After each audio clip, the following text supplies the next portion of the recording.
I missed a bunch of follows last night. Hey, what's up, Todd? How you doing?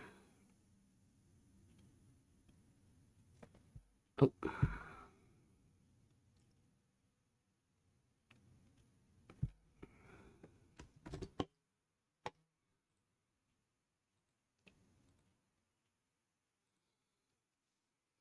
You just pushed up a little project you made? Nice, Todd. Hell yeah. You want to show it to us?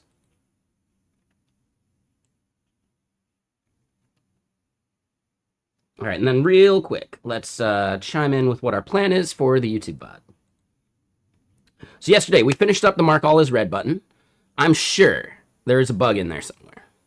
Positive of it.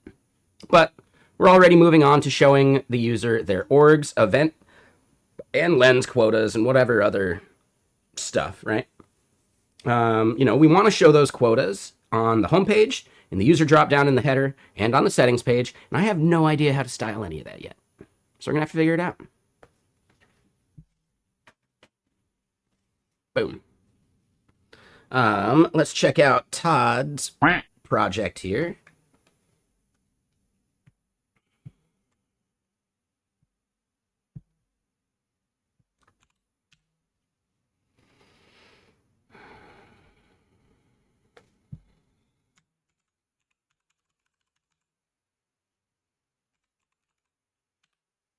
I don't remember if I actually have that. Did you commit the cardinal sin?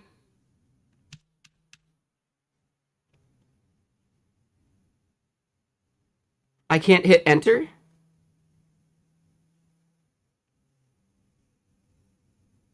When I'm in the field?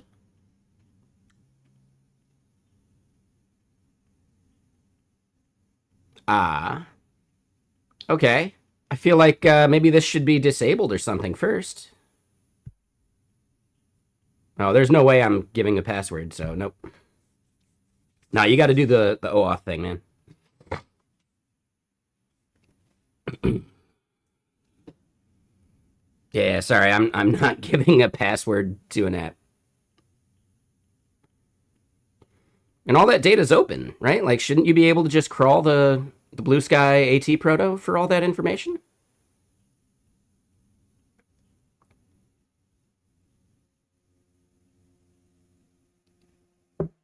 That's fine. I still refuse to do it. Sorry. No, that's just every instinct I have isn't that I will never put another website's password into another website. Sorry. I'm just nah. But you should be able to crawl all of this data, right? If it's only accessing publicly available data, you should be able to comb the entire AT proto just using your own like API keys and stuff. Like I'm not sure why the user needs to sign in.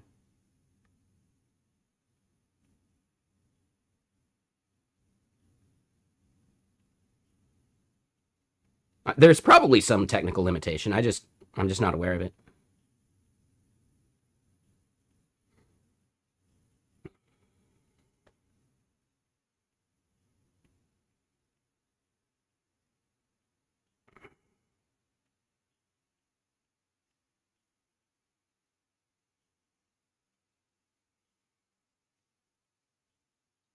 Do they share common results? I'm not sure what you mean by that, Gopher. Like as far as marking a lens result as red, that only applies to your organization. So within an org, they share the common results, but just org to org, no, they don't overlap whatsoever.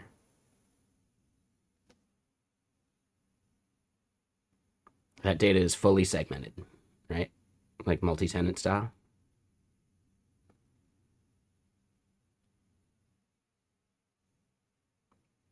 But yeah, like Todd, I'm still curious. Like, why do you need the OAuth?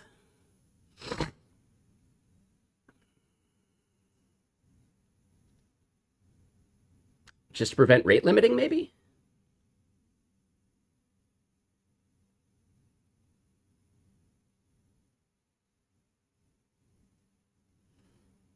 So Gopher, there is no lookup. Like maybe you're saying like running the lens itself. I don't think any engineering we would do for that matters. We're talking like fractions of a penny for that duplicate call. And the odds of that overlap happening are very low.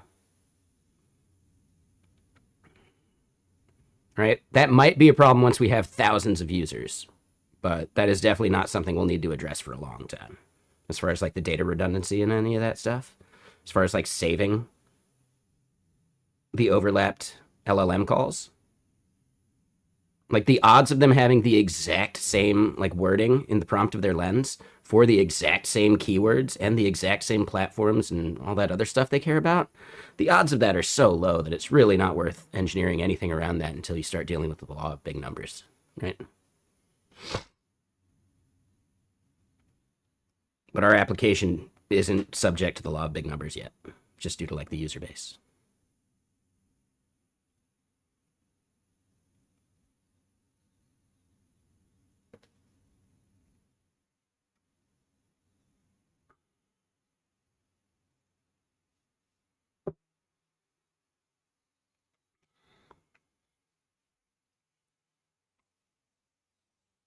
Like, I'm welcome to be wrong. I just purely thinking about it from like a logic standpoint, I just don't think there's any value to trying to save that one overlapping LLM request, you know?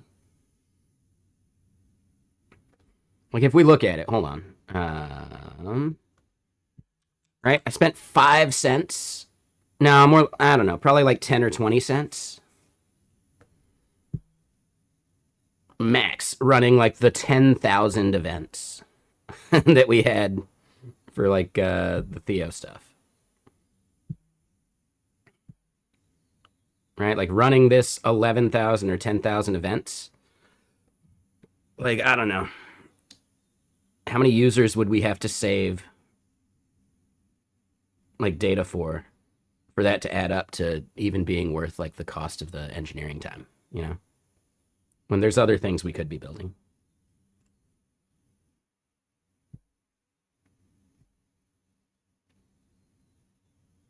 Yeah, exactly. Like we're talking pennies. Like absolute pennies.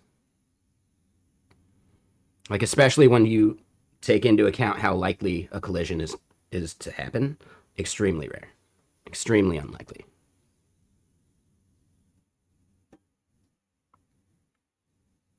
And at that point, right? If we're looking at our pricing, dude, like if we're talking pennies, for anyone to even run, you know, more than 50,000 LLM calls, they're paying me $20 a month already. You know? Like, dude, the profit margin I'm getting off of that, I don't give a shit. Like, I don't give a shit. They're already paying me enough. Even at $10 a month, the profit margin I'm getting is totally worth it. Right? And 3,000 like lens results, we're talking like 5 cents. Max. Max. So yeah, like I don't know. I think as far as like the economies and like the scale of things go, we're billing exactly as we need to where like that kind of penny pinching isn't worth it.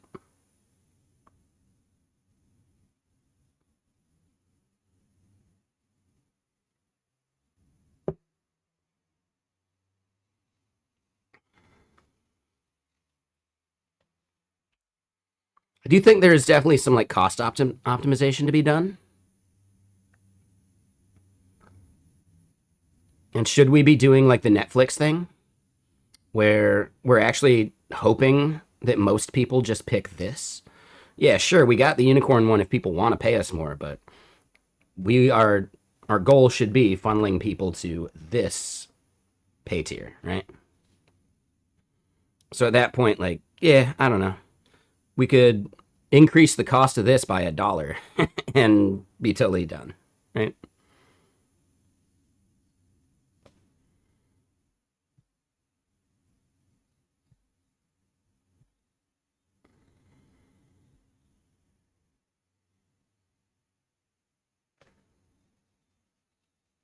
Exactly. Yeah, any of those problems are just a nice to have at that point.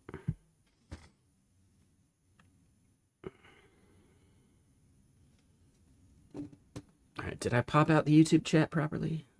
Yes, I did. Cool. Cool, cool, cool, cool, cool. Oh, I forgot to turn on the dual stream thing again. That's annoying.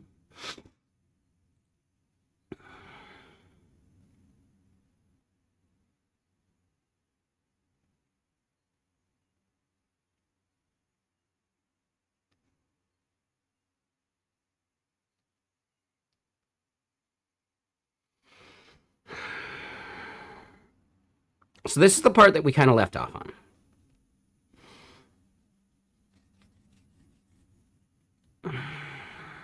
We've got these, and that's one way of showing like the quotas.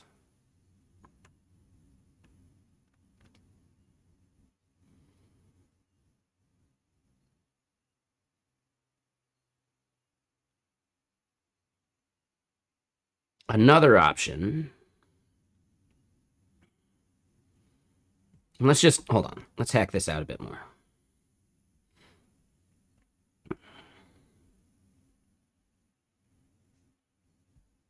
All right, so we got 1, 2, 3 there. Sure. Did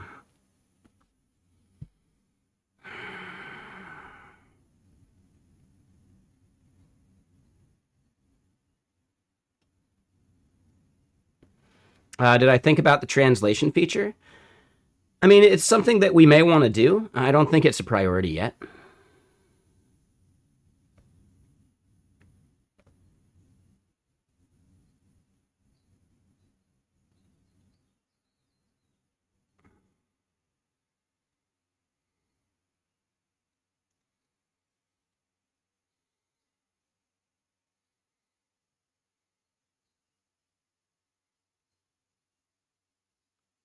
But it's probably a great idea. Like, that's the whole reason that Vue took off in China, right? Evan You created Chinese language docs for it.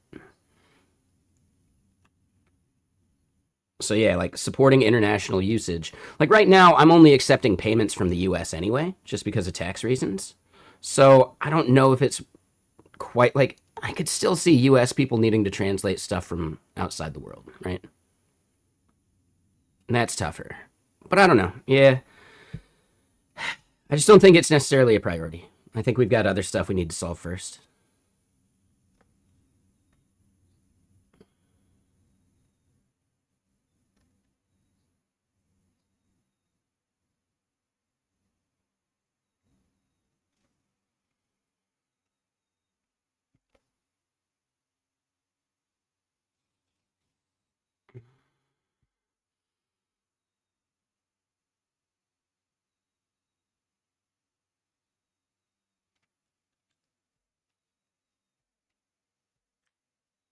All right, so what I think I want to do, right? Div.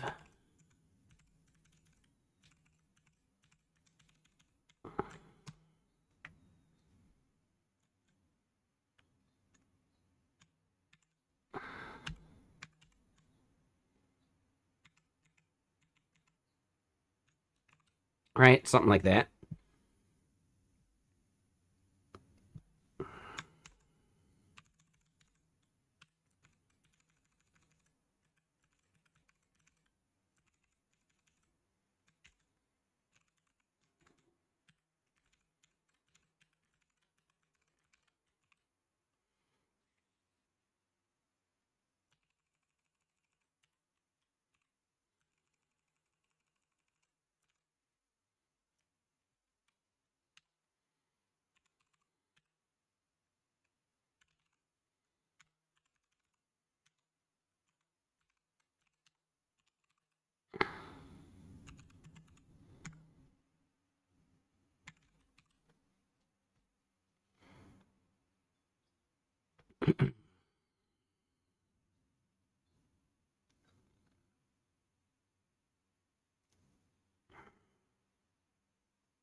So here's what I'm thinking.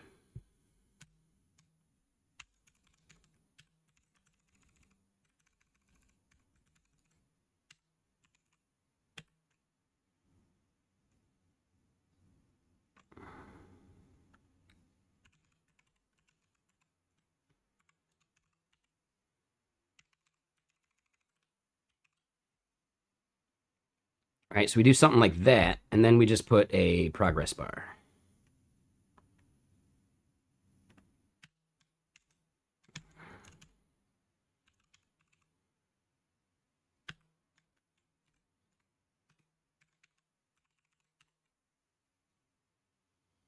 And let's just call it, I don't know, value 64. Should have been 42, right? Ooh, that would have been way better. But hold up. We actually want that there, and then voila.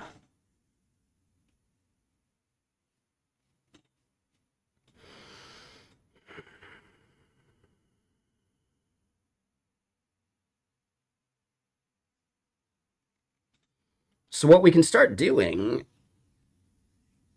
is changing the color of the progress bar.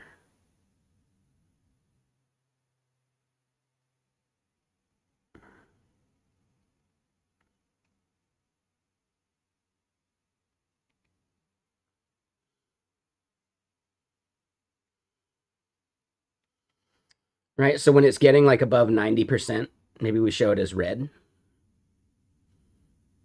Between like 50 and 90, it's yellow, and then below that, it's green. How do we feel about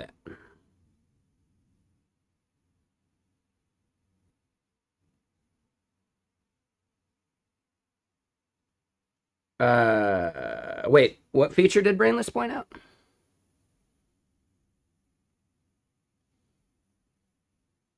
If it was last night, I may have forgotten it.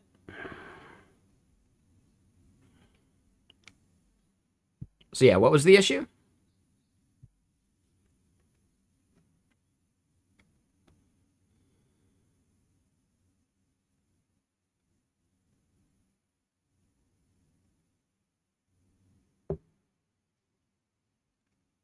Yeah, Brainless. Albedom's mentioning some issue that you discovered. I'm trying to remember what issue that might be.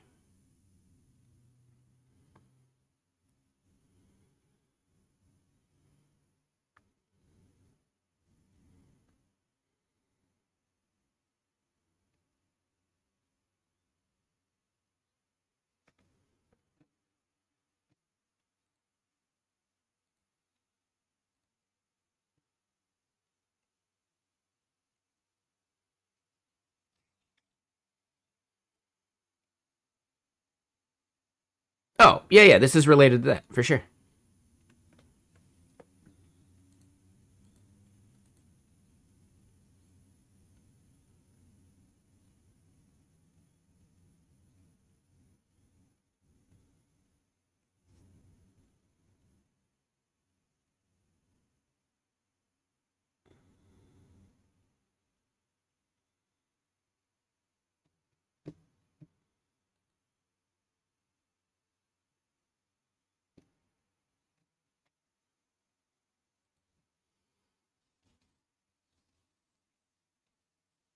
No. So that one's it. No. Brainless, you're just asking about your quota, right? Just like your amount of usage and stuff, and like being able to track if you're getting, too close. That's it.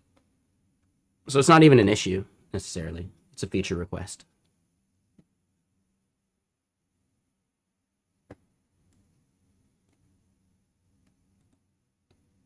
Let me get more music going.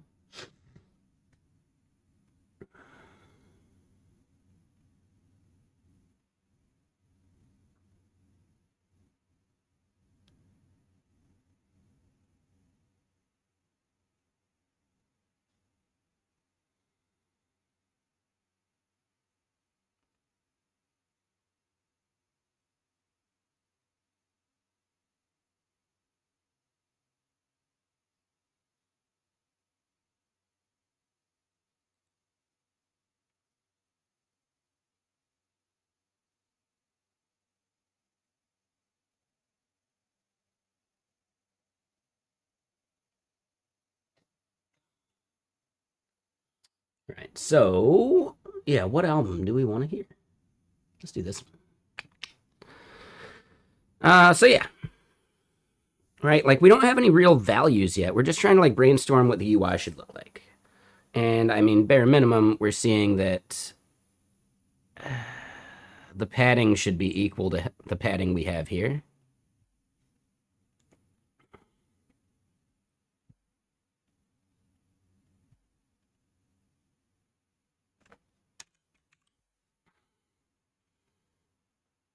That evens it out.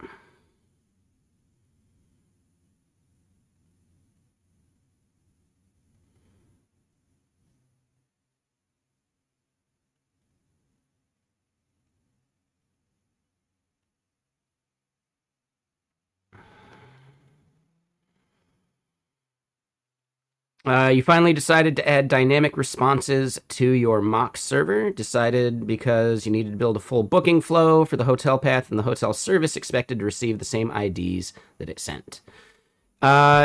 Yeah, that's something I end up doing when I'm building out my my Dread.js integration tests. Do I have a good example of that for you? Um,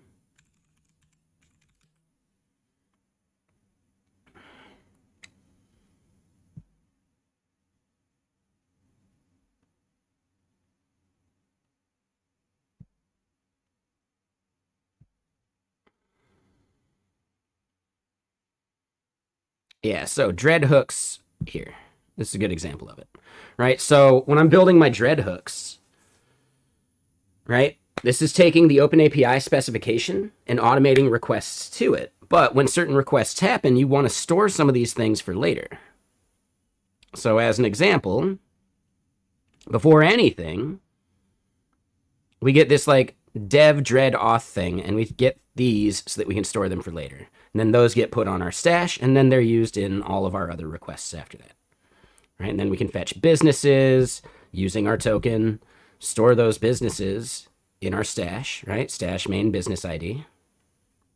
And then from there, before, other specific tests, we use similar things. And yeah, this is where like, well, if the test should be a 401, we want to give it a bad API key. Otherwise, we give it the good one. If the response is supposed to be a 400, we add an invalid parameter to the body just to make sure that gets reproduced. So like all of our error tests are dynamic and populated too. And then like just as we go and create things, right? So here you go, account ID logic. If the path includes account ID, well then we need to inject account ID into it, right? And do a replace on the path that we're making a request to. So just a whole bunch of like really dynamic stuff. They want to test without Expedia being in the mix, and that's where like your mocking is happening. Got it. So that's a separate thing. Yeah, I'm still like hitting my actual API.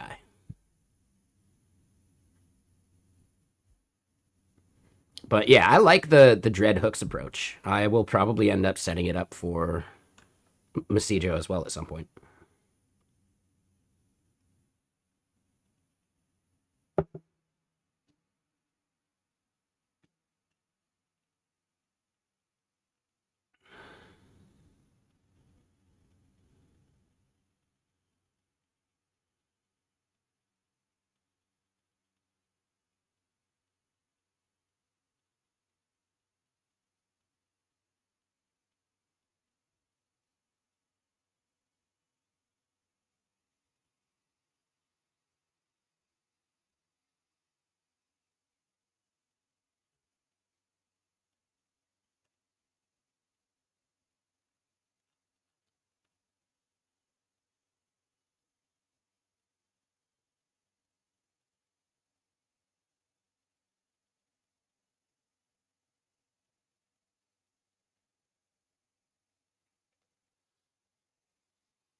Hmm.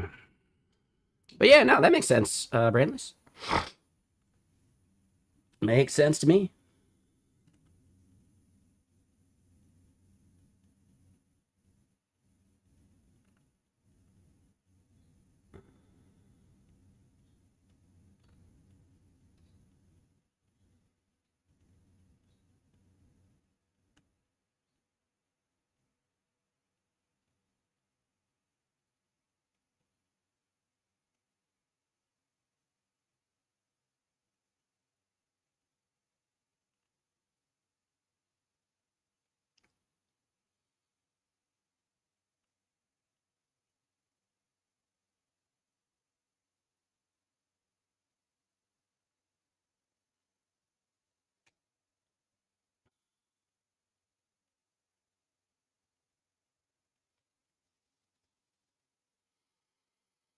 Okay, so yeah, let's think about like where this data needs to come from.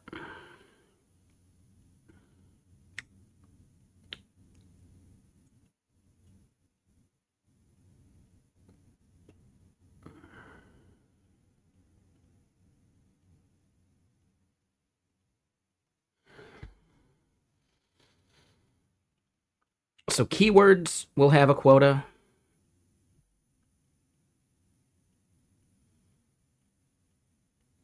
Events will have a quota. Lens results will have a quota.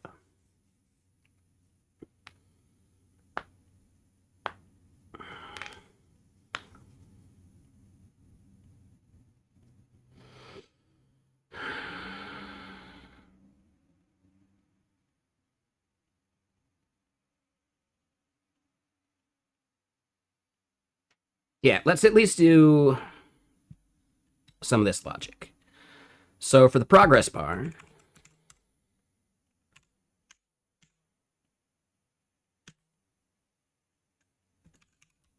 can I just do color red? We can. Okay.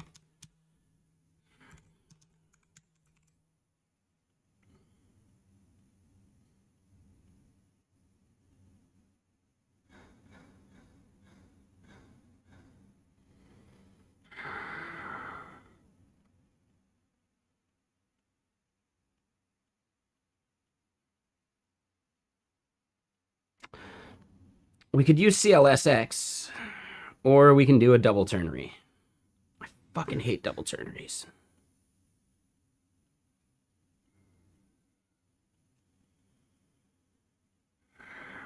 All right, well, we at least need to like mock the data better, right? Like this hard-coded array is no good.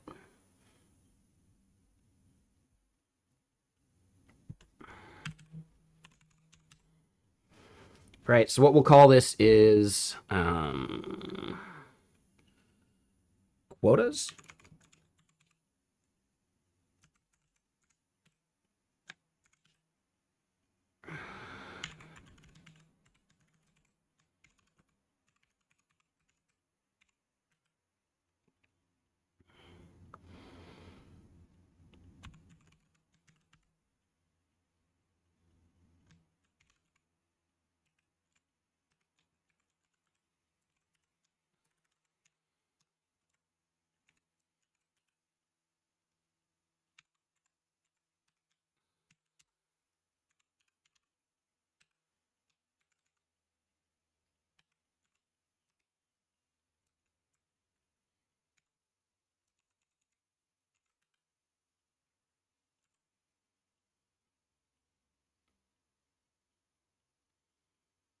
All right, so label, value, and max. I think that's all we need. So then, yeah, this is totally wrong.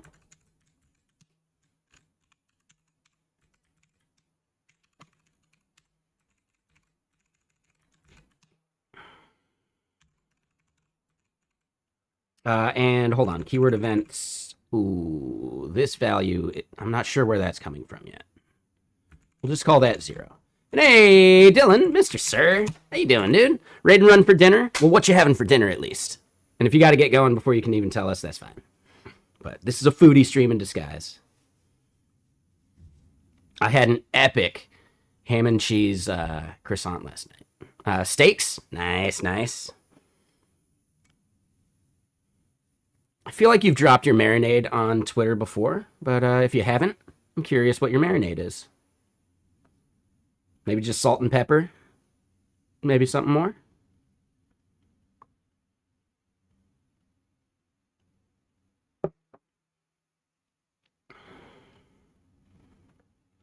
There you go, no pointer. You like it raw. Caveman diet. I get it. So yeah, since Dylan has to go, I am curious, what was he up to today? I was lurking, actually. Like, actually, this is probably... Does it show me as, like, yeah, Raider from DM Mulroy.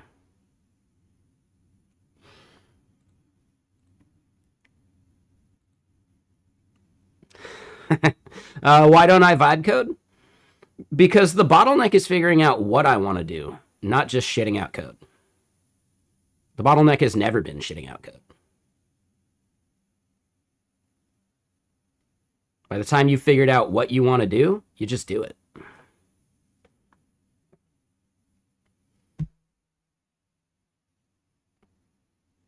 Right? It's funny to me that people are like starting to realize code review is the bottleneck. It always has been. Anyone who's ever been a team lead is spending 2 to 3 hours a day doing code review. Always has been. Now it's just even worse. 2 to 3 hours a day of code review, 2 to 3 hours a day of meetings, and then somehow you got to squeeze in 2 to 3 hours more of like actual work for your own tickets.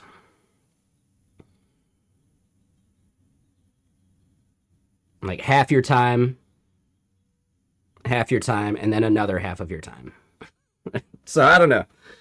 To me, it's just, I don't know. I find it interesting that people are just now understanding where the bottlenecks have always been.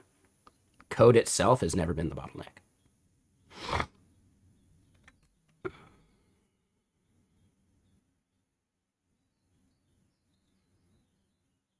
A laser lips. Both. Well, I mean, here's the thing. Technically, you don't have a copyright to stream it on your own channels, right? Like to broadcast it. You can stream it to listen to it, and that's how I'm playing it right now. So you can stream it straight from the website, or you can download and play it too. Bandcamp is the most like user. I'm trying to think of a better word. Sorry.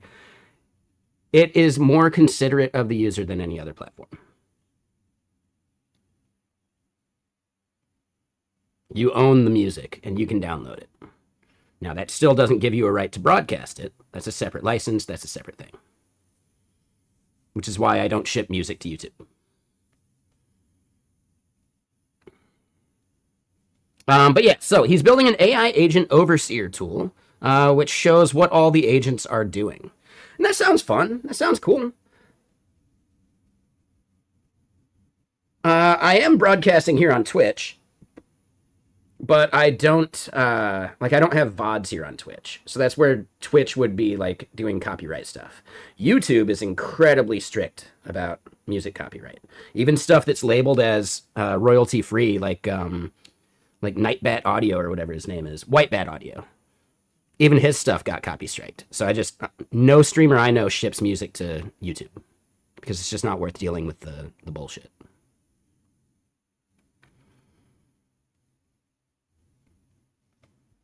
Yeah, exactly. It's like fully automated, right? But then there's like bad actors that will claim ownership of something that they don't actually have ownership of. And they have no mass like contest tool, right? You have to like push back against every single song that they copy strike. I mean, it depends. It's a gray area there, Snowblower. Like that's a major gray area. I'm not your lawyer.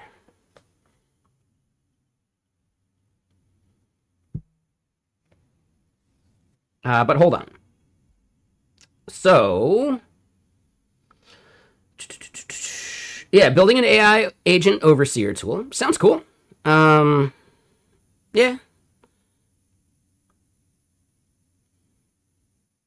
I just think it's funny the article that Anthropic themselves put out recently. That people are spending most of their time, like, any productivity gains they're gaining from like the vibe coding and the agent stuff, they're losing based on prompting already, you know? Like technically that was always the time consuming part. Figuring out what you want to do and articulating that. Once you've done that part, yeah, the code part is not the bottleneck. That's my opinion at least. I still use AI in my editor. I do the autocomplete thing, absolutely. So use AI how you feel like using it. I have a project where I need to be very aware of where anything could be going wrong at any point, and I need to be able to fix the bug as quick as possible. And I like having that skill built up, right? Just like that Anthropic article. People who are using these tools without thinking about the results and actually like engaging the thought process behind it, their skills atrophy. I like having skills. Fuck me, right?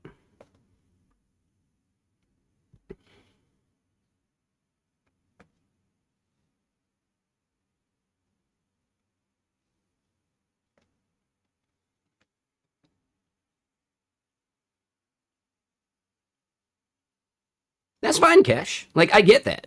I've been a developer for a while. I have skills that I've built up. But here's the thing. The more you use AI, the less you're building those skills. So if you don't have them to begin with, you're doing yourself a disservice.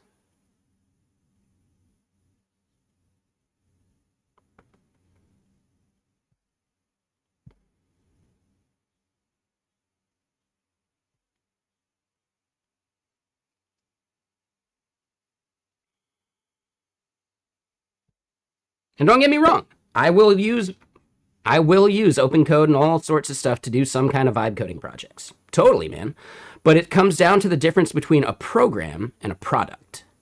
And I think AI is really bad at building products.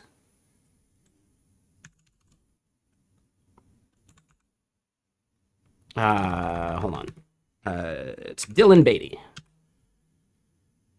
I think this is just as relevant as it's always been.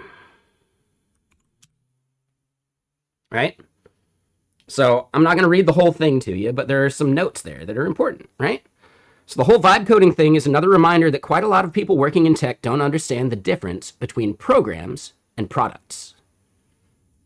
And then in his opinion, right, this is all opinion based, a program is works on my machine code kind of thing. Many of us crank out a few times every week, experiments, prototypes, that script you hacked up to rename all the MP4 files in a folder. You know the one. No error checking, hard-coded path names. Does it work on Windows? Who cares? I'm on Linux.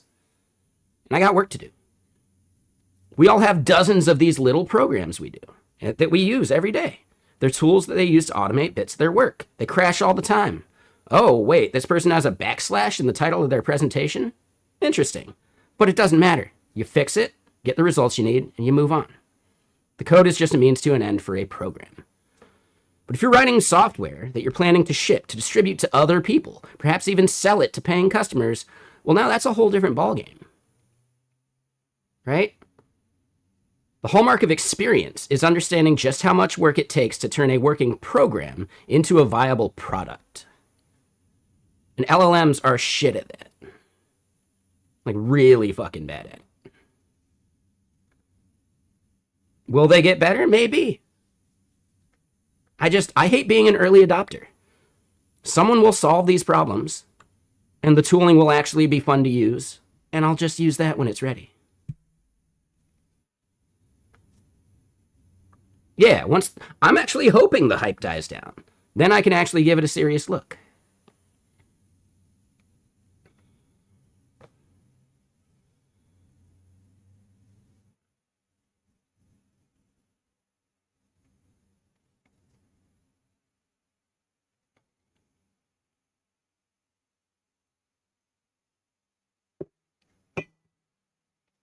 Yeah, exactly, via Sanctus. Same thing. You can have an idea. You can try and like have someone produce and productize it for cheap. Right? Hands off, and then you get this just pile of steaming garbage that now you got to pay some agency twice as much as you paid the previous one to fix. I worked at an agency that did that. Right? Whether it's AI generated slop or offshore generated slop. Same problem.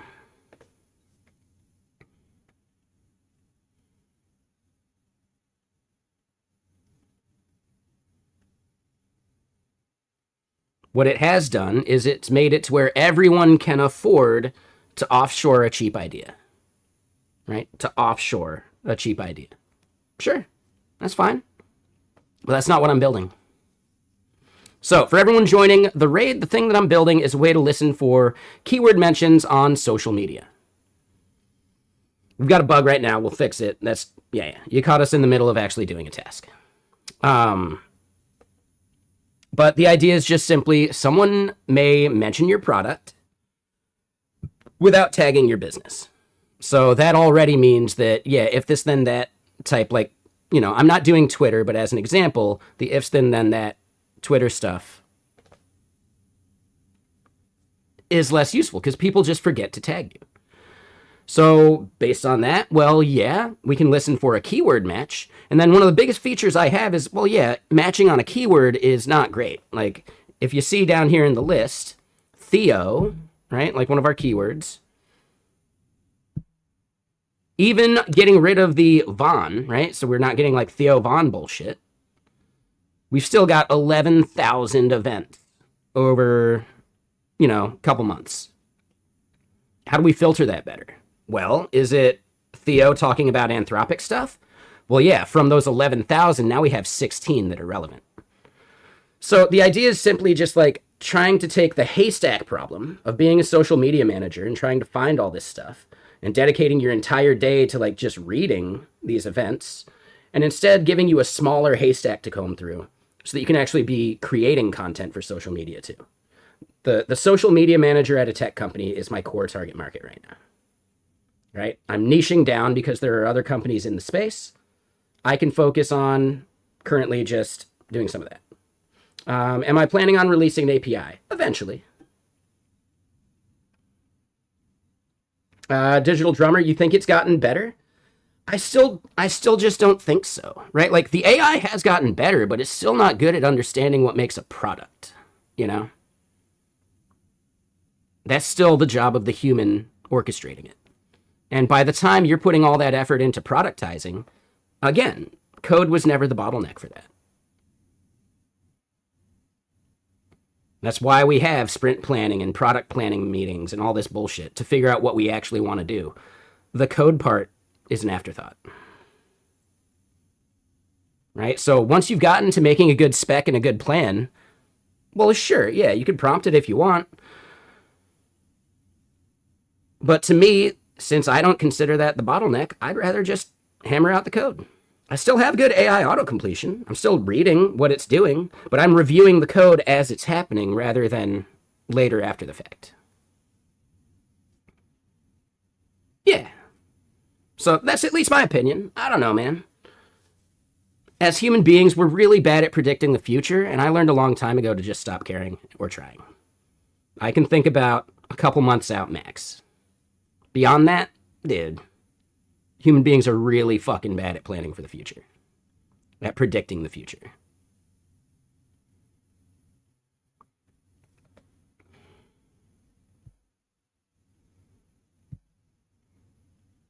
Yep. And then Alzar, yeah. Problem with this one is that, like, Theo's not the only Theo that gets hated on. So this one actually has a bunch of noise to it. Right? So yeah, Theo has like an SEO problem, basically. It's a very crowded space for this keyword.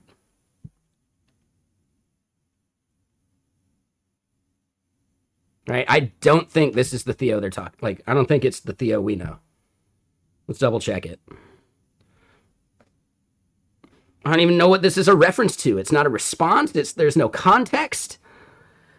Okay, cool, man. I think it's from some show. I think it's some TV show or something. I'm like, I don't know, man. It could be any Theo. Like, oh, man. What? So, yeah, I don't know. I think this is actually a good example, though, right? Like, if Theo were trying to, listen for mentions on social media without people actually tagging him, right? If he was curious about people that don't tag him, he would still be at one hell of a haystack to find, the needles that matter, right? If we do Theo and Apple, some of these are in languages I don't know. Yeah, so, even then, I don't know, man. It's just, there's a lot of noise. I think the Anthropic one is the closest to where, there's actual, good results.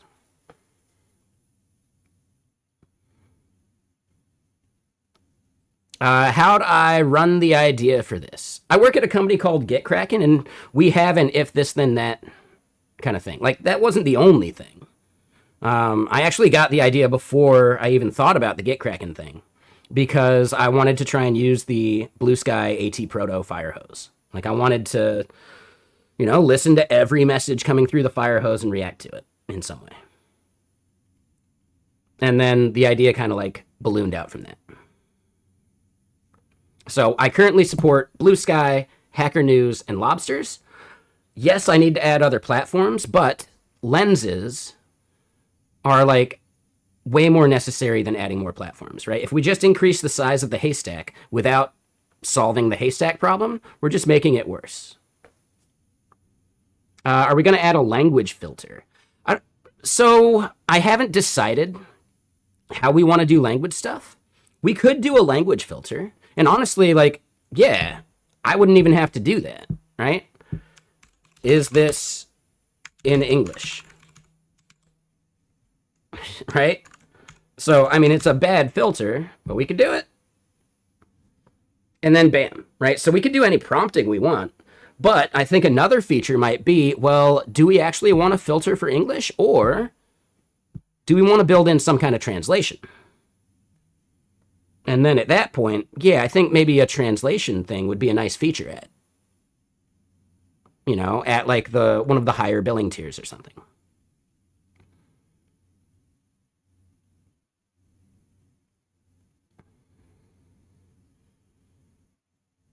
Like in general, we probably want to try and do the Netflix thing of anchoring to one specific plan.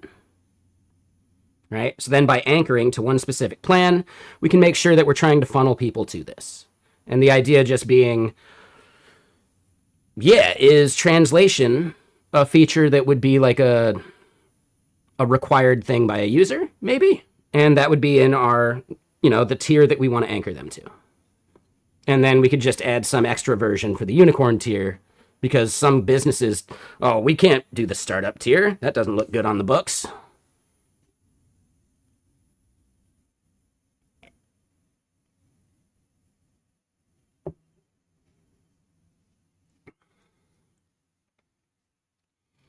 And Snowblower, I think faster than you can type.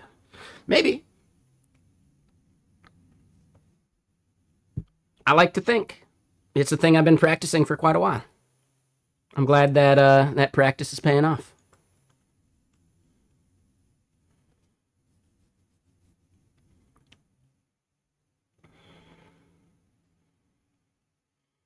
But yeah, just to chime in, right? Digital Drummer and who was the other person that like started a simple little name? Like honestly, I don't have anything against vibe coding, right? Like I will happily vibe code a thing, and that's where I kind of like was going with my rant earlier. So if we were to go to npm.js and we were to pick something like, I don't know, Vue, which has like multiple versions, like, oh, which version of Vue should we be targeting?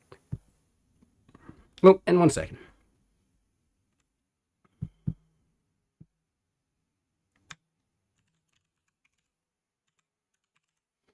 There you go. You can do links.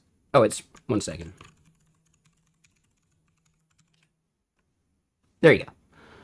Free local fast speech to text. And now you can type as fast as you can speak. I mean, yeah, you can do that with Whisper, right? You didn't even need whatever Kit Langton made. Like, yeah, dude, we made Orderly here on stream last year. You've always been able to run Whisper via Wasm in the browser. Like, there's no download, there's no model, no third-party shit. You just pick which model you want from Whisper and we'll download it. Boom.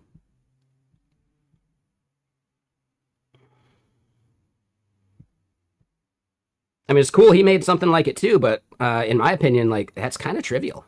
It's really easy.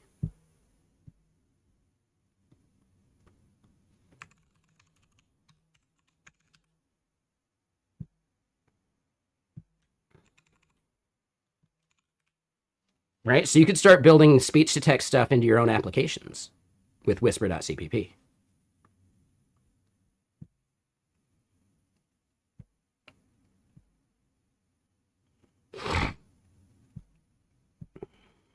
But the thing I was getting at, and yes, this is where you can tell it was vibe coded, because it doesn't kick in when we navigate to this tab. We have to like refresh to get it to kick in. But then, voila, we vibe coded up a thing so we could figure out, well, yeah, if we were building a library for Vue, should we be targeting Vue 2? Does look like 20% of users are still on Vue 2. Could be worth it, depending on what we're building. If we're building an SDK for a business, yeah, Vue 2 might be necessary.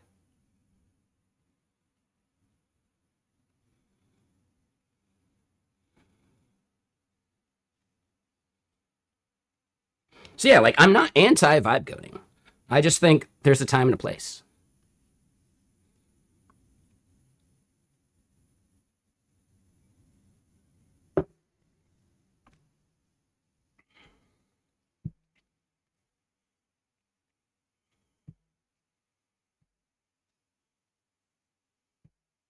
But I know, an opinion with nuance in this day and age, craziest thing I ever heard.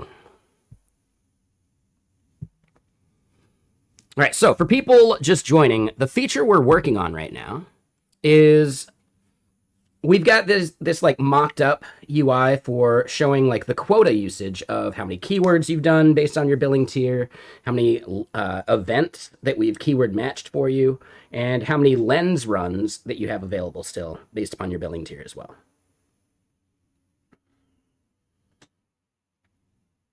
Now, part of this is we need to like block out lens results because we don't run lenses for free tier users. So we got to think about like how we'd show this for free tier. But we at least like have a basic like UI mock, and now we were in the process of creating the actual data to fill in the mocked UI.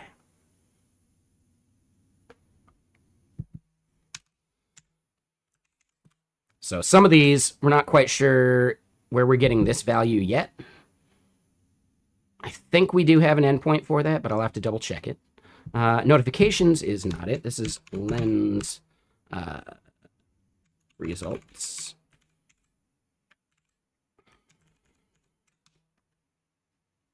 And we don't know where that one's coming from yet either. So we're going to just leave that at 0.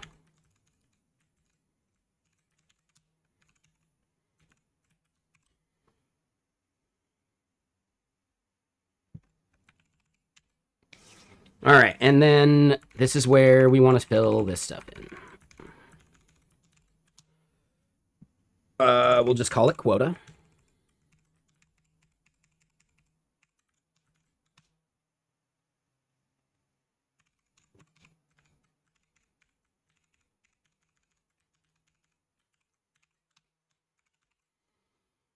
Quota.label. Quota.value. And right, like, dude, the LLM's great at this. Like, dude, I love this. This is awesome. All right, so then this part.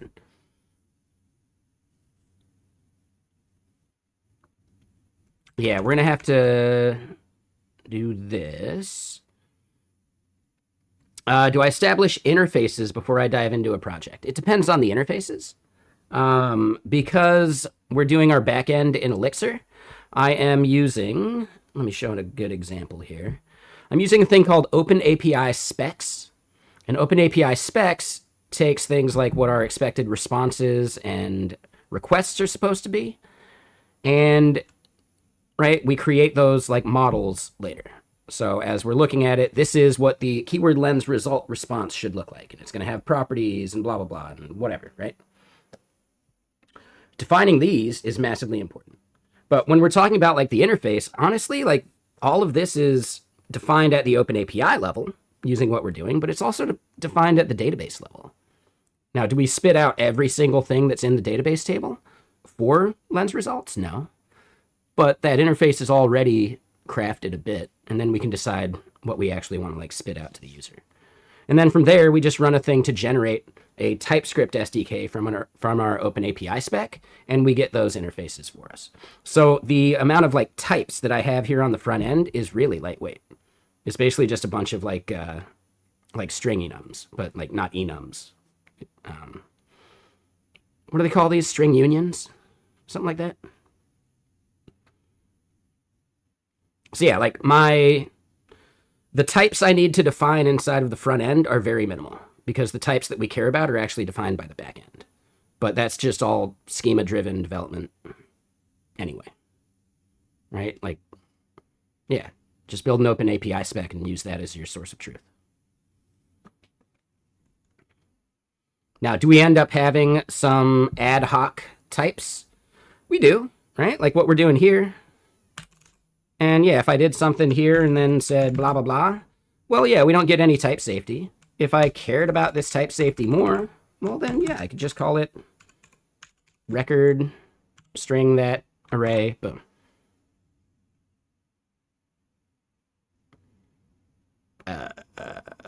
What?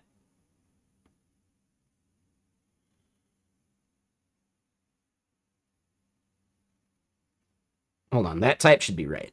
What's the deal here?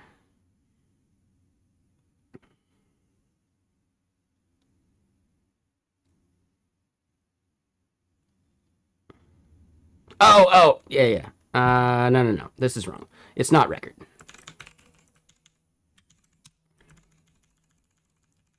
Yeah, brain fart. There we go. So yeah, if I wanted to define this more strictly, we could.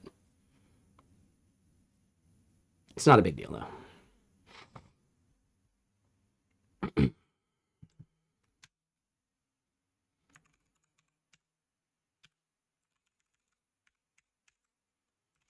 All right, so yeah, what I want to do here.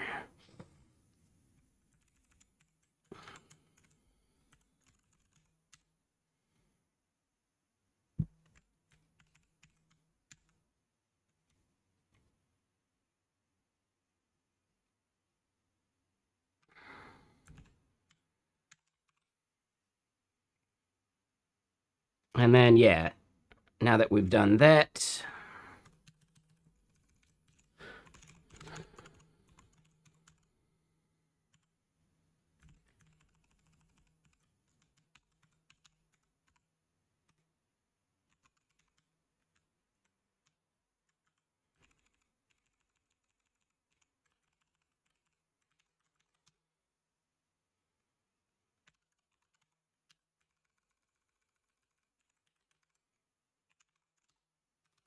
All right, so then here.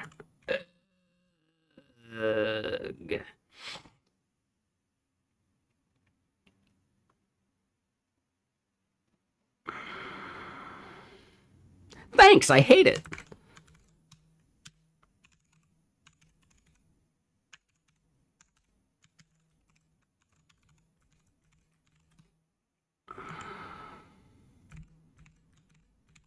I think we just have to do green.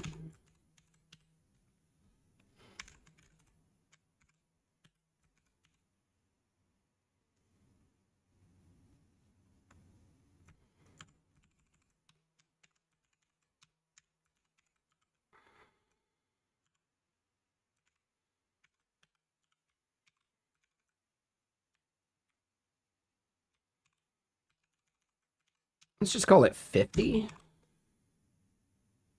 And then, yeah, this should be let. And then we're good. No, you're good, Kesh. Like, I'm trying to, like, make sure that I hack this out before I interrupt the thought. And then we're good. So then this should render, and voila. Like, we want to use different yellows, or different colors, but, all right, cool. So we hammered out that part. So now let me double check what you were saying. You've been getting into effect as a means for you to become a better TypeScript dev. Super cool. Though you over-engineer more than simply doing the MVP task. Yeah, and I could be wrong about this, but I find that when you're opting into effect, it's a lot harder to establish a boundary around the effect. So then it ends up, the abstraction starts leaking into the rest of your code base. And I find that to be a problem. It's the same problem RxJS has. It's the same problem Ramda and a bunch of those like other functional kind of things have. Like, just in general, it starts to pollute your code base because the abstraction starts to leak. Now, Dylan might know a good pattern for encapsulating that abstraction. I just haven't seen it in practice from what I've looked at.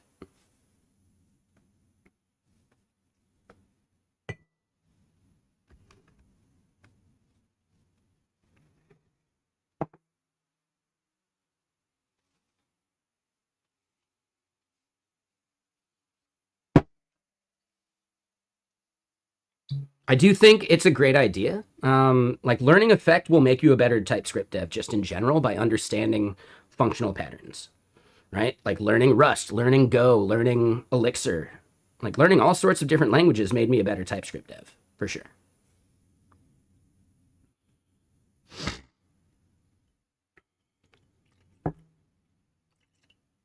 Right? The way I like to phrase that is that good ideas are portable.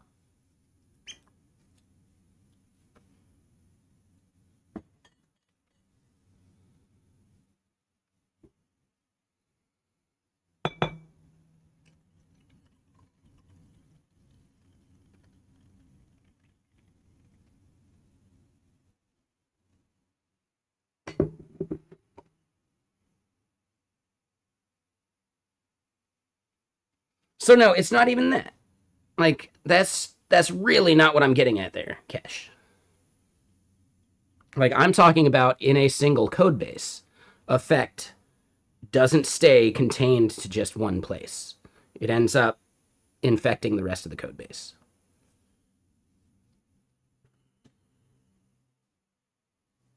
I consider that a leaky abstraction in the same way that RxJS is. In the same way that Ramda and a bunch of those like functional extension utility libraries are.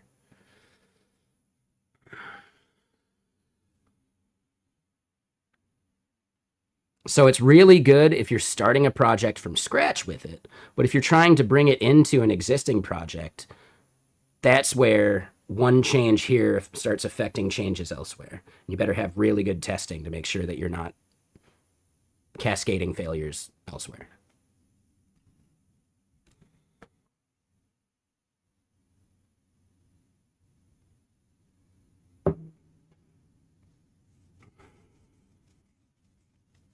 Now, I'm saying this only as an observer. I haven't really used it. I'm CM Griffing everywhere. Yeah, I'm CM Griffing on Blue Sky, Twitter, LinkedIn, Twitch, YouTube.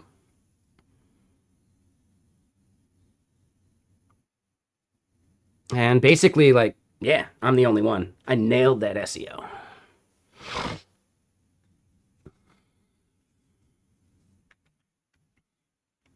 That's branding. Damn right.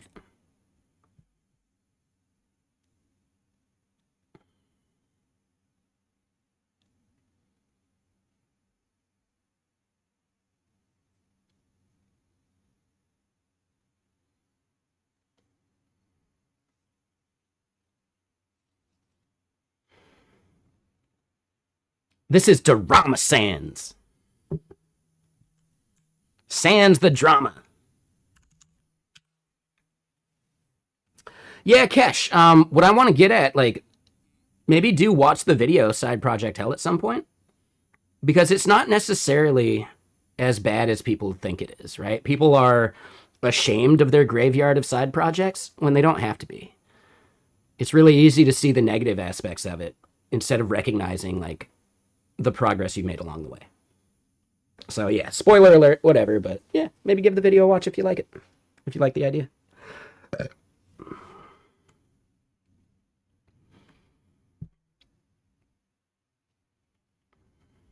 But yeah, Drama Sans, it's even better. Right? Have you ever seen a smoother thick arrow in your life? Where is it? Right there? I don't think so, man.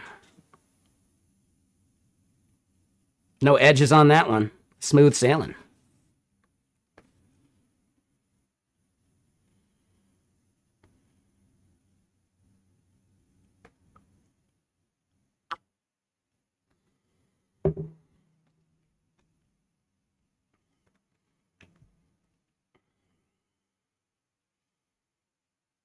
But, you know, jokes aside, and who was that? That was Jeff.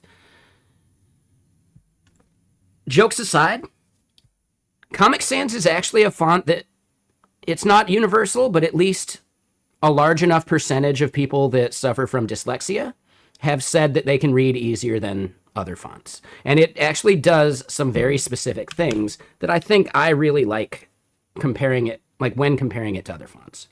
So I have some personal beef with fonts that don't do things like this. Like the G and the Q should look very obviously different. When they've got like the full circle thing on the bottom for the Q, it looks way too close to a G in general. So I hate that. That's a huge pet peeve for me.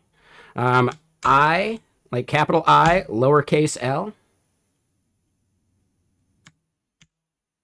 right? And uppercase L should all, oh, and 1. Sorry. So yeah, 1 is the one I'm thinking of, right? These should all look very distinctly different. And even Twitch's font messes that up. Right? Like the 1 is barely different. The capital I and the lowercase l are the exact same. Twitch's font sucks for readability.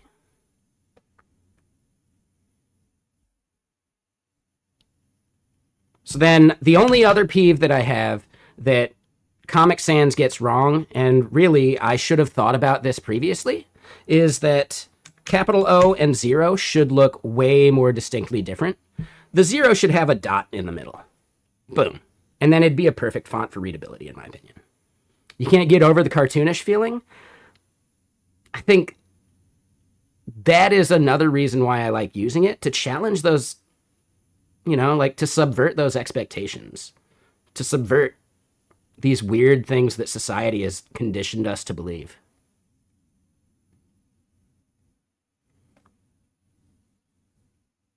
Right? It's very similar to my takes on vibe coding. I like being a bit of an iconoclast. I like pushing back against the grain.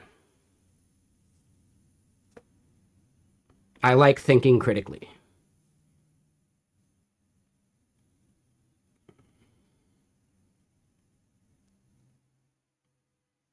And that's not a shame against anyone else that likes being on the bleeding edge, that likes being a hype beast. Go for it. Dude. Slow adopters like me need early adopters like, you know, the hype beasts out there. Otherwise, shit wouldn't go anywhere.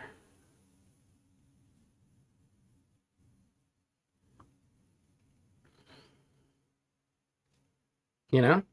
So yeah, it's not that, like, I'm anti even the people who are really into vibe coding. They need to do that, because I don't want to. And eventually they will figure out a really good abstraction, and I'll just use that. I've been burned way too many times being an early adopter of all sorts of shit. Like when Vue 3 first came out, I got burned by using Pina, the state management mechanism, to try and do like derived state, right? Like computed variables, basically. If you did them in a certain order, totally broken. But if you flipped the dependency of like one state variable to another, totally works. What the fuck, dude? Super annoying. I just wanted to build an app. I didn't want to discover some weird edge case to their state management library.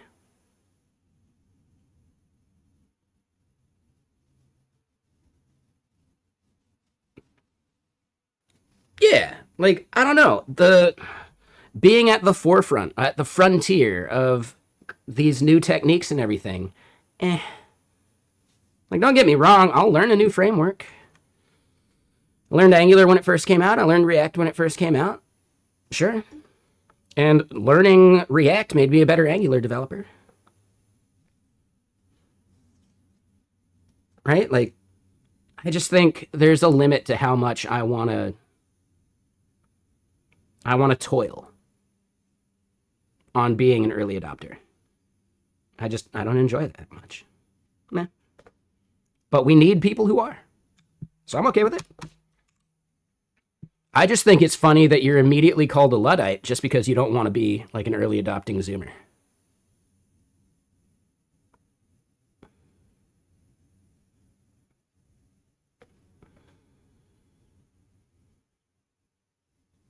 I saw in a thread the other day where people were shit talking on people that use like just completion in the editor instead of like vibe coding away their days. Like, you know, there's always just these constantly shifting goalposts by the loudest voices in the room. And those are the ones that I really dislike. Not the people actually trying and using this stuff, but the people that are just so annoying about it.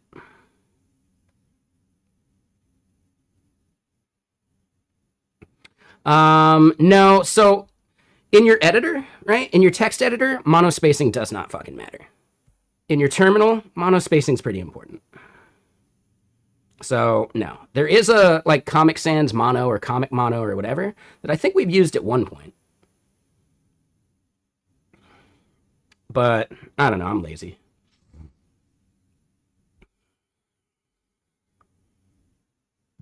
Ah, thanks, Cash.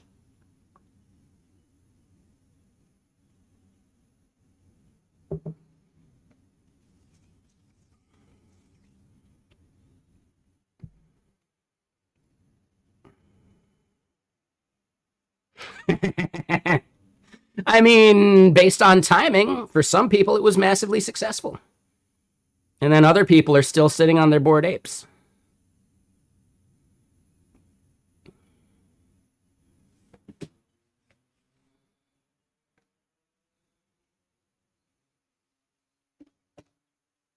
But yeah, I don't know.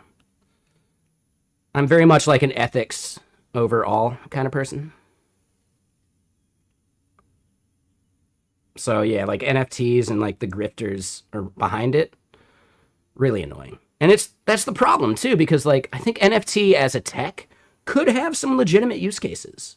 It could actually be really cool. But just like, dude, the loudest voices in the room made it a toxic subject. And maybe in 5 years, NFTs will have their chance to actually like solve a real problem. But until the taint of the assholes is still associated or is no longer associated with it, it's still a bad idea.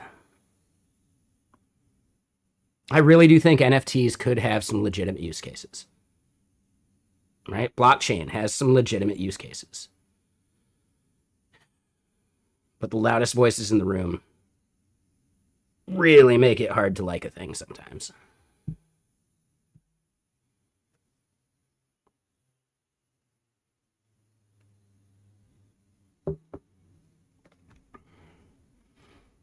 I guess here's the biggest thing. I've been like a counterculture person for way too long. I fucking hate pop music, you know? So, just in general, I'm not going to enjoy what everyone else thinks is the bee's knees. People, what a bunch of bastards, right? I think we all kind of feel that way. Like a person's great. People, ugh. I've met people, ugh. People. You know? So, yeah, I think that's the tougher bit. I just instinctively don't like the popular thing. And that's maybe even a character flaw. It's maybe even a character flaw, but I like that about me.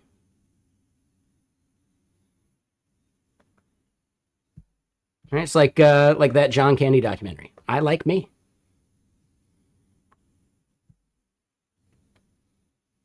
Go for Tech. You wonder what percentage of NFT junkies grew up with Beanie Babies their parents wouldn't let them play with.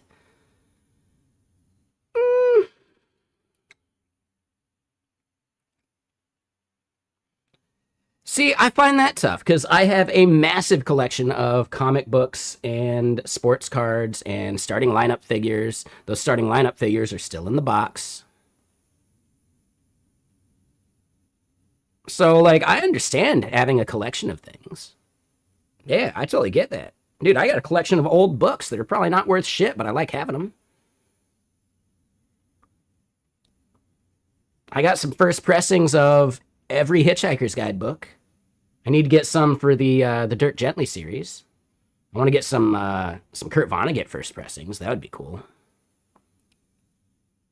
But is it to get rich quick? No, it's just to have a thing. I want it. I want it to be mine. You know, like it's very simple. You don't need to read too much further into it. There is no economic reason for me to want to have a Kurt Vonnegut first pressing. I still want one.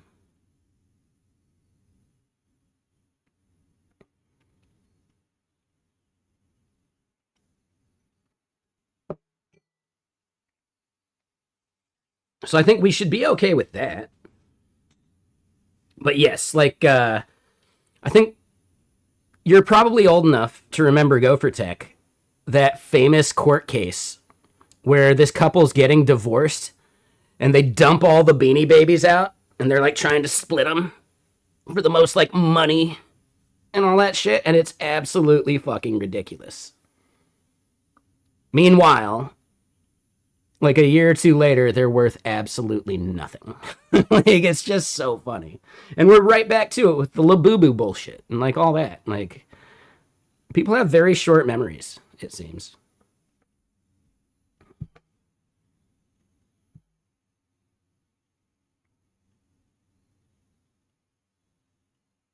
Yeah, they were such an investment craze. It's insane.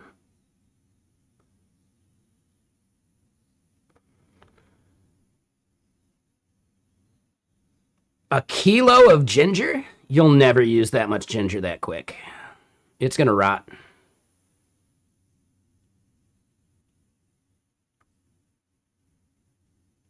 It's gonna rot or dry out.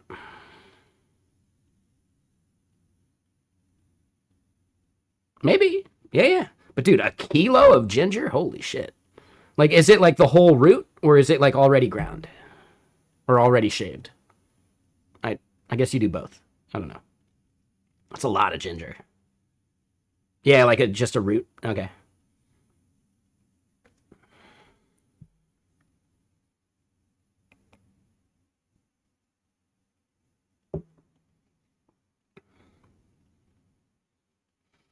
Hold up. Here's the thing there, Keck. You are required. You are absolutely fucking required to where if you make a gingerbread man, you have to recreate the scene from Shrek. The Muffin Man. The Muffin Man. The one who lives on Drury Lane. You have to recreate that scene. That's required. I believe that's a law.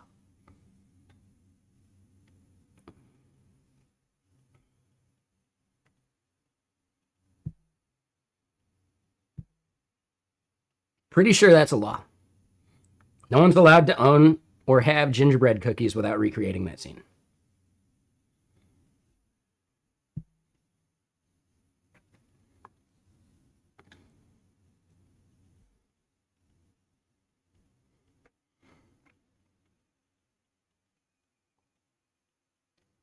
All right, so oh, it's a classic one. And yeah, King over on YouTube. Sorry, I didn't mean to leave you hanging. One more Messijo, please.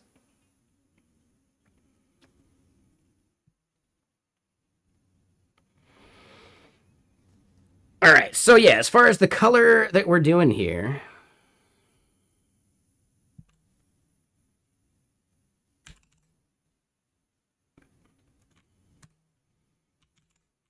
oh, that was the wrong button.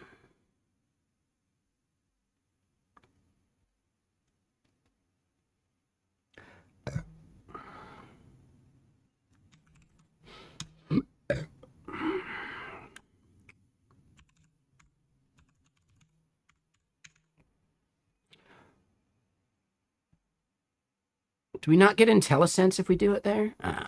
Weak. Hold on.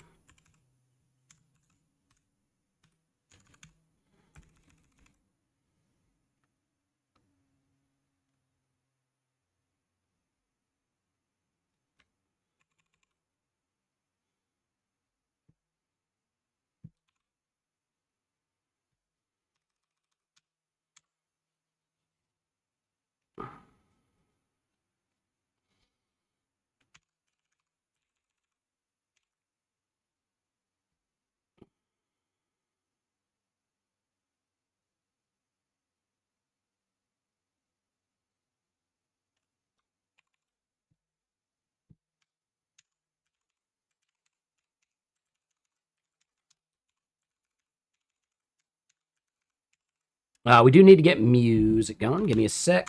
Let me just grab this next value, and we'll call that good.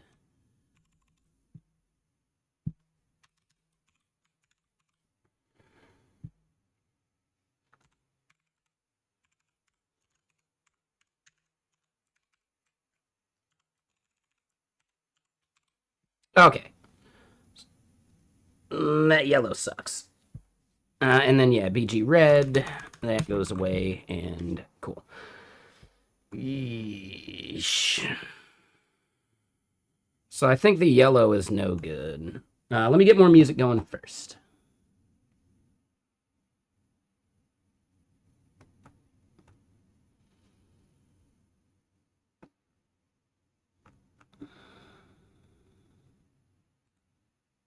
Here we go. We should probably just make it the BG main, huh?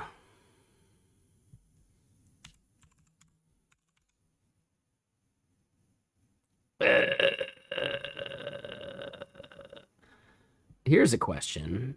Actually,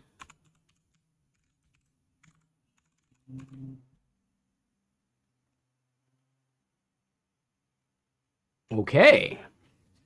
Okay. All right. So we could do that. That's not a big deal. So then let's just hard code some junk just to test it. So if we're at this, let's say that, we do the 40,000, and we're not getting the right value there. What the fuck, dude? Son of a bitch.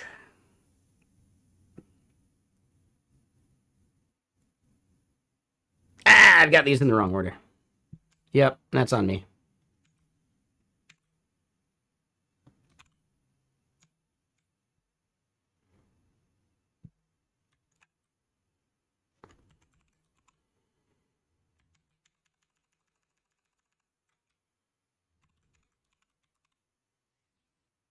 Yep. All right, so yeah, that should be that, but we want to maybe put this at a higher value, and we'll just say 48,000. Son of a bitch. Wait, what?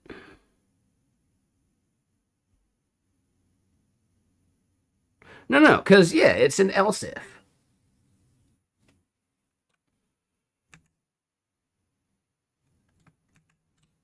Wait, what am I doing weird?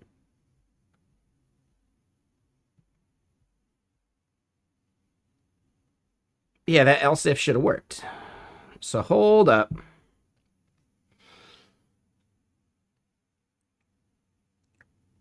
I guess.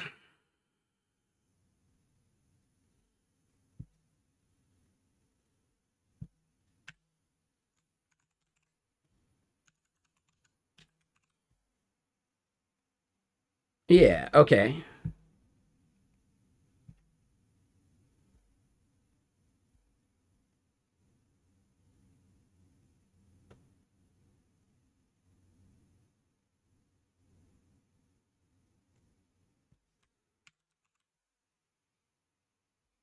So the green works, it's just the red. And yeah, because we're doing an else if there, that's our problem.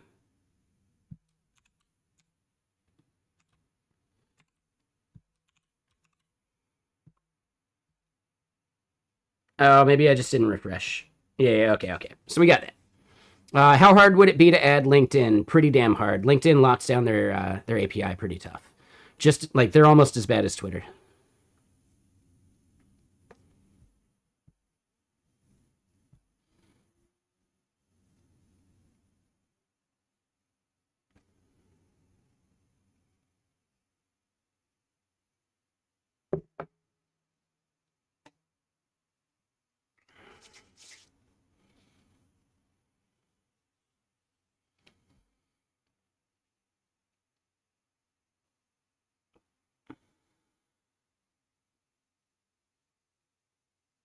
You're looking to do some internal LinkedIn stuff? I don't know of anything. Yeah, exactly. I'm hoping I can separate myself from the business a bit before I have to do any of that.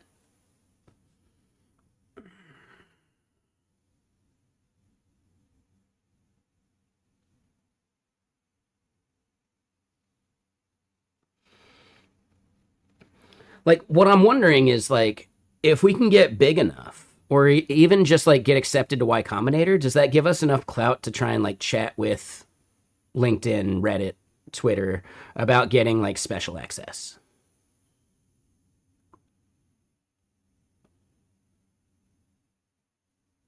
That would be kind of cool.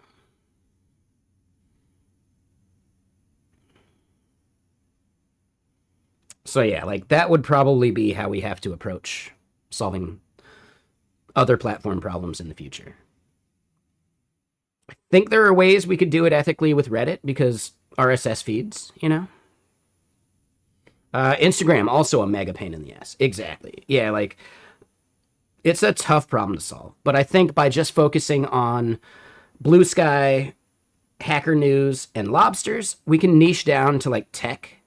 And then eventually, like going outside of tech would be useful.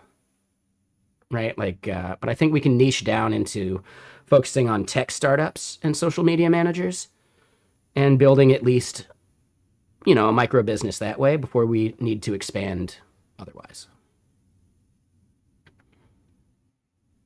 Like, I still think there's enough of a total addressable market for tech startups for this to be a profitable business, but is it venture scale without some of these other things? Probably not.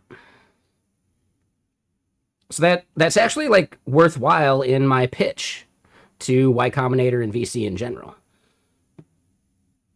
Right? Like, yes, I could build this and, you know, solve a niche totally bootstrapped.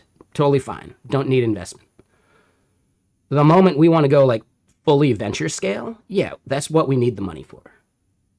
Right? So that's actually a good pitch because most like, at least as far as I've read, I'm not an expert in this shit, but most venture capital firms, they want to know what you're going to use the money for. You shouldn't be raising just for the sake of raising at this point. You should be raising for a very specific reason. And part of that should be we want to hit venture growth, like venture scale growth.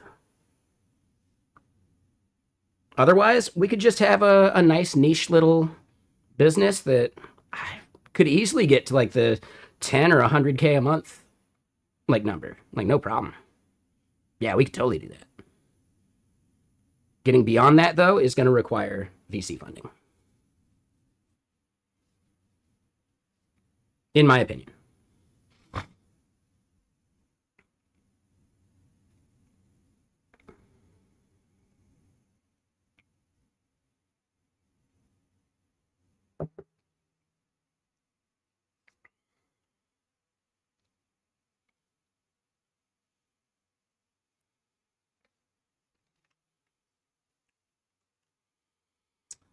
But okay, so yeah, the part we're at, we can get rid of percentage here. I think we are showing what we need to in this part. We should probably be formatting the numbers better.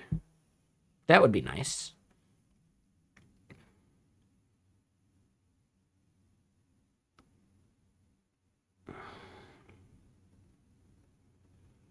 So there are already some YC companies doing that, like doing what Messijo is doing. I hadn't seen any of that. Like, Firecrawl is not solving that problem. Like, that's not even their goal.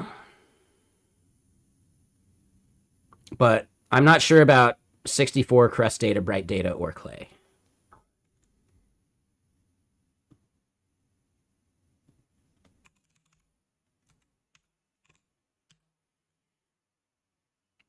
Figma for 3D design. Yeah, that's not what I'm doing.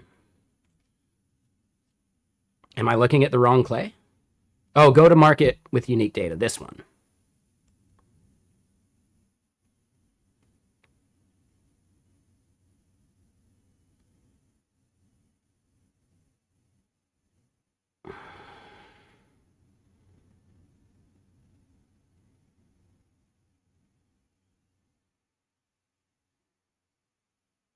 What's up, Dev Latbo? So Bright Data? Okay, so maybe we do have competitors I didn't know about. I still don't know. All-in-one platform for proxies and scrapers. Yeah, that's not what I'm looking for either. See, I don't think these are actual competitors.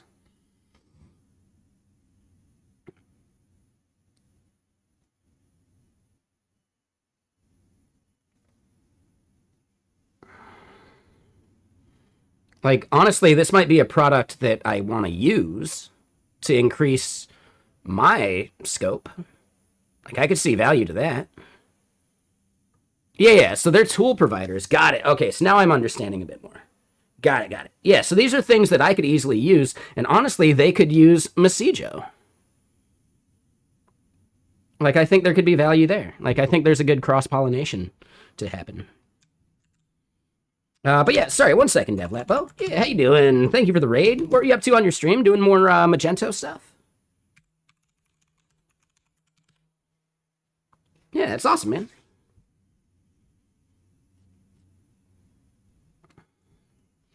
But yeah, no, that makes sense. Honestly, yeah, this is useful. I like it. This could end up being like a product I need to use. I could totally see that. I'm less sure about Clay.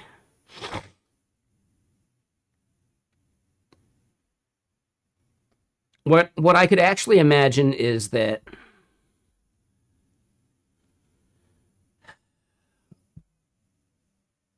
what I'm building is maybe something Clay could actually like need at some point. So yeah, like would they be a potential like acquirer of what I've built? Like I think there's definitely something to trying to like understand which companies would be willing to acquire Messijo.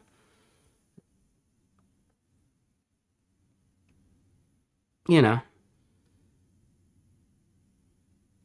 because I like the product.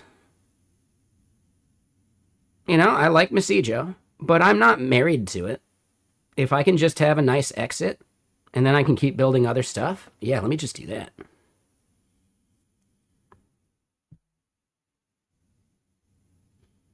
Yeah, I don't think Clay is Y Combinator. There's another Y Combinator company called Clay, but they're doing like Figma 3D stuff. This company, I mean, we can go look. Um,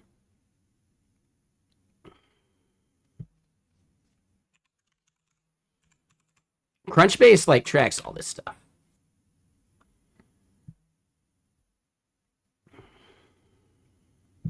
Isn't it Crunchbase? Yeah.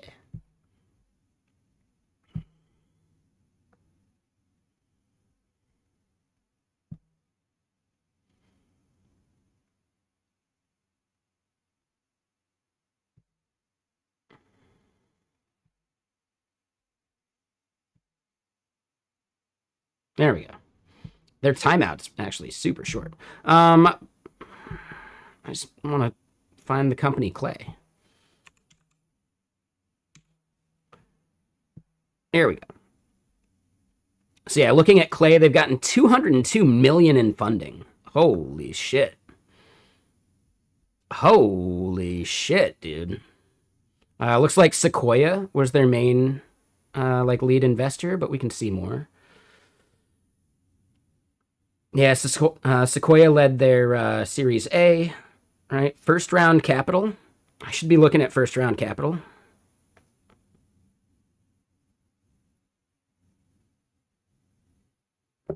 Yeah, I should definitely be considering some of these VC companies that focus on like seed round.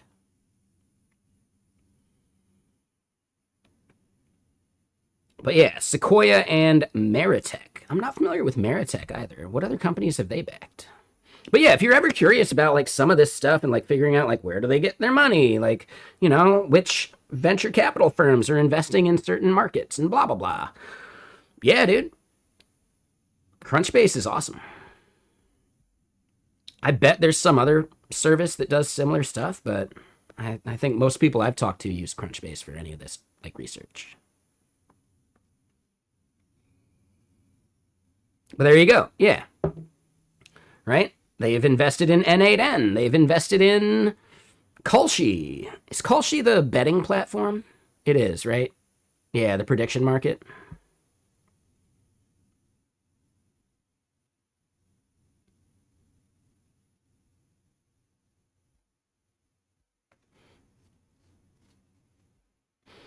So yeah, I don't know.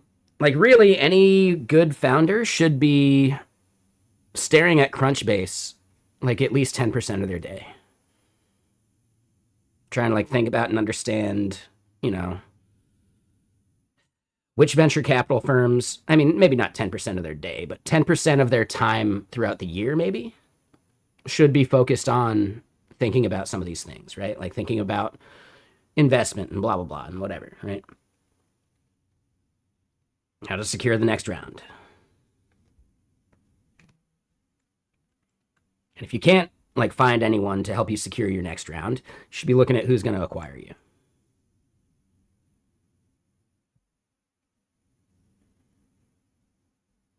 You know, unless you're fully profitable and you can just coast. That's the thing. I don't know. I'm not an expert in any of this shit. I just like to think about it and talk about it, and maybe I understand it more the more I talk about it. Maybe I don't. But let me grab another soda, and let's keep thinking about, number one, I want to do just one quick formatting of these numbers that you see. Right? Like we should have commas or periods for EU people. Right? Like the numbers should be formatted like proper numbers.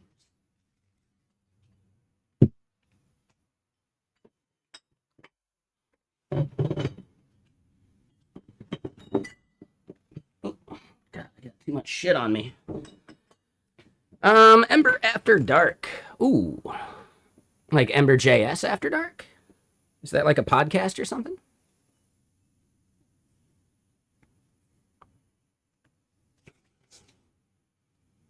Or is it just more like the ember shining in the darkness? Like just more metaphorical?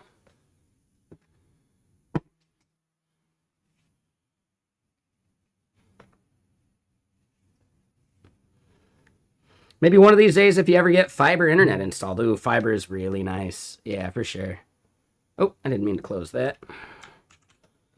There we go.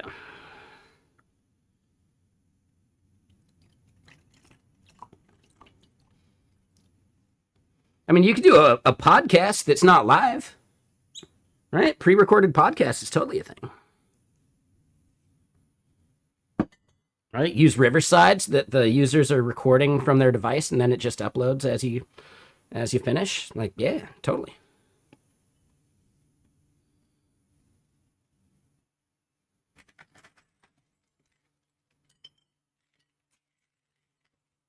I guess here's my question though. Is it like related to Ember.js, right? Or is it just unrelated Ember?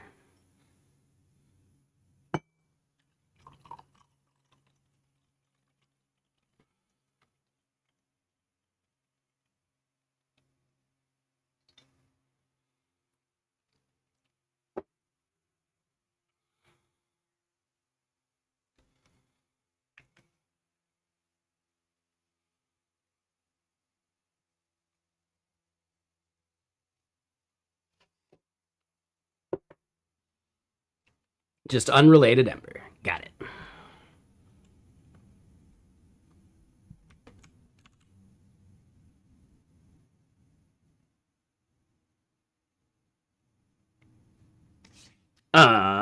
Okay, it's funny I mentioned Fiber. It's the name of the YC company doing exactly that. Was trying to decide between Fiber AI and Crust Data, but we'll check what recommended by Keck right now. Fiber AI?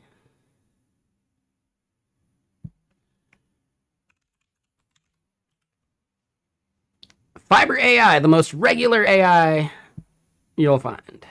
It's consistent. The data just flows through it.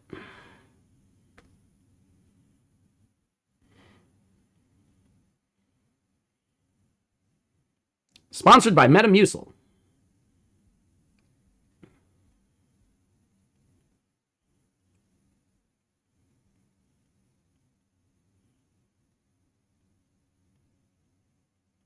Oh, that's brutal, Ember. That sucks.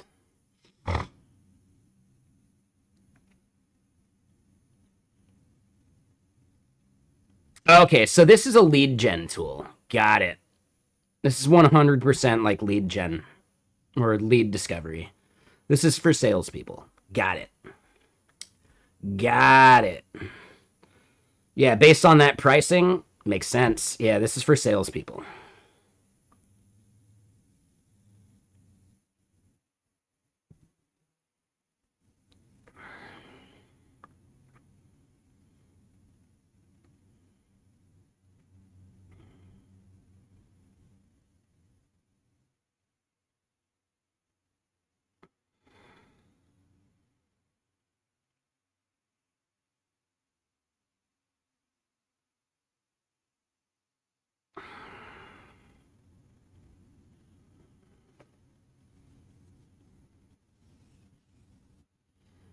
Interesting.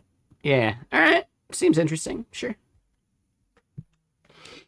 All right. So yeah. For this part, what we want to do is it .to locale string. That is totally it. Well, voila, et voila.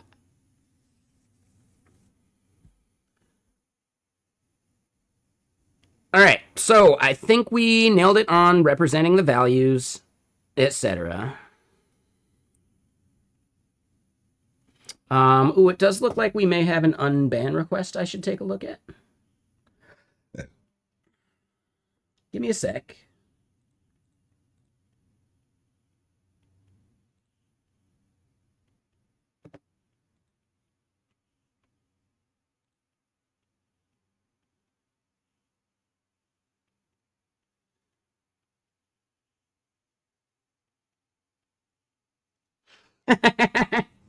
Fuck no.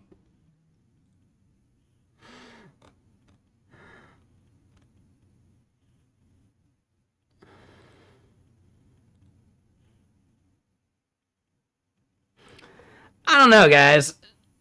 Someone's name is ha ha ha, look at you. Their first messages were while we were dealing with someone else who seemed like they were trolling a bit. And their only messages were, feels strong, man, and Peepo said. And the account was created yesterday.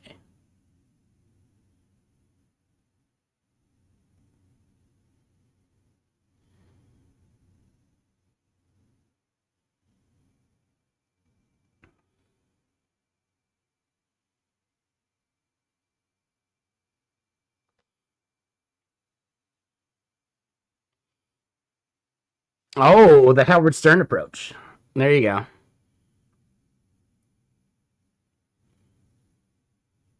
Yeah, I'm almost positive it's a Banovator.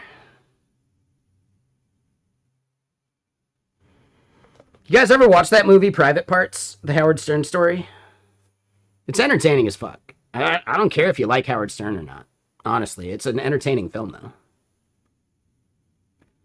though. It's one of the first times I remember seeing Paul Giamatti in a film. I'm sure he acted before that, but it's the first film I remember seeing Paul Giamatti in. And he plays Pig Vomit, the producer assigned to manage Howard Stern. And there's a bit, right? They have an intense rivalry. The producer hates Howard Stern, but people listen to him. So he has a study run. All right, why are people listening to Howard Stern? And then this dude comes up to him after the study, after the survey results. So Howard Stern fans watch for, or listen, I guess, for on an average of an hour and a half at a time. When asked why they listen, the most common answer was they want to hear what he's going to say next. Well, okay, sure, those are the fans. But there's, like, hold on. There's a bunch of people that don't like him. Yeah, the people that don't like Howard Stern watch for an average of 3 hours a day. Or listen for an average of 3 hours a day. What? The people that don't like him are watching him more than the people that actually like him? Yeah, and when asked why, survey says they want to hear what he's going to say next. Right? His fans and his haters listen for the exact same reason. The haters listen even more. Like, it's fucking crazy, dude.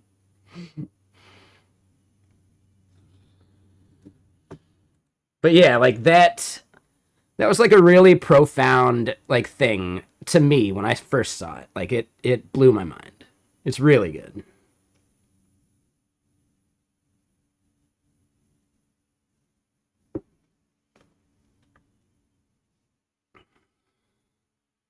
Exactly, for sure.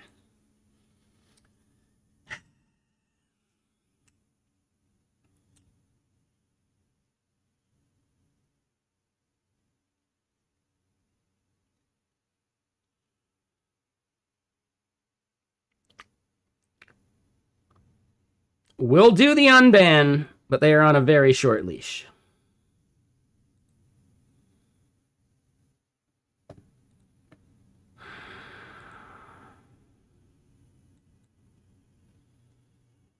I know I'm going to regret this.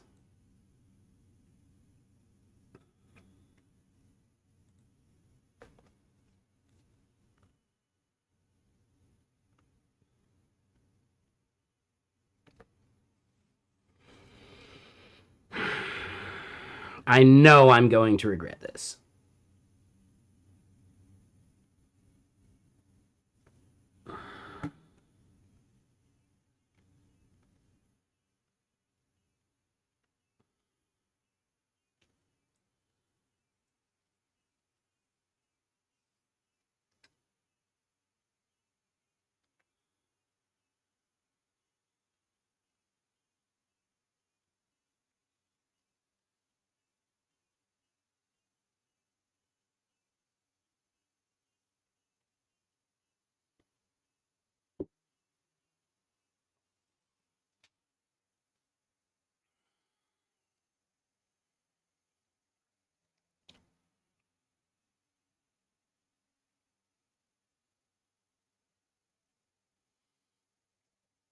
Touche. I'm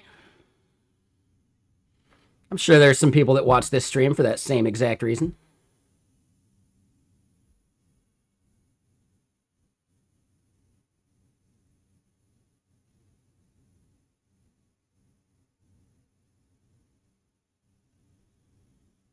I'm sure they exist. I don't know. Whatever. Anyway, let's keep building. So yeah, we need to figure out where we're getting these values. I don't think we have like a quota endpoint, but now I need to double check that.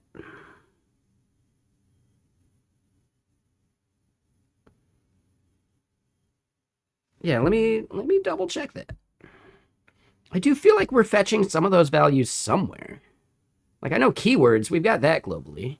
We've got notifications globally that we can read too. But I don't remember if we've set up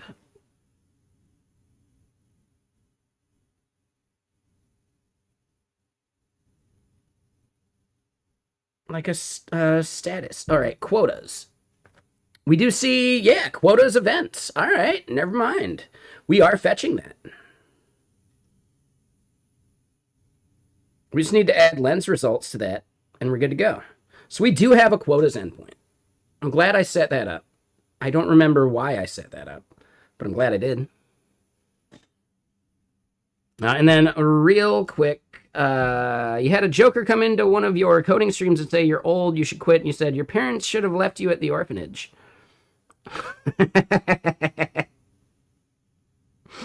Brutal. That one's rough, Todd. That's, woo, brutal, dude. Not wrong, but damn. Stop, he's already dead. That's mean. Like, deserved, but man, brutal. But okay, so fetching quotas. We are fetching that, and I think we're doing it at this page level. Let me double check some of our status stuff here. Ooh, we are not fetching quotas. All right, now I got to search for it. Shit. Oh, it's in our layout file. That's right. And I believe... All right, get org quotas, set quota warning.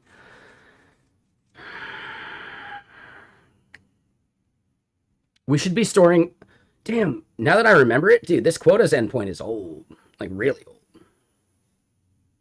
And wait, hold on. Did my brain just, like, completely gloss over that?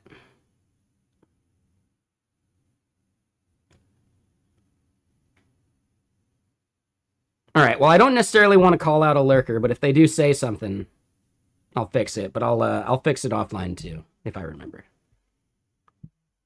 Saw someone that should totally have mod.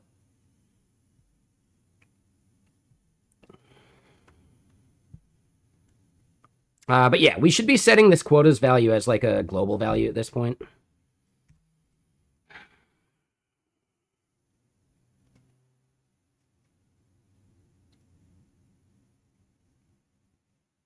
Yeah. Yeah, so we're gonna create a Yotai store for it. It's the right thing to do.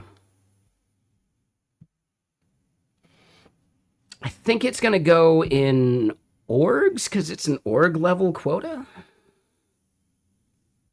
I think it goes here. Yeah.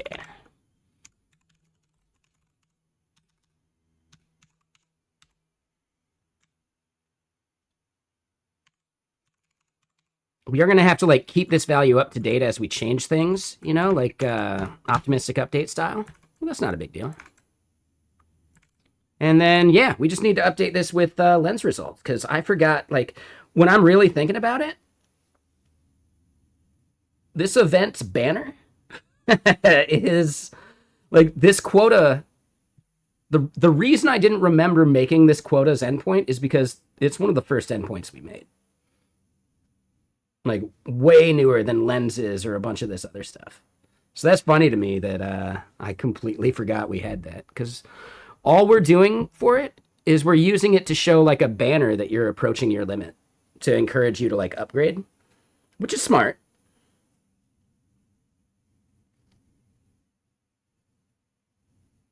But yeah, definitely like a better way we could do this.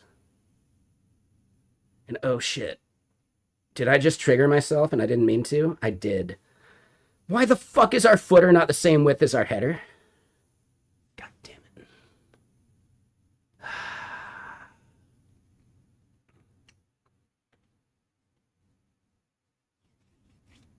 What the fuck, dude? Nah, we'll fix it. Shit. All right, so yeah, at least here, this is going to be lens results. Yeah. The reason we kind of mix and match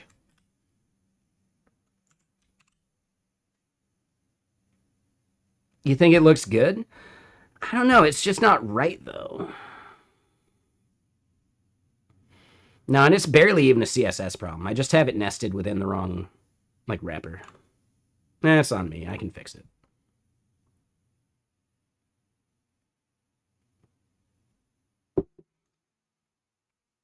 It's just not important. We will be shaving some yak, but not right now. We got other yaks to shave first.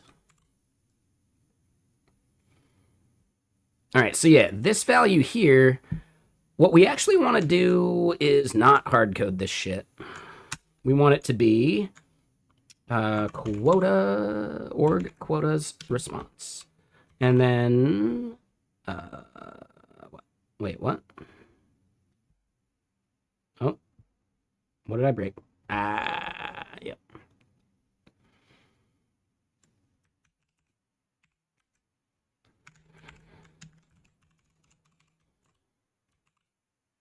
All right, so now that's an error, and we just got to fix that on the back end.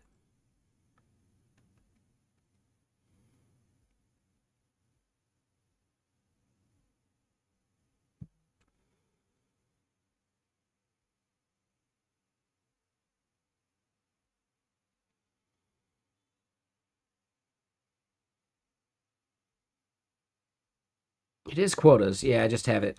Let's just do a search. There we go. All right, so get org quotas, and we're just doing event count.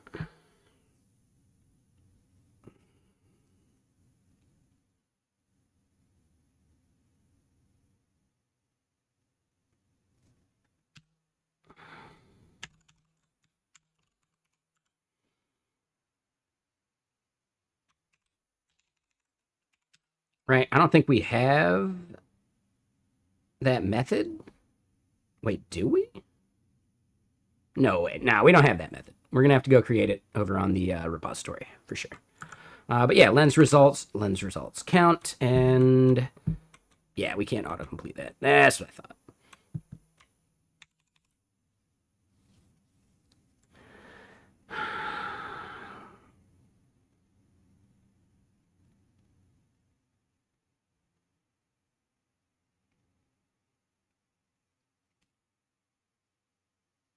And I think the big thing I want to do is instead of making this like two separate requests, I know it's like to the local database, so it's going to be lightning fast anyway, but couldn't we just make it one query? We definitely could. So we'll make it one query instead of like two separate queries.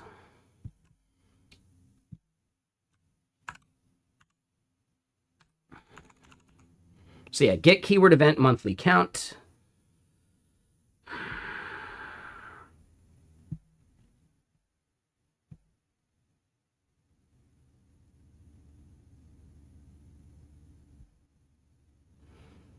We're going to make a whole new method for it. I guess, is it a method? It's just a function on a module, right? Methods are for like instances of objects, yeah? So yeah, this isn't an instance of an object. It's just a repository for functions. Let me get more music going, though.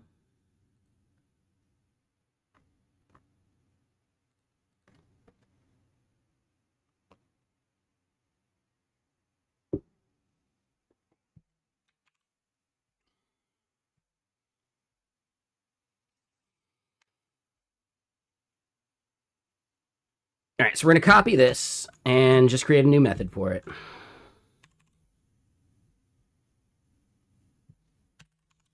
And we're going to rename it, and this is going to be...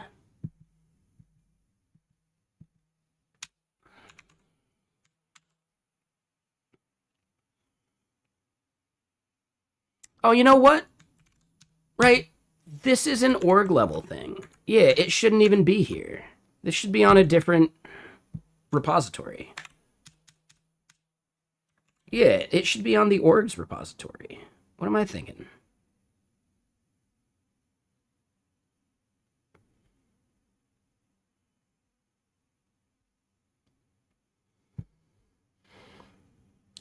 I do think this is an issue, right? We're mixing and matching all of our org stuff. And, all right, so yeah, org quotas, we actually have as a separate thing. Honestly, I think I forgot that we had that other quota endpoint.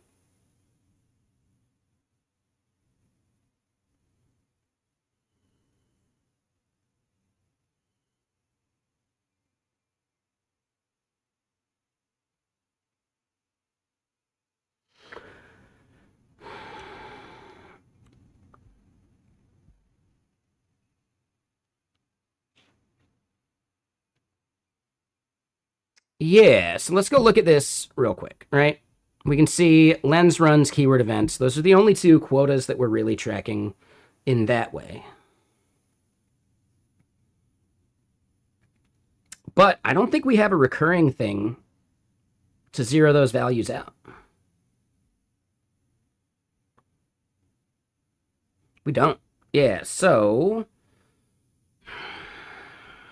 Right? Dude, the yak shaving continues.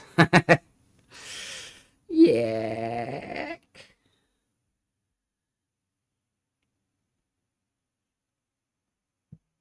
Right, as far as jobs go. Yeah, so clearing stale Stripe events, clearing stale magic links, clearing stale orgs.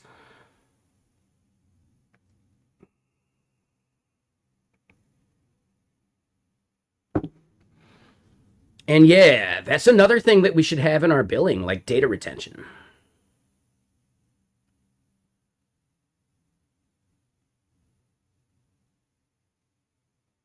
Oh, we should definitely have data retention as part of our billing stuff. Yeah, I need to add that as a task because that's a totally separate thing. We're not even going to shave that yak in this context.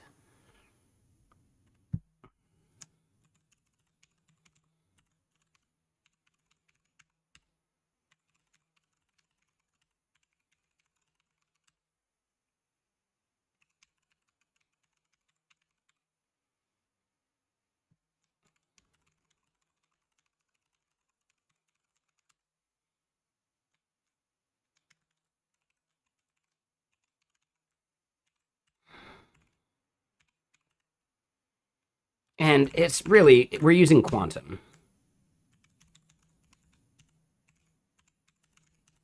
We also need to create the quantum jobs to clean up stale.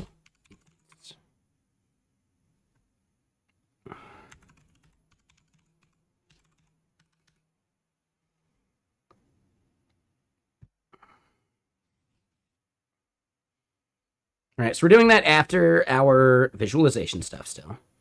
So it's going to be a separate thing. But we do want to get at least like this response from all of our quota stuff coming back with those values.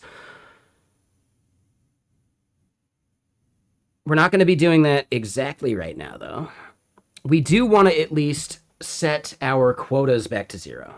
So this is going to be reset org quotas.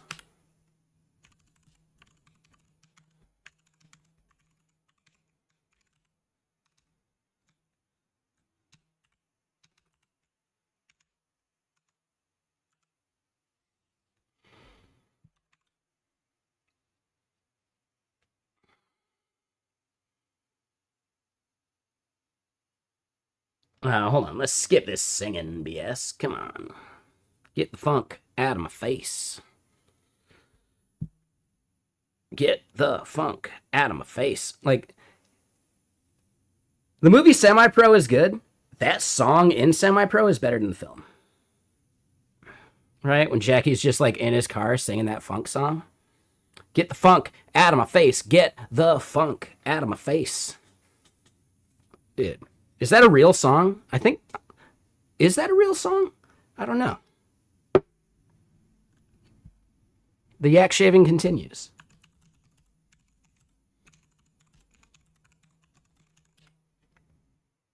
I think it is. Ah, shit, okay. Just the fact that Semi-Pro turned us onto a bunch of really good funk. I'm going to have to listen to this song again. Anyway, the yak shaving continues. So yeah, Messijo accounts org quotas. Now, that is the wrong thing. It is going to be accounts. Oh yeah, we are shaving that yak.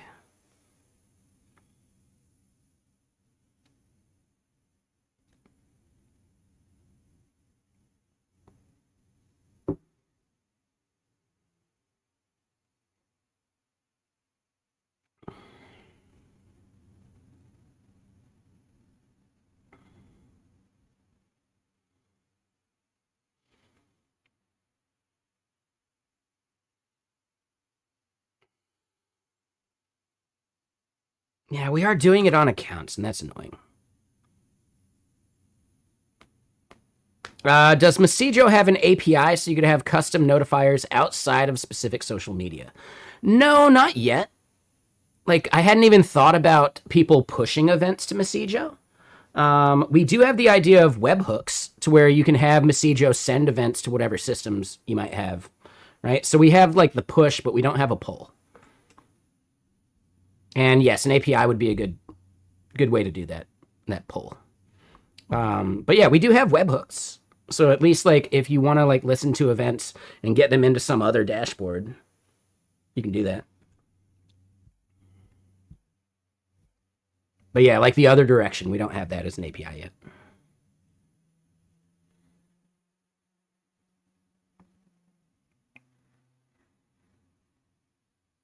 That's actually a really good idea, though. We do have, like, a public API as part of one of our tasks. It's, like, way on the backlog, though. Maybe. I just wonder if that's outside of scope. But I guess here's the biggest question every startup founder should ask. Is that a feature that would block you from paying for Messijo? Right? Like, if we didn't have that feature, is that a deal breaker for you? Or is it a nice to have? I know it depends on the customer. I'm asking you specifically.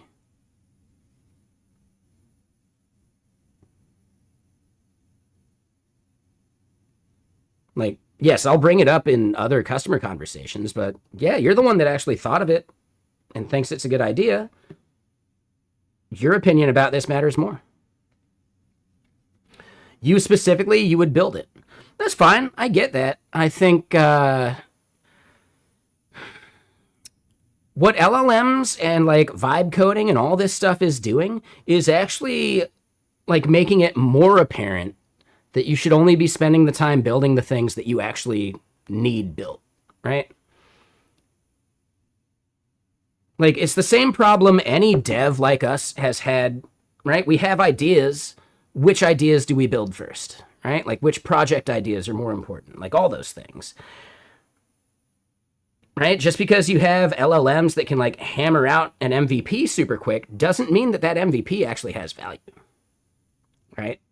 So you still have to like pick and choose your battles of which thing is worth spending your time ideating on and brainstorming and doing all that stuff. In fact, it makes that problem even worse because there's all these things you could be building. Now you got to pick the right ones. Hammering out and building out some bullshit that doesn't actually have value to you just because you had the idea. Have fun, but you could be spending your time better. You could be spending the LLM time and your token usage better. So instead, like, it's not taking away the need to think about product and what's worth our time. It's actually making that thought process even more important. Yeah, what's up, Nan? You have to go. No worries. Thank you for the raid. I appreciate you. What you gonna go eat real quick? Foodie stream in disguise, obviously. And yeah, I was lurking you earlier.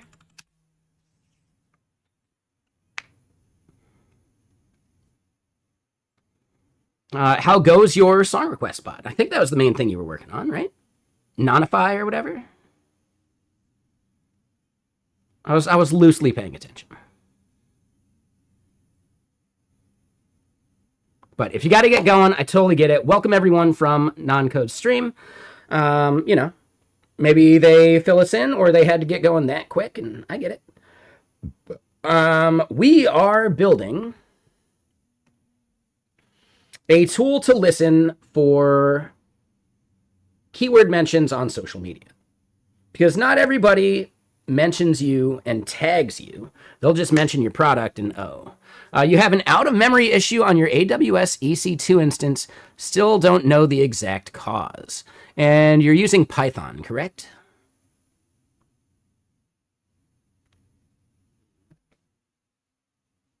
Yeah, just download more RAM. No, that gets real expensive real quick. Because technically with an EC2 instance, you could just download more RAM. You totally could. Like, that's actually a thing. You could just download more RAM into the EC2. Problem solved. You could totally do it. We live in the future. Like, oh my God. Okay, so interesting. Okay, so it's a Node.js server, and that is why, like, yeah, the out-of-memory thing can really get you because it's a persistent process. Whereas if you were using Python or PHP, it's just a thing that runs from top to bottom and the RAM gets freed up. Same thing with Ruby and all that stuff, right? So it's a big difference between interpreted languages and, like, full-on persistent servers. And it's a really good experience to, like, you know, fiddle with and understand the pros and cons of each of these things. But yeah, interesting. So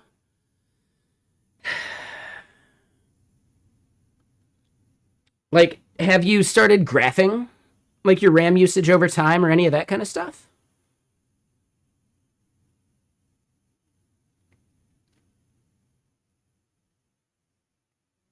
Like state versus stateless? Not quite.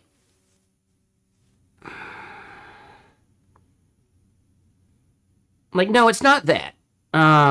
Because, like, I don't know, Python and PHP and all those things are still inherently, like, based upon their rendering, they do have state as the application runs through, and they are relying upon global state from your database, etc. But they don't have this, like, persistent memory problem. Like, they may spin up and chew up a shitload of RAM from, like, the start to finish of the script, but once the script is done, it's discarded, and the RAM is freed. But you don't get that with a persistent server in some cases, right? Now, granted, the garbage collector should be doing that, so what it hints to me is that you have something that's not letting go of some kind of, like, state. But garbage collectors should be really good about that. So now I would be curious about, yeah, I don't know. I'd be really curious about how this would be happening. But what you should definitely do is start graphing like RAM usage over time, writing it to a CSV file or something, right? Just on like some interval that's running while your server runs. Write that to a file and see if it is increasing at a predictable rate or if it's some kind of like burst that's doing it. If it's like going at this like predictable, like constant, steady uptick, then it's pretty obvious that you've got some memory leak somewhere. Now, if it's spiking and then dying, like, well, then maybe you just don't have enough RAM to handle the spikes, and there might be something to consider. But if it's just constantly like going up, that is a very obvious pattern of some kind of memory leak. Something that's like being retained when it shouldn't.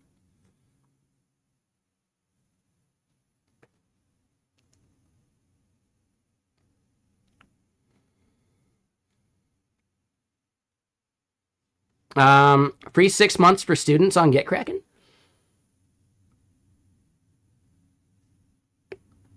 Yeah, is that through like the GitHub like student pack? I think we're still doing that one. I don't know. Yeah, I'm less certain of what our like our student giveaways are. I swear I heard someone say that we killed those programs, but if it's working, then just use it. Hell yeah, dude. Like I wasn't even aware that we could do 6 months because of the way that our billing is set up. Like it's got to be like a year. Hold on 1 second. Sorry. Your mama was a snowblower. Dude, I just love your name so much. GitHub student developer pack. Yeah. Yep. Yeah, so the GitHub student developer pack I think is still valid. I think we have maybe killed like the other instances of student stuff though. So I think this might be the only way to do that now.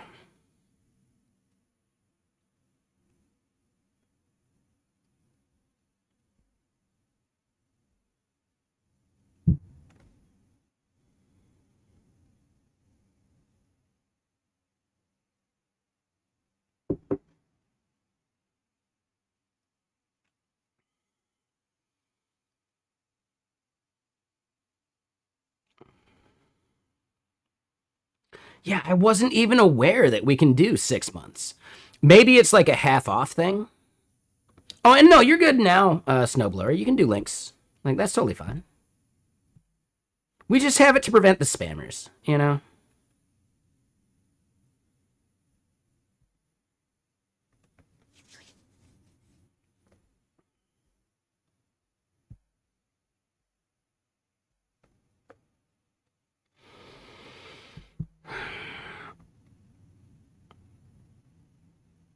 So yeah, Messijo accounts reset org quotas.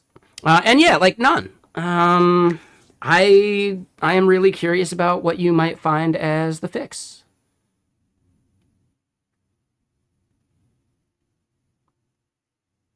So yeah, like keep us posted. And I forget, is it open source?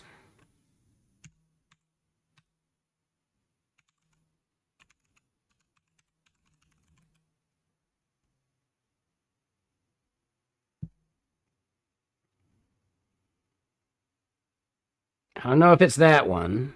Maybe it's just not pushed up.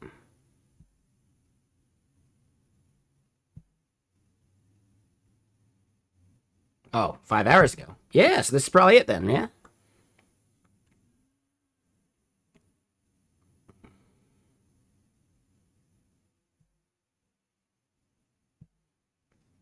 Hmm.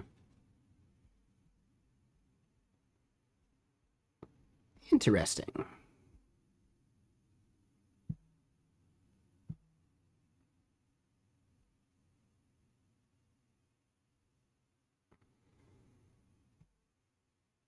What's up, Pedro? How you doing?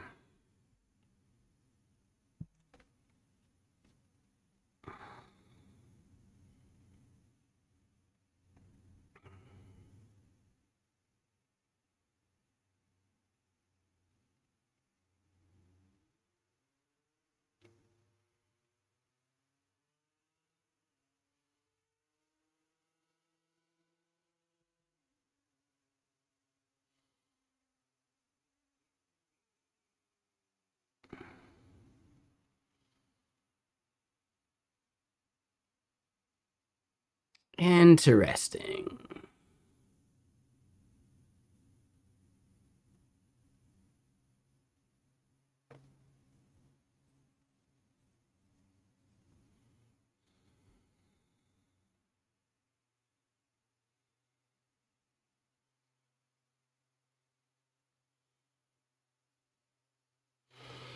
I'm curious about this like global persistence object.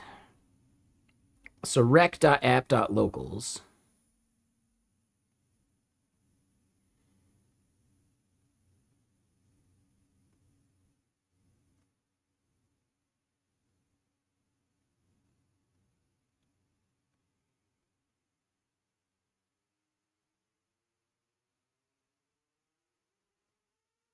Twitch?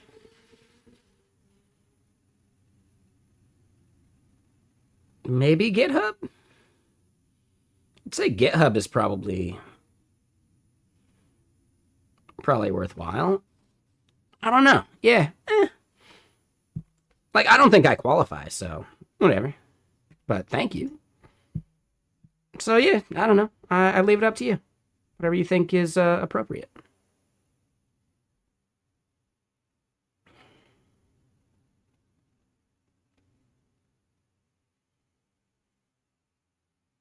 So, yeah, this would be the place where I would start looking, right? This whole like rec.app.locals.persistence thing.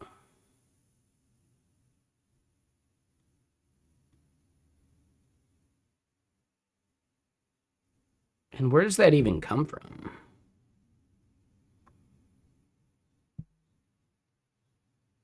It's probably this class, right?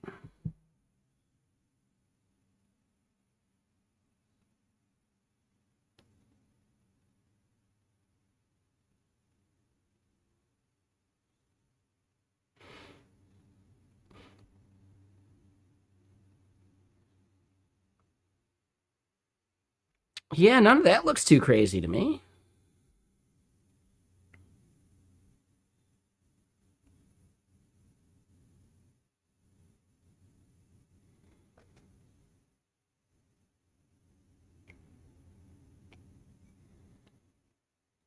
Hmm.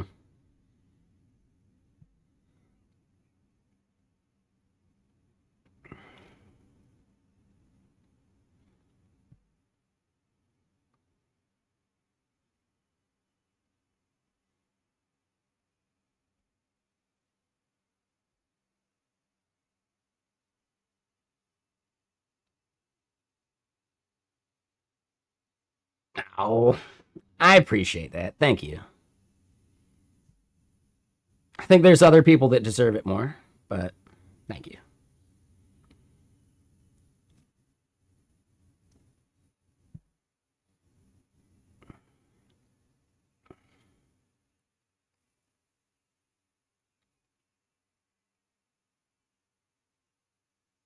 2 UX issues there. All right. Well, I'll look at it right now. Um, so yeah, I would guess that none has taken off already, but just in case, non codes would need to then look up how to wire up DevTools, right? Like Chrome DevTools to a local Node.js server. So Node.js, Chrome DevTools. There's a way to wire that up, and this is probably like the best way to get started with it.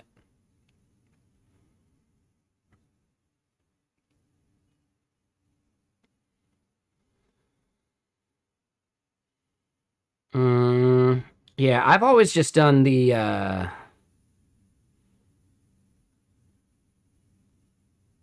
don't think I remembered that there's a node inspect. Interesting.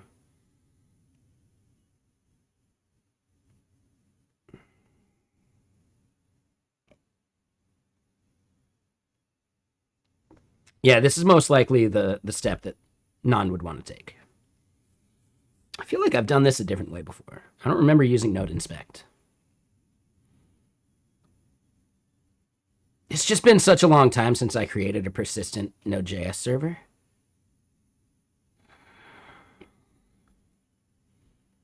Like if I'm doing Node.js, I'm typically doing like Lambda stuff.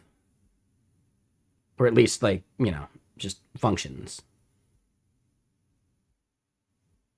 So yeah, it's been a little while. Man. I'd say it's probably been at least like 5 years. Jeez.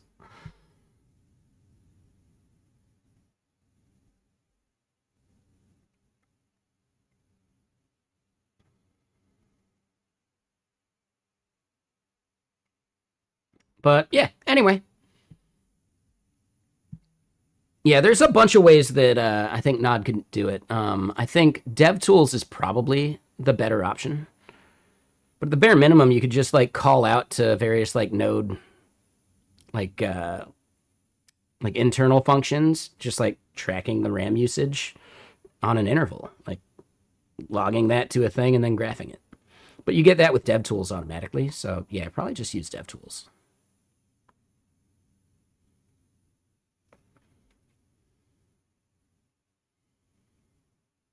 So yeah, I didn't see anything that jumped out to me, but I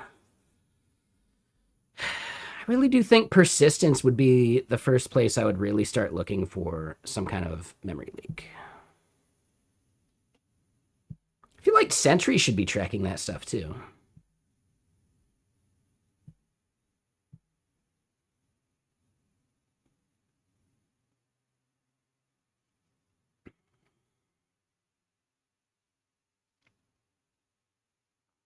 Yeah. But all right, anyway, back to what we're doing.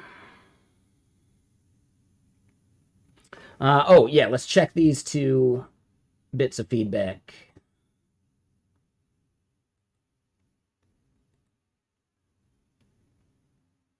It reappears if you delete all your keywords. I'm totally okay with that. I don't think that's actually a UX problem.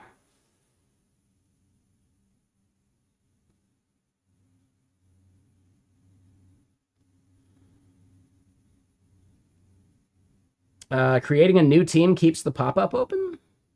We should have fixed that.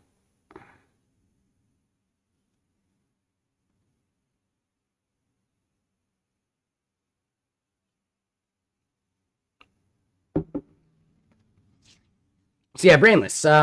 Yeah, the new team one, that might be like a regression. I feel like we should have had that fixed. I think that might be a regression. But the first one, the setup box reappears. I'm okay with that. You need keywords for the entire thing to actually have value. And I would want to keep letting the user know that they need keywords to realize value. It's the entire point of the application. Like they should see the setup steps again if they get into a state in which nothing can happen, right? So I don't think that's a UX issue. I think that's actually a UX boon.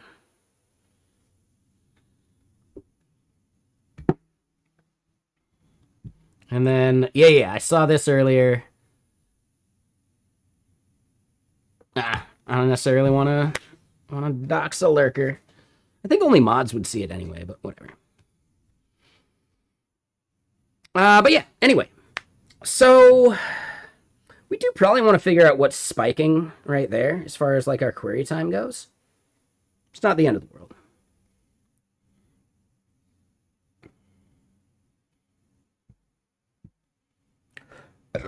But yeah, this is something I really like about Elixir.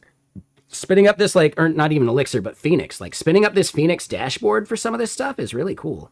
Now, 98% of my 64 gigs, that part I don't think is actually accurate, but we do see that the beam is chewing up 22 gigs right now.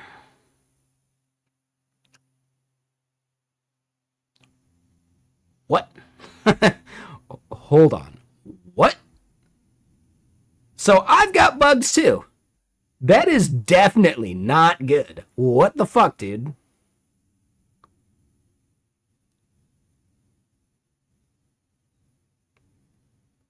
Something has gone terribly wrong. Oh my god. I don't think atom count is the issue. Our atoms is super low.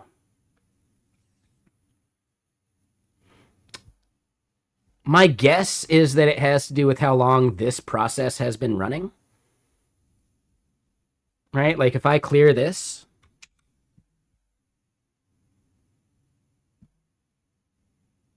I don't. Thanks, Non. What are you trying to do to me? And yes, that had 0 impact on the amount of RAM used. Turn it off and back on again. I mean, that's definitely an option, but honestly, like, the beam should never be taking up that much RAM.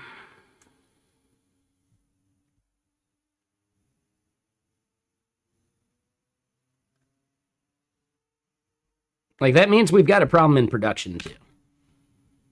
Heavy breathing. Let's actually do it. Let's look at prod.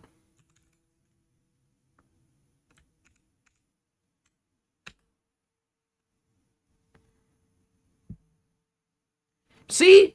Yeah, in prod, we're fine. I think it's just something to do with, like, the local dev server. And what do I mean by the beam? The beam is the virtual machine that Elixir and Erlang run on top of. It is the thing orchestrating all of these separate processes and gen servers and all that stuff.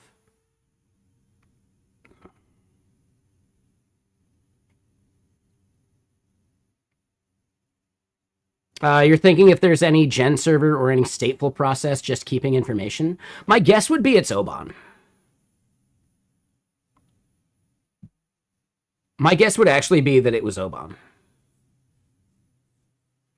For people who are unfamiliar with Elixir and the Elixir ecosystem, Oban basically functions as like a message queue within your Postgres database. So it's a persistent message queue that you don't have to spin up another service for. But it does mean that, you know, it lives very close to the rest of your hardware instead of being like a separate level of redundancy.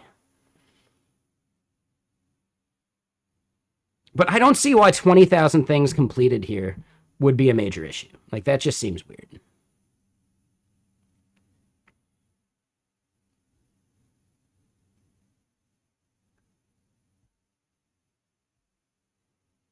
But yeah, at least looking at prod, RAM is fine.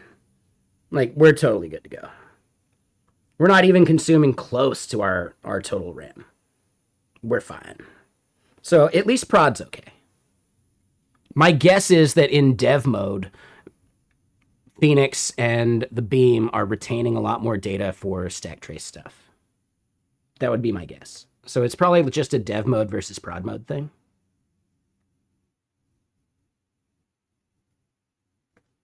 In fact, hold on. I think I already know it. We massively increased some values only for dev. Right? Like queue target, queue interval, timeout, ownership timeout. Those shouldn't be a problem, actually. But the fact that we're adding like stack trace and some of these other things to our database like connection stuff, I could definitely see like stack trace true, sensitive data on connection, like pool size, like a bunch of these things just retaining way more data than they need. I could totally see that. You're saying processes? Yeah, I mean, we could go look at that.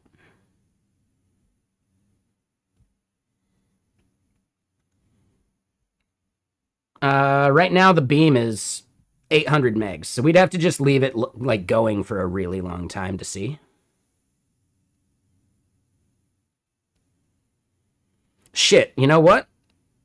Part of it could have been the live dashboard itself just being going too long.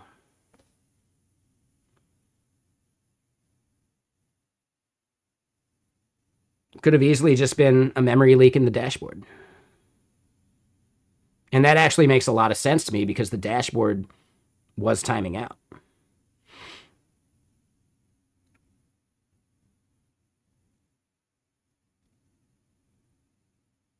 We kind of do see like the dashboard page live mount value increasing as time goes on. That could totally be part of it.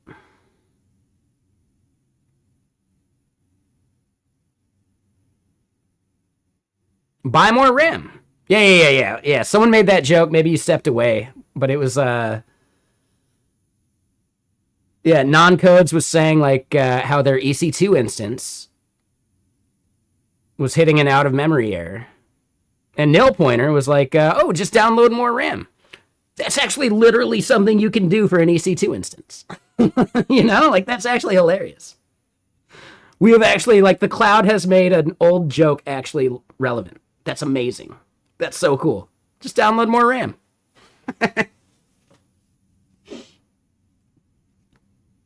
Yeah, that's amazing. We live in the fucking future.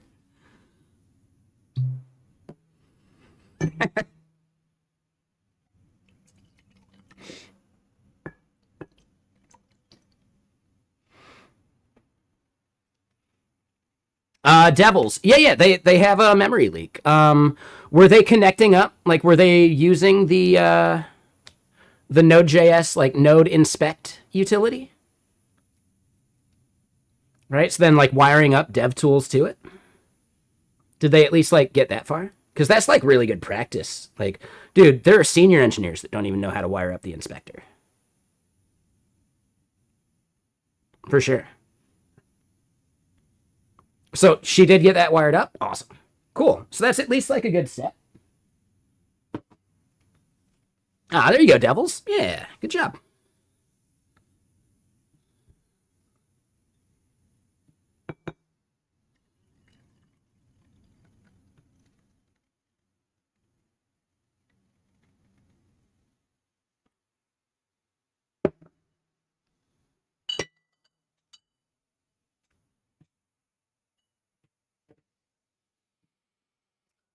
All right. So yeah, the yak shaving continues.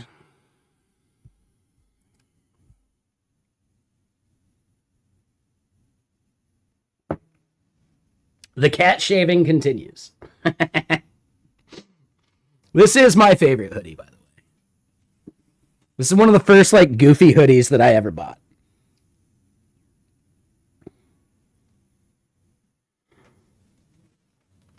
So I bought this one and the ramen hoodie at the same time. They were the first goofy hoodies I bought. I bought this one specifically because I thought it would fuck with the cats that I had at the time. But they were like 17 and 18, maybe even 18 and 19. I forget the exact ages when I got it. And they were already, like, tired of my shit. Like, yeah, we know it's you, Chris. So that was fun.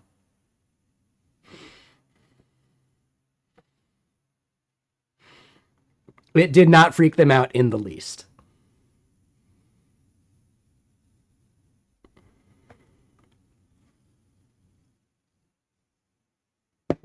Your favorite's the pizza one? That one's good too, honestly. All right, so yeah, org controller.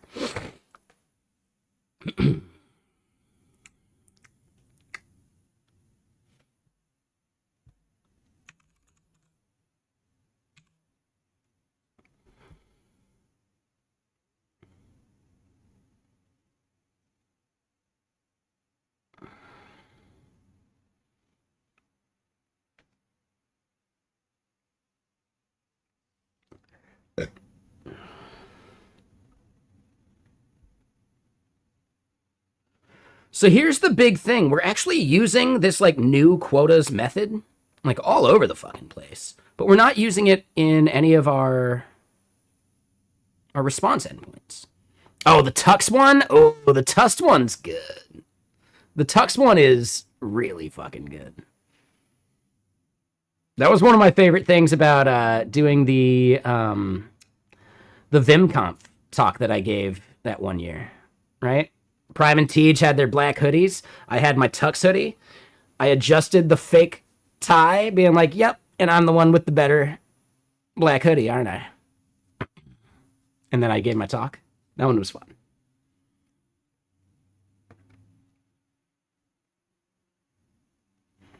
Without the -D, yes, it will kill the process.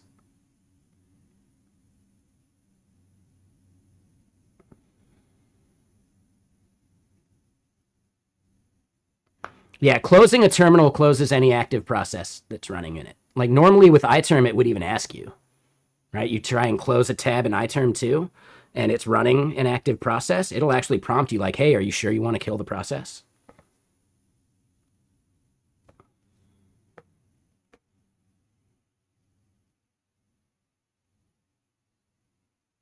I don't think Ghosty has that feature yet, but yeah.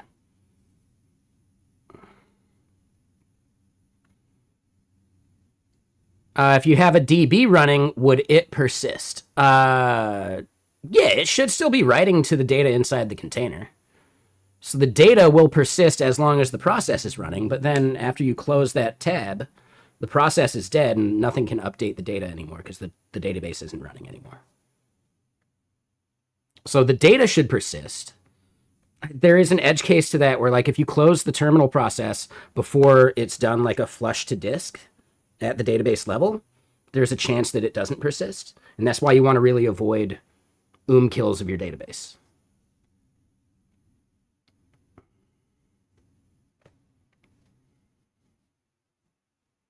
And in this context is like out of memory or whatever, right? But as far as like Kubernetes and some of that stuff goes, yeah, like an kill of your database instances can really fuck you.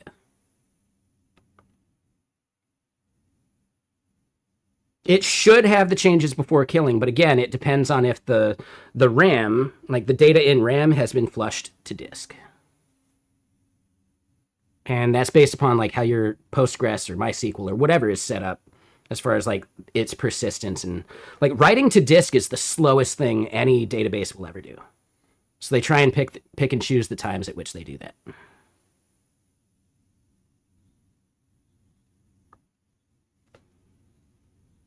And not literally the slowest thing. You could definitely write some super slow queries if you wanted.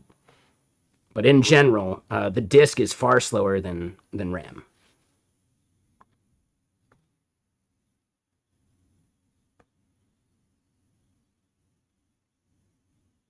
I know things change a little bit with SSDs, but even then, SSDs have to go over typically like just more distance to write to the SSD. And you can't optimize the speed of light.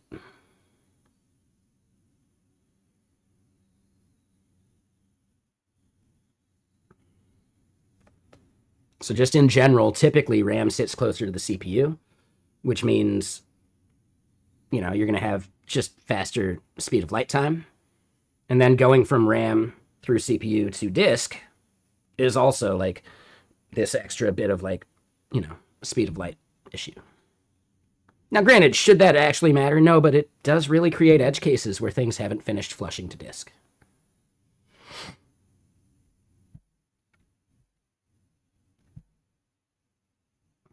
You can even run into that just with your desktop, right? You just do like a full on like power off instead of a shutdown. Yeah, some shit in RAM didn't get flushed to disk.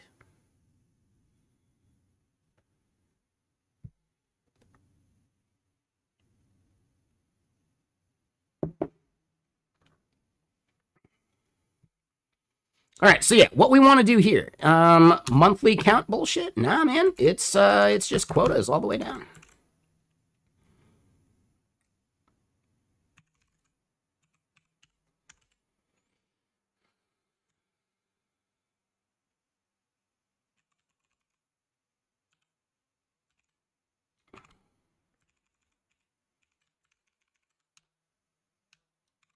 I think if we just do that, we're good to go. So now it should have the full thing. But I don't think the quota's response is going to have that. No, it's not.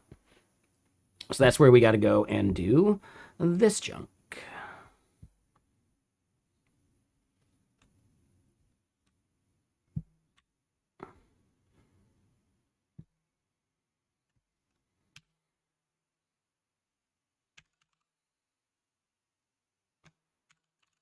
Wait, where did I mistype lens results? Oh no, that's not good. Yeah, so that needs to be a comma. Required true doesn't actually go there.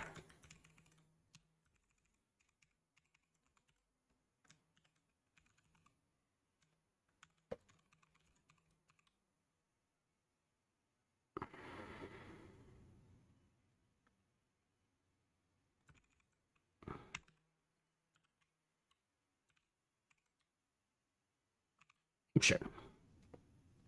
And then, hold on, let me catch up on chat.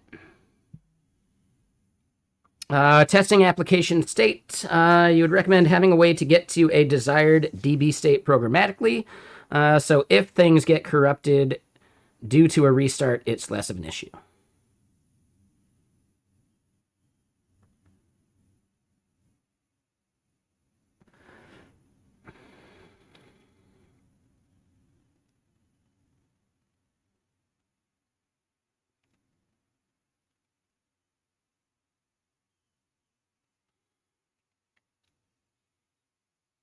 Okay. I think it really depends on what kind of data you're talking about there. In many cases, you're going from RAM to disk, and then from disk, you would create backup, right? Not always, right? Depends on caching and all that BS.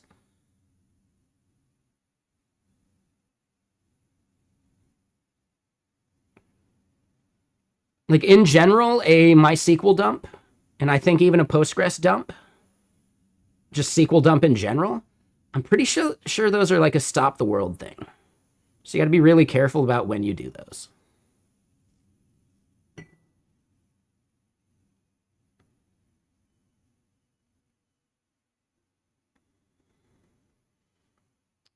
Like the same problems you'd run into with running a SQL dump at the wrong time are the same problems you might get. Like if you've ever been to a Go meetup, especially back in the day before they did the generational garbage collector, there was like a stop the world GC pause that every major company building using Go would hit and then give some talk about how they fixed it. Like you eventually just hit some amount of data that the GC pause loses you so much data over the milliseconds that it's been stopped, which is fucking crazy, but it's a massive problem.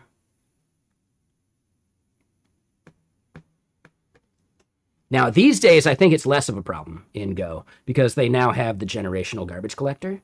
But I think 2015, 2016, I just remember way too many talks about, yeah, everything was going smooth until we hit some level of throughput and GC pause caused loss of data, right? And it's not necessarily loss of data for like writing to disk, but it's like you're pausing the entire world and you're just missing events because of that.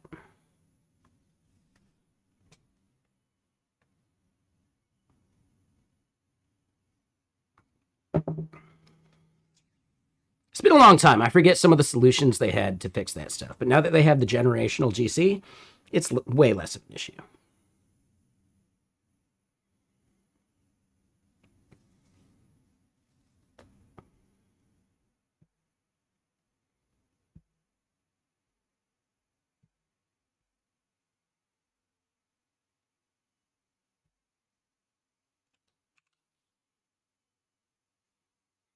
All right, so this should be all right now. We do want to rebuild our SDK. That way we get the types into our front end.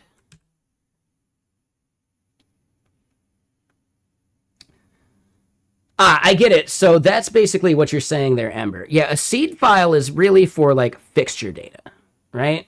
For like constant data that you still want in your database. Things like a list of states with their name and abbreviation, right? Like lookup table stuff.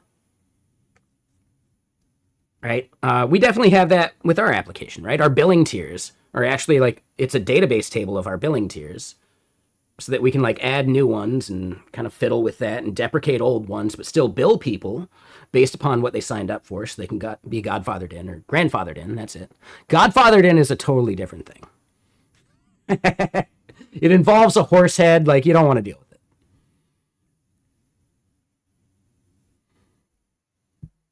But yes, I do want to support like grandfathering people in.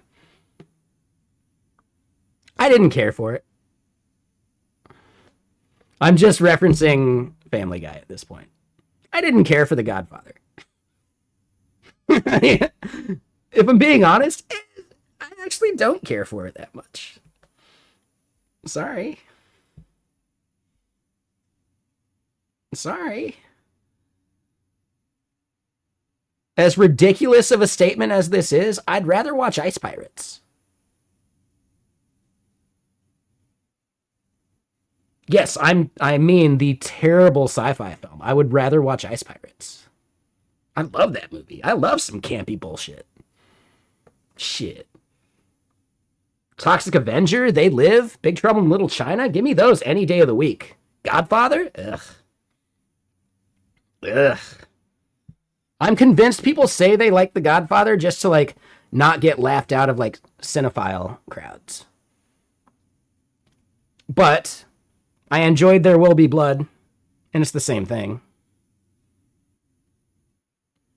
You can't be a cinephile and dislike There Will Be Blood. You just can't do it.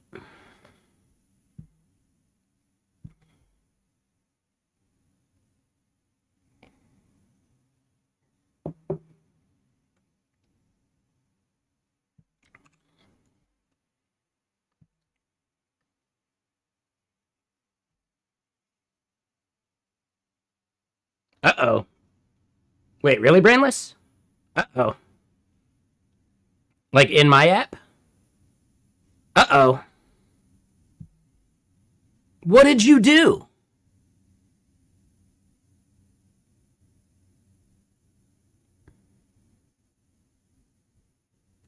Is it okay if I impersonate your account? What did you do? So Brainless, could you real quick try clearing storage and logging back in? Could you clear your local storage and log back in? And does that fix it? If so, I already have a hunch on what to do. And this is why I'm not a big fan of vibe coding the app, right? If I had vibe coded any of that stuff, I wouldn't have this instinct of what's going wrong. I already have an instinct of like where to look for a fix. Right? And it's not that I'm anti-vibe coding. I will vibe code shit. As a solo dev, I need to know where everything in the app is. If I was on a team, well, yeah, I'm not going to know where everything is anyway because other people did that work. And then there's a lot more value, I think, to just vibe coding some shit out. But for a solo dev, for an application you actually need to be able to debug, I don't know, man. I'd rather understand my app enough that I know exactly where to go look. Like, exactly what, like, the possible fix could be. And yes, am I rationalizing a bit? Yeah. I'm only human.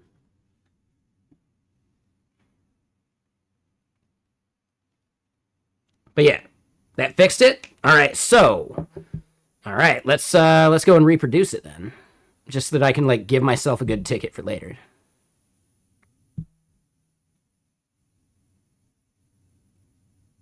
How the fuck did we get into this state?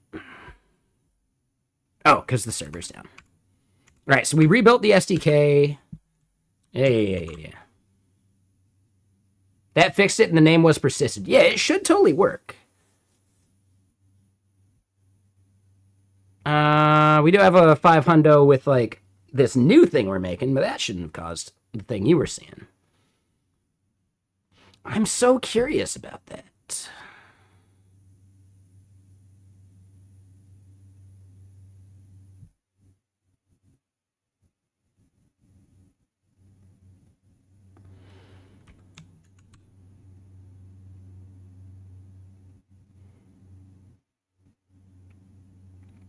We've definitely got something weird going on here. Yeah, how dare you, Brainless? No, it's our quotas endpoint. And in dev, we do like refetches of things that are a 500. I think we actually do that in production too, and that's how you're seeing that. But we haven't even pushed up that change yet. So we're gonna have to figure out what's going on there. We got some red on us. JSON encode IO data. Oh yeah. This is an easy one. All right, we'll fix that. That one's easy. You need to stop being lazy. You went to the kitchen and instead of making food, you opened a can of diced peaches. You mean basically like sugar syrup with a little bit of peaches added?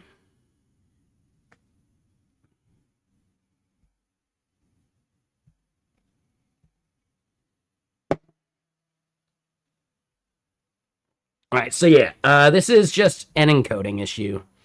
We can fix that. That one's simple enough.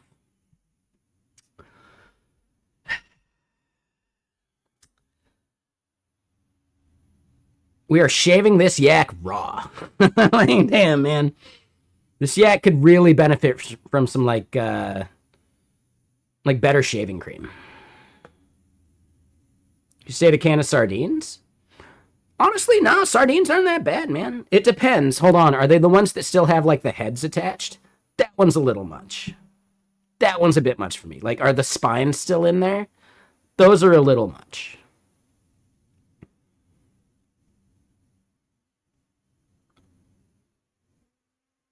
I don't necessarily want to see the little sardine eyeballs. Anchovy, sardine, etc. You know what I mean?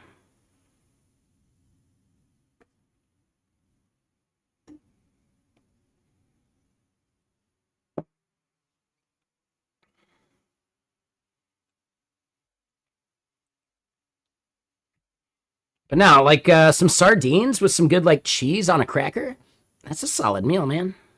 It's actually quite good. Sardines, anchovies.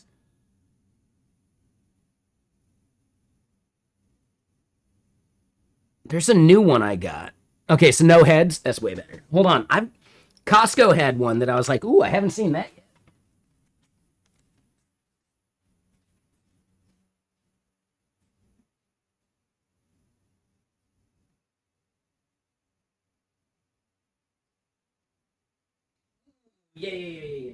Yeah. Yeah, these are probably like proper fillets instead of like whole fish. But yeah, Costco had this thing of like rainbow trout. Yeah, I'm actually looking forward to that this summer.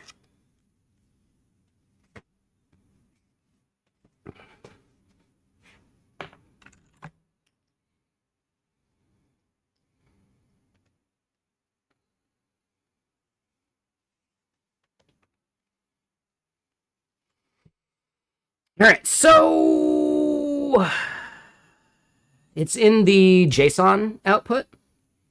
Here in org JSON, we got data, we got quotas. Quotas can't be done like this. Instead, we got to do something like this, and it's events and that. And then voila. Et voila.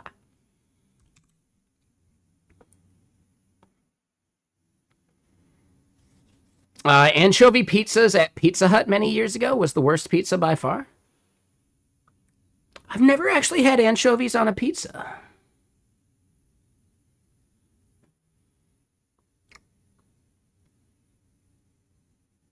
Yeah, never even had it.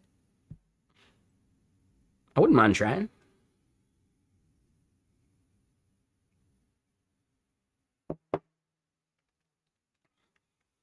Like I know the reference from like, you know, Teenage Mutant Ninja Turtles, right?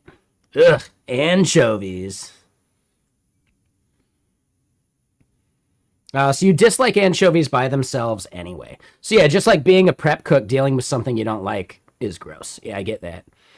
I fucking hate hollandaise sauce. And there's a couple other things that I really dislike back when I was a prep cook. Stanley Spadowski. Ah, UHF. Yeah, for sure, Slacker. Hold on. I can't believe I forgot that. What is my mop? We've never been apart.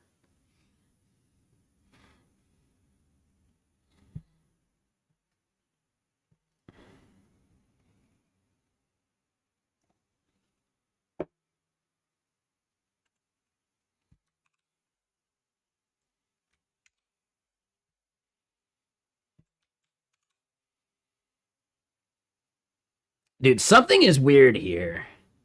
How the fuck is that taking so long to resolve? All right, well, yeah, it's probably the 500s we're still getting. Fuck.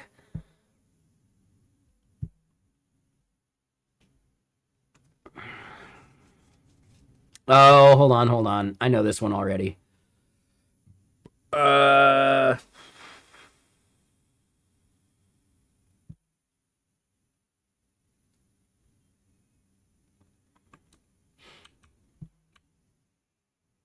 It's keyword events, not events.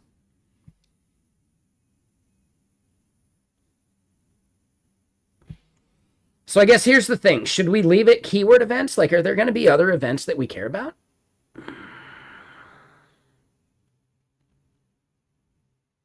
I'd say that's a problem. Like, that's a bridge we cross when we get there. It's going to be events still. Just because we're calling it keyword events at the database level, our API doesn't need to directly map to everything that we do in the database. Right?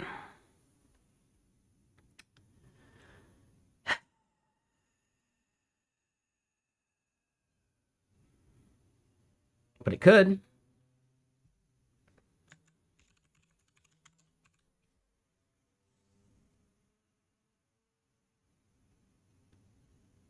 It definitely could.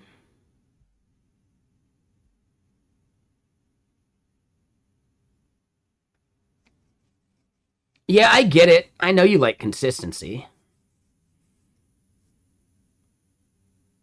Hence the peaches in your sugar water, right? If you're just drinking sugar water, that'd be boring, right? Peaches add a bit of consistency to it.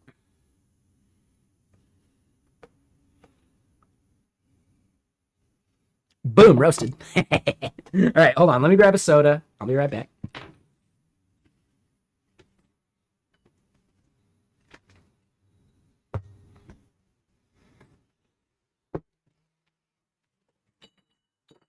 I got too much shit on me. There's too many Coca-Cola bottles around me. I need to do my recycling. I am surrounded by Coca-Cola bottles at the moment. They're ganging up on me. The day of too many Coke bottles. It's like the day of long knives, but not nearly as bad.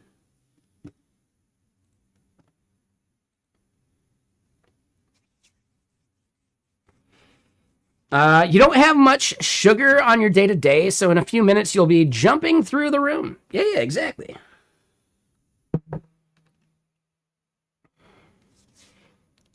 There you go.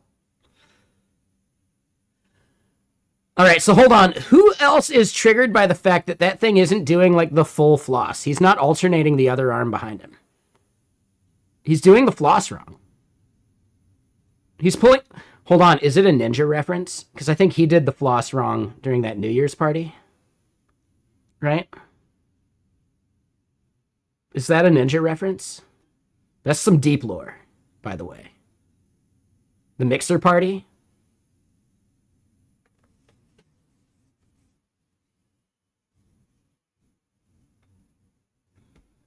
That's some deep lore.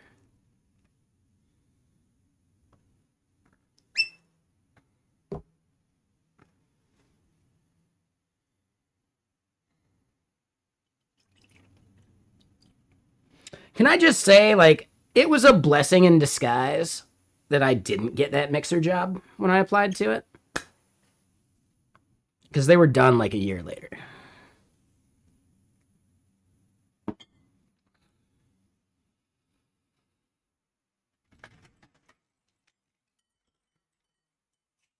No, like every single person on the team got like just moved around within the org. I don't think anyone actually got laid off during that. Like Connor Pete went from Mixer to working on the VS Code team, as an example.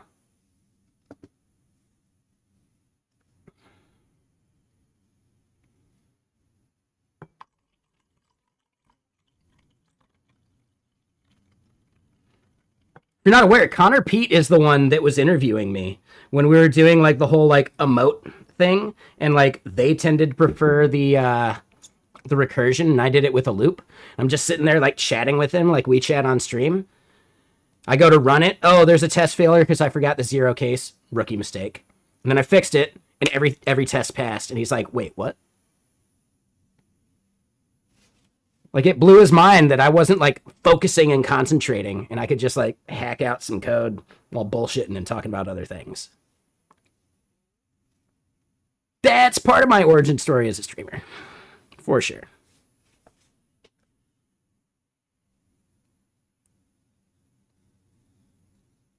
And it was before I even started streaming.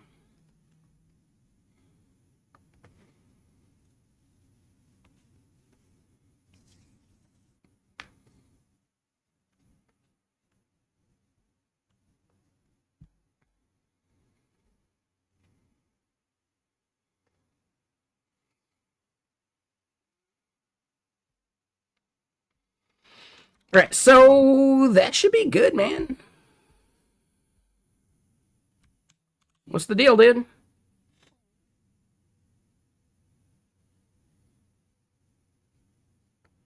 Son of a bitch.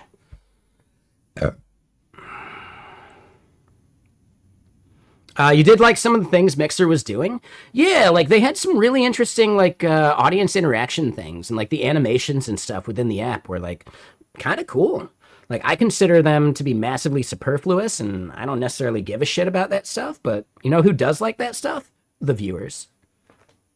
So yeah, like they were actually doing some interesting things.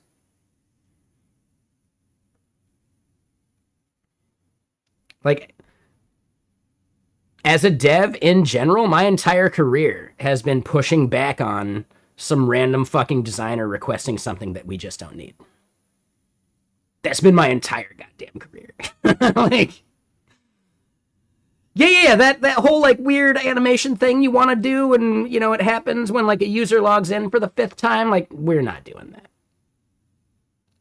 We'll put it on the backlog.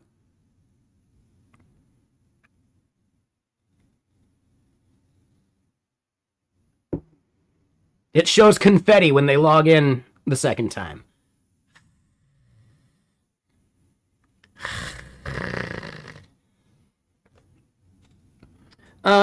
Devil's Eye.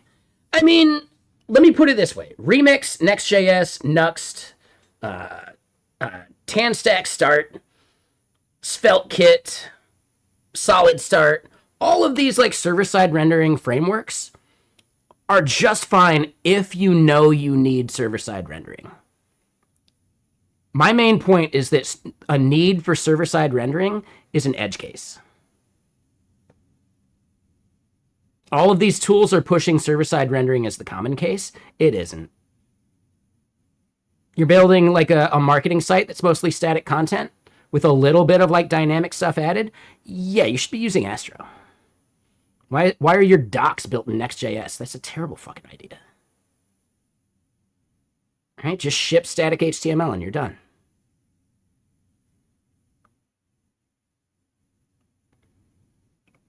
Right? They're at like, oh, are you login gated? Like someone has to log in to get access to the back end of some dashboard for some application thing? Yeah, if you're login gated, you don't need server-side rendering either. Per route bundle splitting, and you're fine. For the rare case where you actually know you need server-side rendering, Next.js is a great choice. Right? Next.js, Nuxt, Solid Start, TanStack, etc. All of those things, absolutely, dude. Yes, use server-side rendering. But that's a maybe 10%, maybe 20% problem. It's not the common case. These things pushing those things as a common case, I think is actually just user hostile. Or at least developer hostile.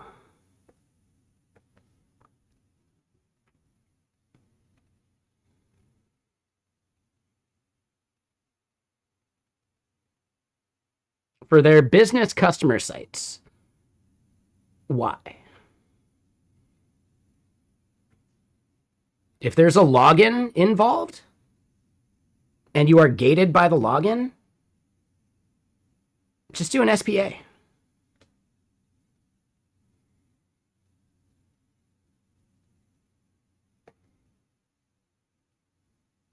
Yeah, exactly. So that's what I was getting at, Dingo.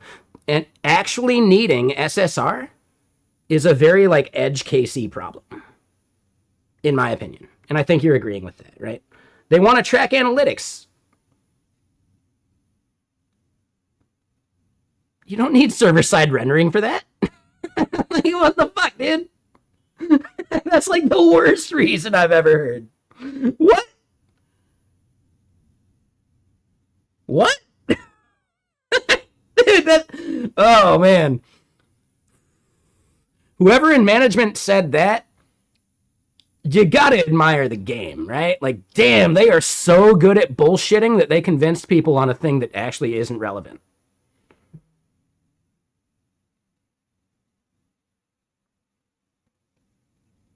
Okay. Google Analytics, plausible, all sorts of shit, dude.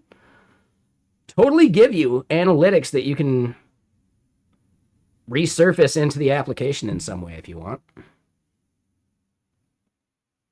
I don't know. Yeah, that's just ridiculous. That sounds like bad management, in my opinion, there, Devils.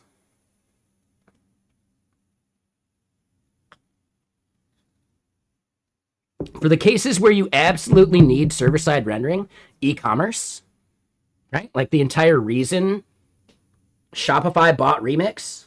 Yeah, I get it. Totally, man. Do it. They have Okta for login.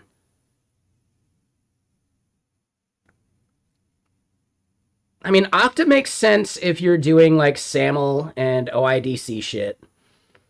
If you're just doing like login with Google type shit, Okta is massively overspending.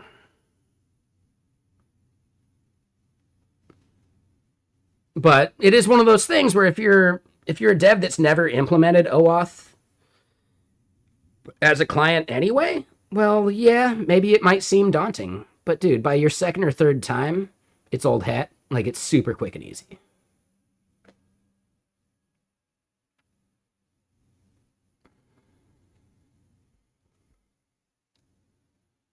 So, I don't know. I push back on a lot of stuff.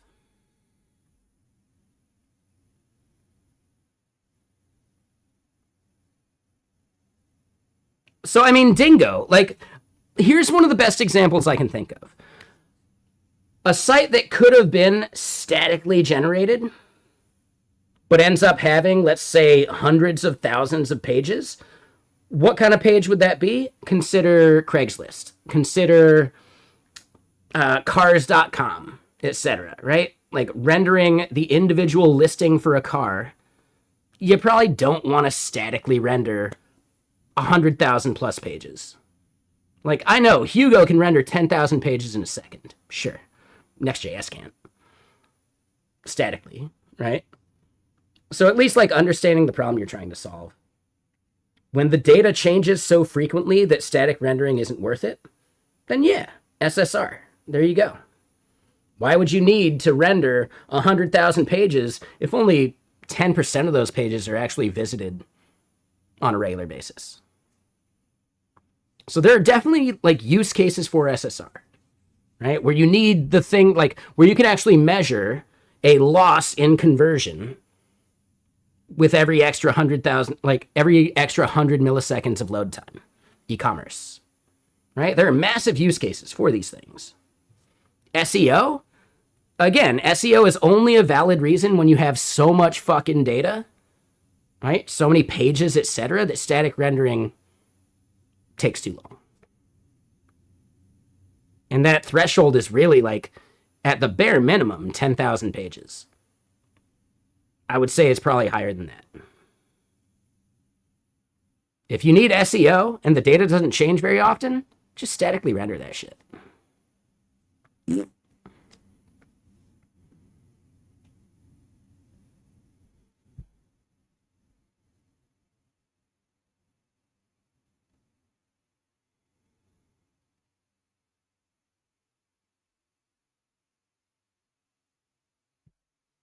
Yeah, if you have a shitload of pages that aren't login gated, right? Because you can't SEO a thing that someone has to log in for. Right? If you have a bunch of public pages that take a long time to statically render, well then yeah, just render the ones you care about on the fly.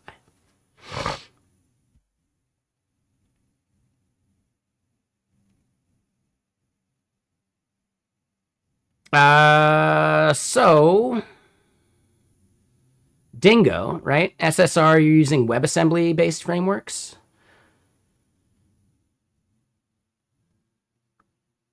Yeah, if things are login gated, you're not getting SEO anyway. Devils, right? So SEO is a bad bit of criteria, right? The search engine doesn't have login credentials.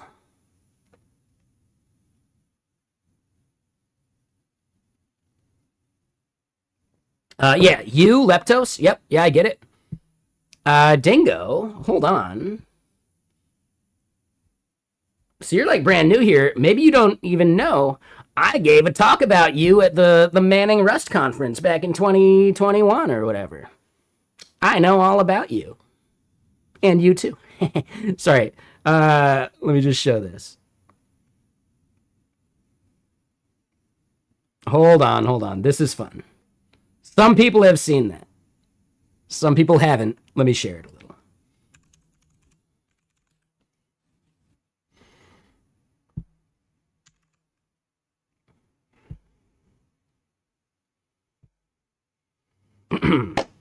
The talk was, and I'm not going to do the whole talk, but we are going to do the fun parts.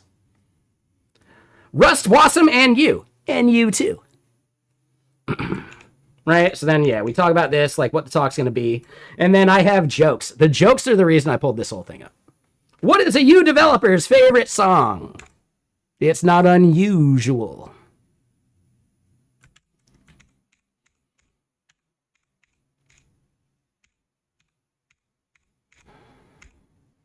What is a you developer's favorite musical instrument?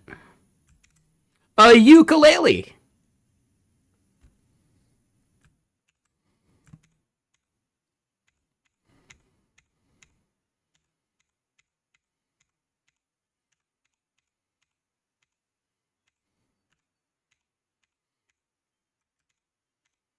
Where do devs go to learn about you? A university.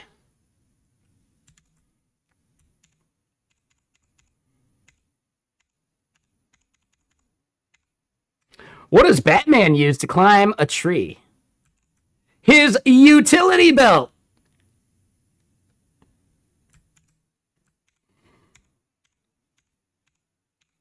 All right, so wrapping up. And this is old, but yeah, there are a bunch of like great like Rust streamers here on Twitch. There's some citations, and then, you know, for me, right? Like, you is awesome. It's really cool, but does that mean it's goodbye to React, Angular, etc. for me? No, probably not, but I can think of at least one developer that's never going to give you up.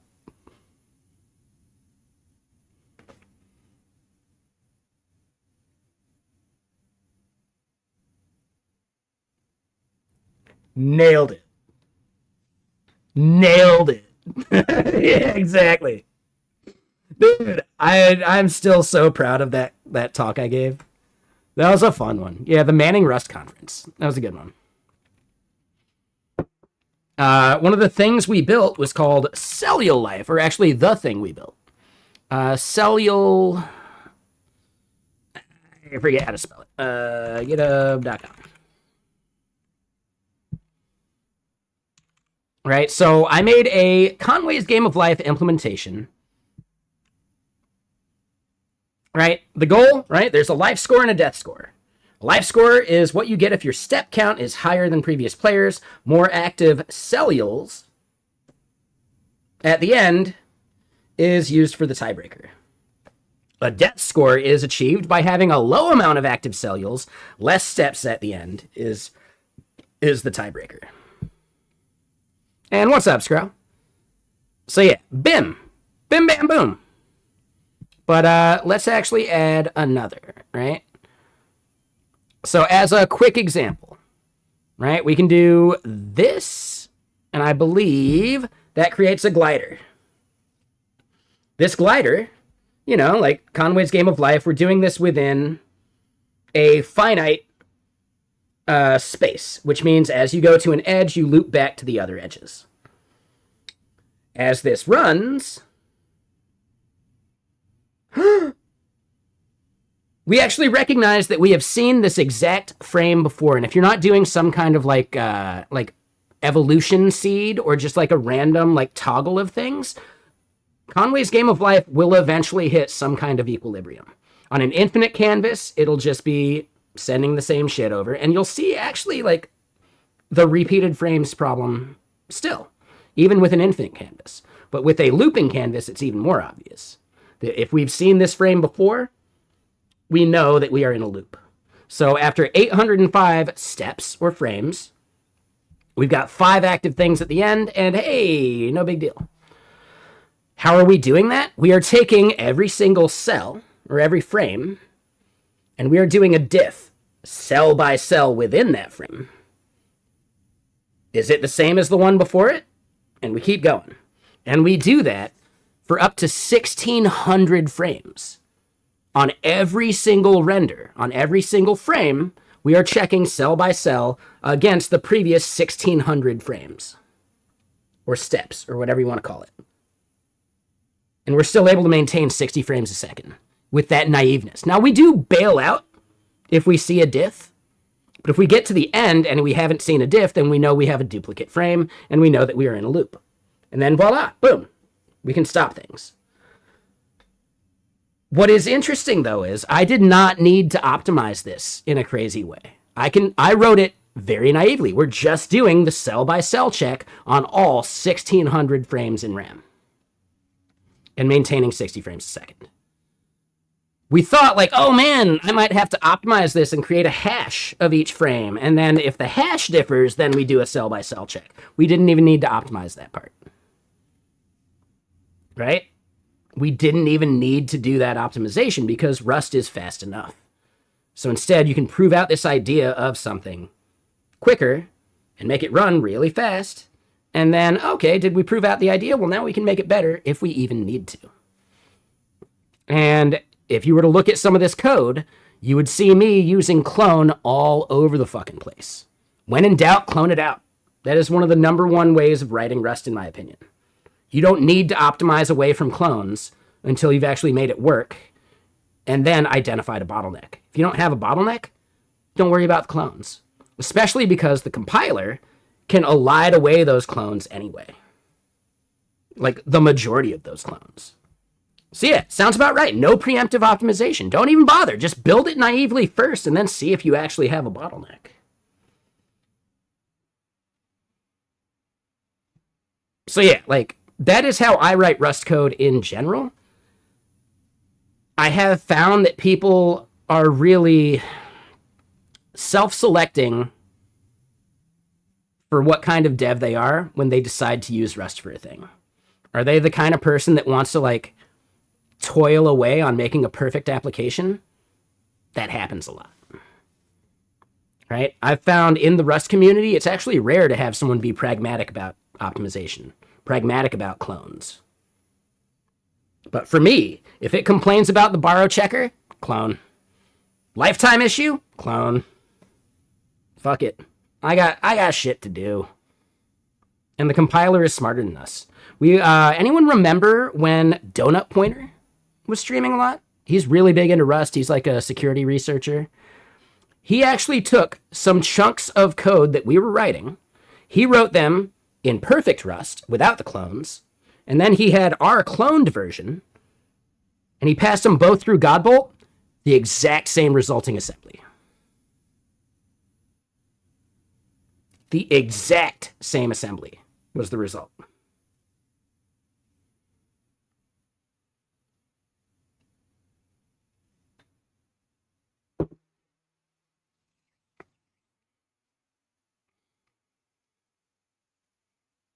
So I find that funny when talking with some Rust devs, right? Very few are actually pragmatic and they just want to be some expert and they want to feel smarter than other people. I'd say it's like 50-50 at that point. Yeah. exactly their dingo, right? Like, yeah, in your day job, it's all Java, and you can optimize the fuck out of Java, by the way. You need more performance? Dude, hardware is super fucking cheap. There's this post, and yeah, maybe someone's still lurking that might steal this post, but you know what? I'm okay with it. We have a link that I love to fucking quote. And if they want to take it, go for it. Like, I'm okay with it. But this is my favorite thing when it comes to understanding like the effort and the time that we put into things. So I do have to zoom out because it gets cut off a little. So sorry if it's harder to read. So here we go, right? Some time ago, I noted the null garbage collector is a valid garbage collector if the amount of RAM available to the runtime is greater than the total memory requirements of the program. This insight lets us make some statements about what you consume from garbage collected languages. But it also can be looked at as rules for deciding what you can simply ignore when it comes to memory leaks in your program and just use a null garbage collector. So then there is this like email exchange between Kent Mitchell and Norman Cohen. So Norman has this thing that Kent quotes. Norman says, "The only programs I know of with deliberate memory leaks are those whose executions are short enough and whose target machines have enough virtual memory space that running out of memory is not a concern. This class of programs includes many student programming exercises and some simple applets and utilities. It includes few, if any, embedded or safety-critical systems or programs." Well, Kent Mitchell replies, "This sparked an interesting memory for me. I was once working with a customer who was producing onboard software from Missile. In my analysis of the code, I pointed out that they had a number of problems with storage leaks." That's a memory leak in this context. Imagine my surprise when the customer's chief software engineer said, "Of course it leaks." He went on to point out that they had calculated the amount of memory the application would leak in the total possible flight time for the Missile, and then they doubled that number. They added this much additional memory to the hardware to support the leaks, since the Missile will explode when it hits its target or at the end of its flight. The ultimate in garbage collection is performed without programmer intervention. That's like a powerful statement, right? Yes, they added extra hardware to support the leaks because, yeah, you can actually just increase the cost of the Missile by, what is it, $50, $100, $200 worth of extra hardware? Versus this engineer that they're probably paying like $300 an hour. How much of the code base are they going to have to churn? Like how much tests and other bullshit are they going to have to do? Like at some point, the amount of money you're going to spend on having this engineer fix this thing is actually way harder to amortize over the cost of like the development of this Missile. When instead, yeah, hardware is an easy line item for each Missile that we're selling. The customer doesn't give a shit about an extra $100, $200, $300. But they will push back when you're raising the cost because you did some refactoring. The customer doesn't give a shit about refactoring. They don't give a shit about memory leaks. They just want the Missile to explode when they say so. And it's just a powerful thing of recognizing that we are not here to write perfect software. We're here to solve a problem. So when people are pushing back on AI slop, I get it. Yeah. Like, dude, does the slop solve the problem? Well, there you go. Problem solved. Fuck it. There you go. And am I directly contradicting some of the things I've said about vibe coding earlier today? Totally, man. But it just so happens the thing I'm building is not a Missile that's going to explode and I don't have to care. It is a persistent thing that has to be at least somewhat reasonable about how it uses resources. But as a dev, if you are ignoring where this thing you're building is going to go, just for the sake of writing perfect software, you're fucking up. You're not actually understanding the problem you're trying to solve. You're just trying to like flex your mind muscle or whatever. And as devs, we run into those people a lot. People that just want to feel smarter than everyone else.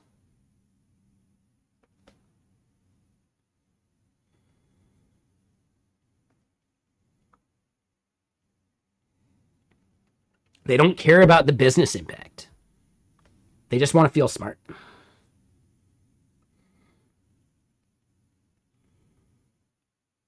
So it's why you build serverless. Instance is instantiated by a snapshot, and if it blows up due to a memory leak or timeout due to garbage collection, dead letter queue and retry. Problem solved. Yeah, like I get that. I really like the idea of serverless. Is there a case where it can blow up and you spend way too much money? Yeah. Sure. I think your chances of hitting that are pretty low unless you're on Vercel. Boom, roasted. Boom, roasted. Yeah, if you're on a platform that's charging you 20x for the commoditized hardware, like AWS shit that they're running under the hood, yeah, you could totally blow up that bill.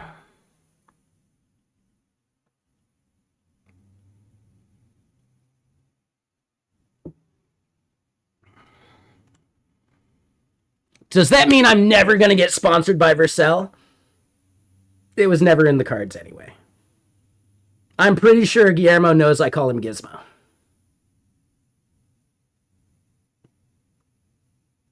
And yes, that's in What We Do in the Shadows reference.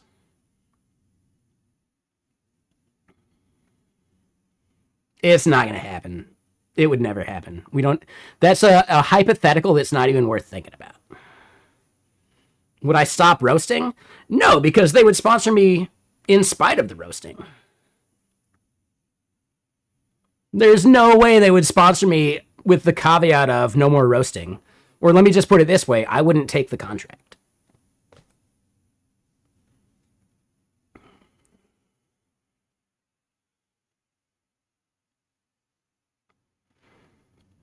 I just fully imagine a future where Vercel goes the Heroku route and the free tier gets massively neutered.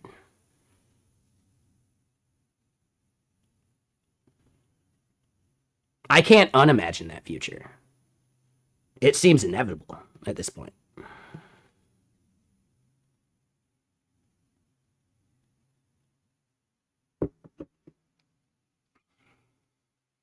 Is it going to happen next year? Probably not. 5 years from now? Maybe. 10 years from now? It seems like an eventuality. Oh, I get it, Devils. That's why people use Heroku too. History repeats itself. Like, dude, it's just that simple. Now, Vercel has way less overhead per free user compared to Heroku. So they could totally, like, kick that can down the road a little longer. For sure. I still think at some point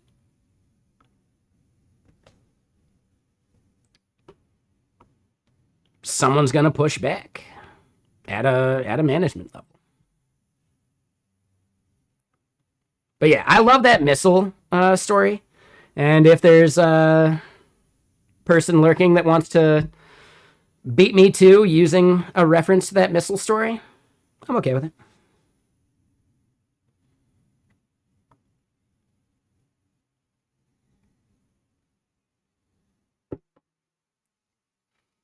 I know for a fact Prime won't do it because it's actually like the antithesis of how he feels about building software anyway, right? Like Casey Muratori would be, he wouldn't be mad, but he'd be disappointed in Prime. But yeah, real quick, let me go use the restroom. I'll be right back.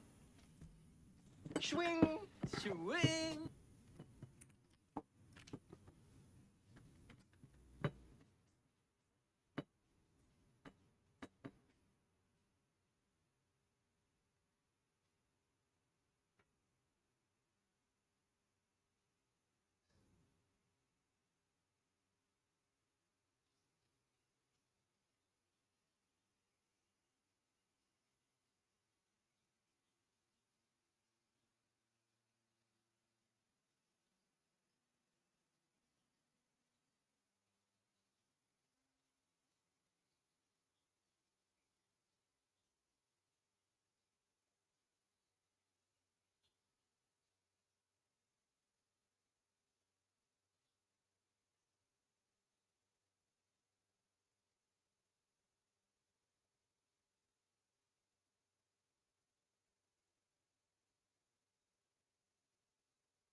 And I'm back.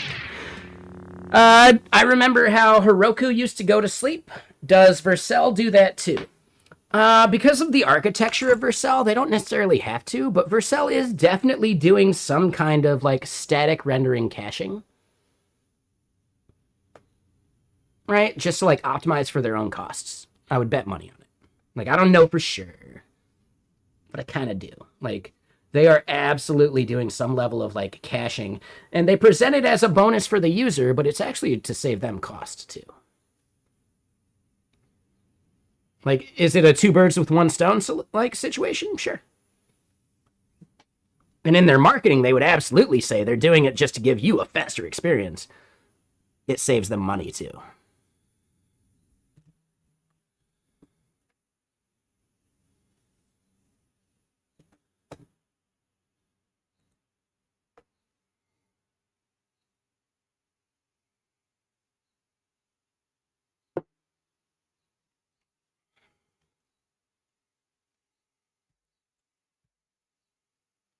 But, you know, marketing is marketing. As a DevRel, like as a brand new DevRel, I've been one for 2 years now. I'm still very new to this whole like marketing shit. Working with marketers, they think about all this stuff way different than we do as devs. Like way fucking different, dude. It's like crazy how different they think about this stuff. So I'm benefiting a lot just from like a business standpoint about how businesses need to be run, because I've only ever been an engineer. As an engineer, I don't need to give a fuck about what marketing thinks. But as a DevRel, I actually do. That's actually a big part of my job. So I think that's like a fun and interesting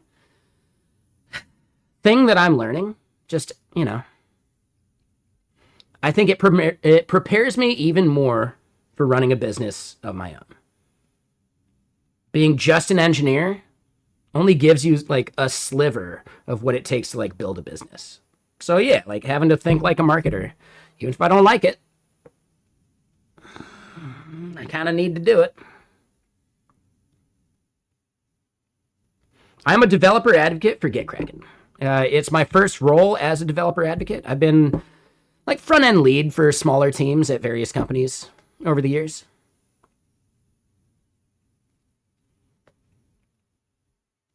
This is part of why, like, I think it's funny that somehow, like, half the industry is just now realizing that code review is the bottleneck for most teams. Yeah, AI may be making the problem worse, but it's always been that way. It has always been the bottleneck.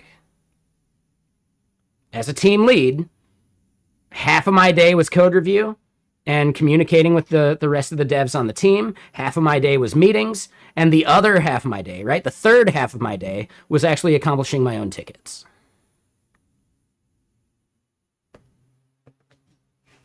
As a team lead, yeah.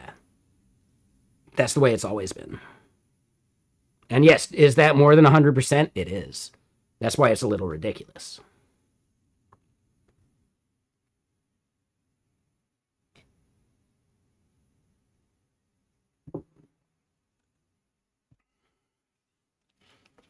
Devil's Eye. So I basically market to devs to use GitKraken.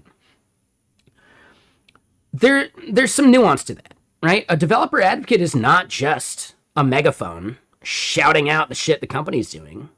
A developer advocate is also a microphone listening to what devs are telling you, listening to what the industry is saying in general. And I bring that feedback back to the team. And in fact, that's actually where I have more value, right? We have people in the product marketing department that are really good at making tutorial videos and like, hey, here's the latest update of GitKraken. Like, dude, Jonathan at our company is really fucking good at those. Like, dude, those videos are awesome. But they are not devs. They don't build software. So they don't understand the perspective of a dev. And the biggest part of what I do within the product marketing team is I speak on behalf of software devs. And I think that's tricky because there are people who are developer advocates that have actually never been a software dev before. They started out in developer advocacy. And they just lack that context. They only know what they're told by people they talk to.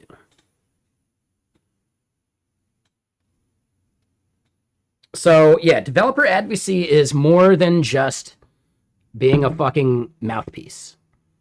It's also like listening. It's also providing context from like when you were a dev before being a developer advocate. And the people that lack that experience, I feel like those are the dev advocates that are actually kind of more screwed. Like if they've never been a dev before, they can't possibly speak on behalf of devs. They can relay information they get from devs and interviews and stuff, but they can't actually like understand it in the same way. So yeah, I think that is what separates some of the best developer advocates from the ones that are going to have a hard time eventually. Like so much so that I think most developer advocates should actually be like alternating between getting back into engineering and then doing more DevRel. Right? The best developer advocates are still building stuff, in my opinion. And there's some really good dev advocates that don't. They're the ones that I typically see saying it's really hard to get a job out there. Because they're not actually building in their off time. And the job doesn't actually have them building anything.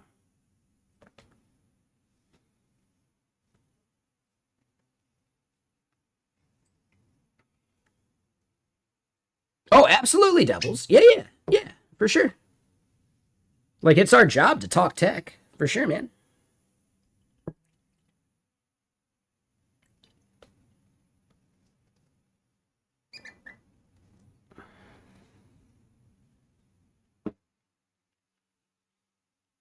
I really enjoy talking about this stuff, which is why I think I'm a good fit. I don't know for sure.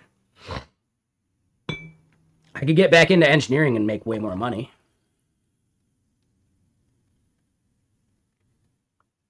But not everything's about money.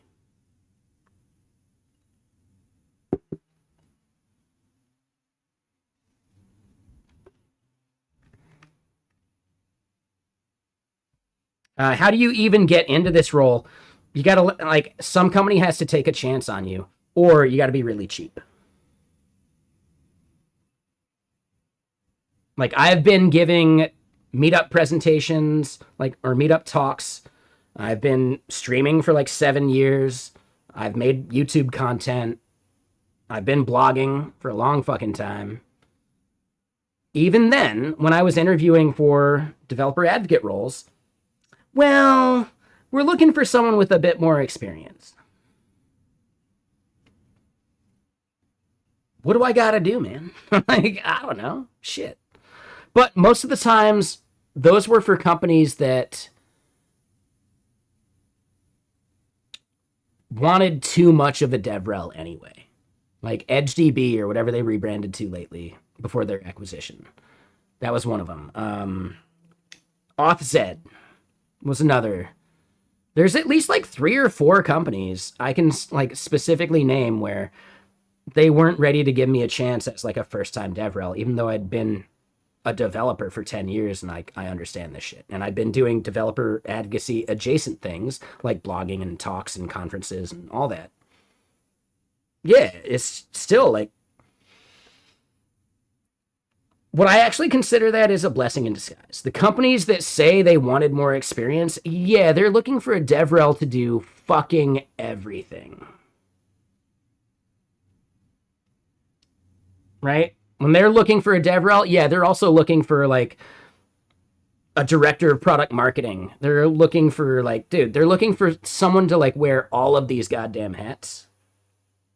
And that becomes tough. So yeah, like, I wish them the best in the world to try and find that unicorn out there that's willing to maybe take like a $120K a year role that is actually solving the problem of like 3 different jobs. Like, dude, it blows my mind, these companies that expect DevRel to solve multiple jobs worth of responsibilities, and they pay them less than a junior. You know, like, it's fucking weird, dude. They pay them less than a junior. That is so weird. There are companies out there like that. You can spot him a mile away.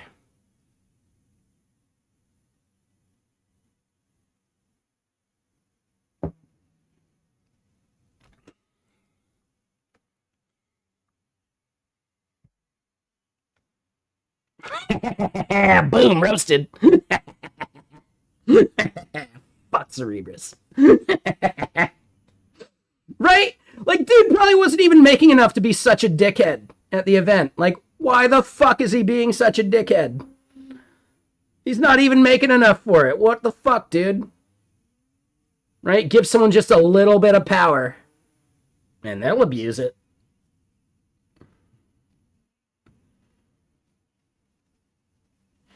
I don't know if that's true, but it's now my headcanon for that event. Yeah, dude was such a dick because he knows he's underpaid. And he's having to wear like 3 different hats, and he's given 3 jobs worth of responsibility. Okay, that makes sense. All right, touche. That at least like helps me humanize this asshole a little more.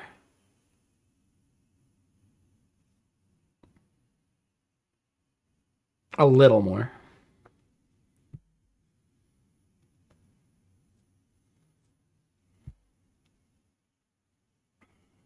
Anyway. Yeah, let's keep going. So yeah, key lens results not found in org quotas. What? Oh, because it's called lens runs.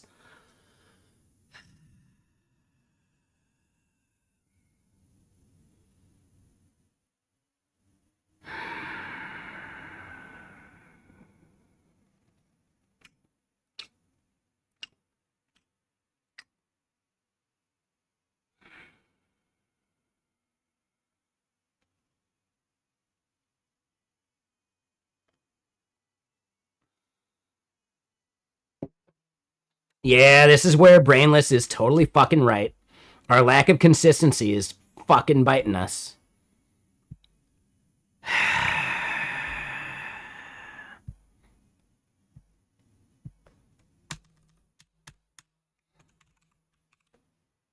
We'll make a Trello, or sorry, a linear task for it. There we go.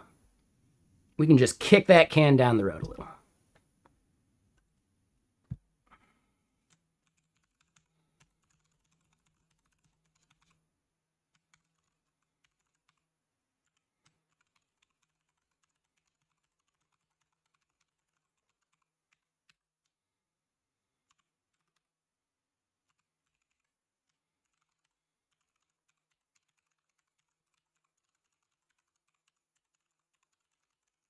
There we go. All right, so yeah, there's our issue. I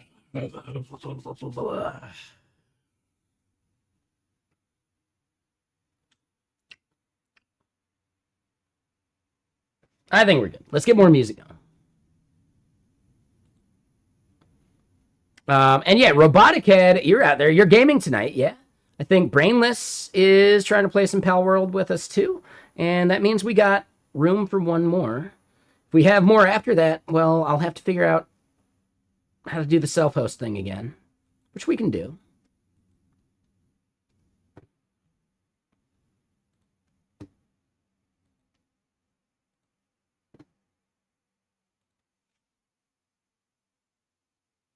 Pal World. So yes, I've been playing Pal World. I was playing it with Acorn, Acorn 1010. I don't know if you know them as a streamer. Algo Bro and Robotic Head. That was like our core group for a while. Algo Bro actually discovered an in real life social life and disappeared off the face of the earth as far as Twitch is concerned. And Acorn, I don't know. Acorn's basically not motivated to play unless Algo Bro's there too. So then, me and Robotic Head have played other games, but we started another session of Pal World, and we got like the experience and everything like cranked up because like, dude, we don't need to make it some grind fest.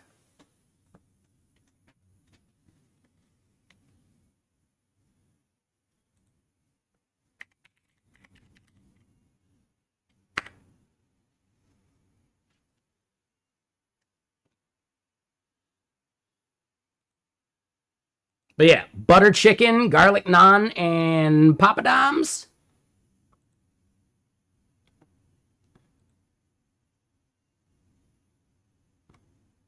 Yeah, don't tempt me with a good time. Please let me do the fucking express. Oh, yeah. Oh, yeah. Woo! That's going to be good.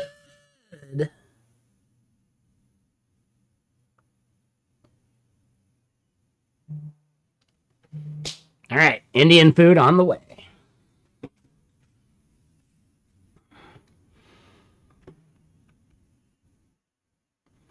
I'm heavily considering like moving at some point. If I move to Seattle proper or even like SF, it's in the cards. No, we'd see. Butter chicken actually is Indian. You might be thinking of tikka masala, which is from the UK, but butter chicken is Indian. You can look it up. Tikka masala is a UK dish.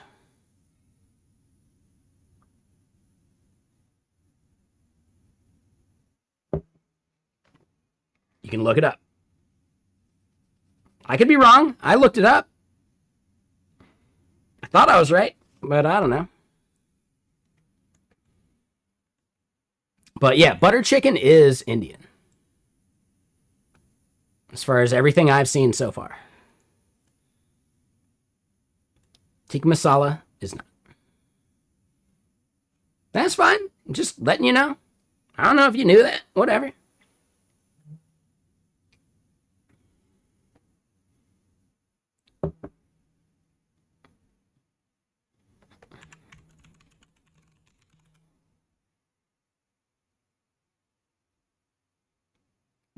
Google says what? Like it's not in the thing, right? Originating in Delhi, India.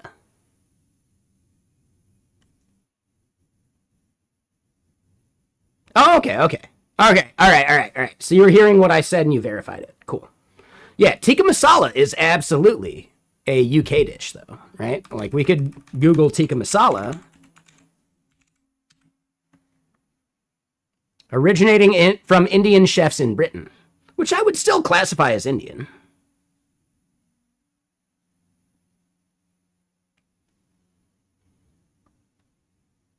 I'd still classify that as an Indian dish.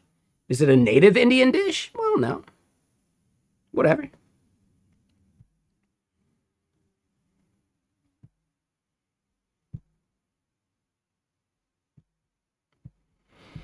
Jamie Olive Oil. That's a solid name. Oh, shit. Dude, Jamie Oliver sucks. Does he do anything good? Here's what I loved. He did that thing about like, here's what a chicken nugget is. I'm going to take all this stuff. I'm going to grind it up in the blender. We're going to like do whatever and we're going to cook it. Do you still want to eat it? And every kid is like, yeah. Shit. You know, that totally backfired in his face. They saw the process and they still wanted it. Deal with it.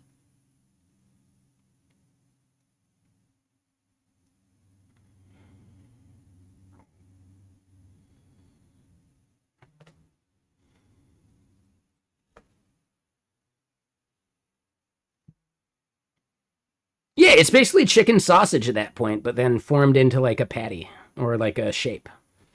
And then they bread it. That sounds delicious. Yeah, I'm into it. Shit. When he shuts his restaurant down, he does that well, and only that. He can close a restaurant like no other. Damn. It's okay. He's not watching streams, so it's fine.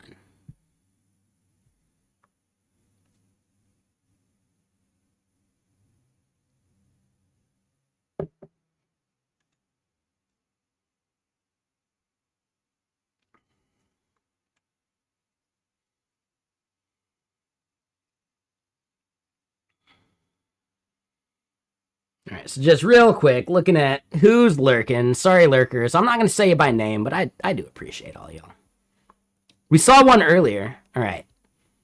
I didn't want to, like, call them out with it while they were lurking. But, dude, this person should totally be a mod. Right, mods? I think you agree. That person should have been a mod ages ago. He makes fried rice with olive oil and chili jam. Oof.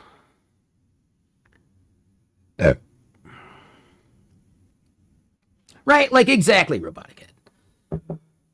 Oh, there's another one I want to do too that I've been actually meaning to do for a while.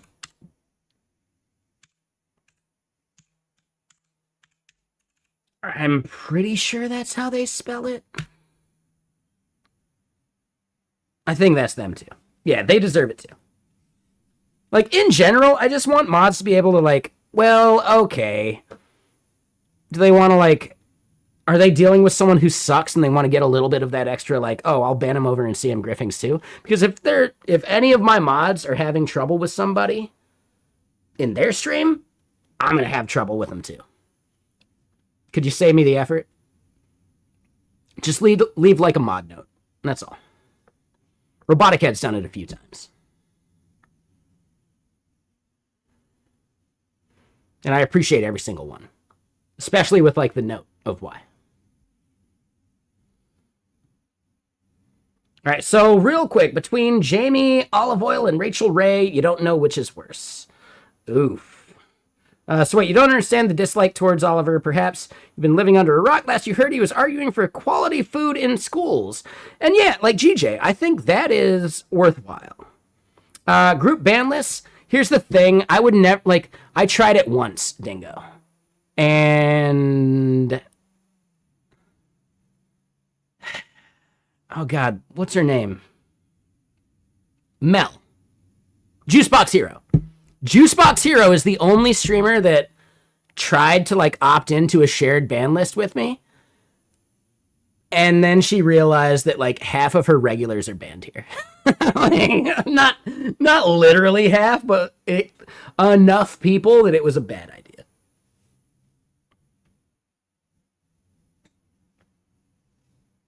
Like, enough people that it was a bad idea, and I wouldn't push my ban list on anybody at this point. But if someone sucks in their stream and they're going to ban them, they can happily ban them here, because holy shit, dude. Like, I definitely would ban them, given the chance.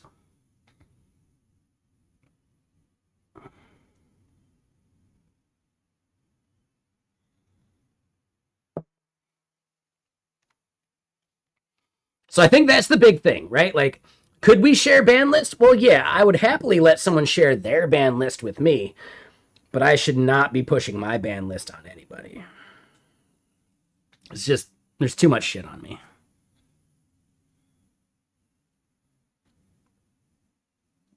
Yeah, no worries, Todd. Yep.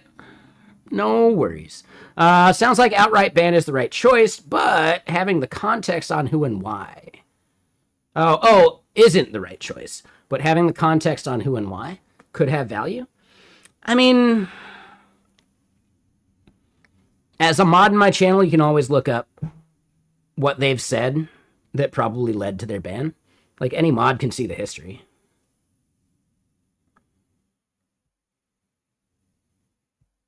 Anyway, let's keep building some shit. I know, I'm taking my sweet-ass time, aren't I? It's kind of what I do. It's like I'm smoking weed or something, and I haven't even done that yet. Maybe once the food gets here. All right, back to this part. Will it blend? Dude, something is really fucking slow there.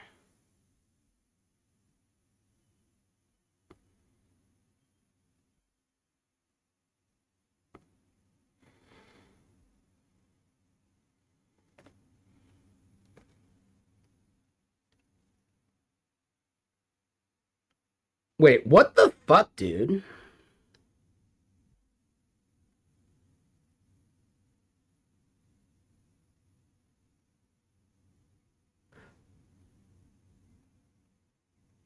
Why the fuck are my pre-flight requests over 100 milliseconds?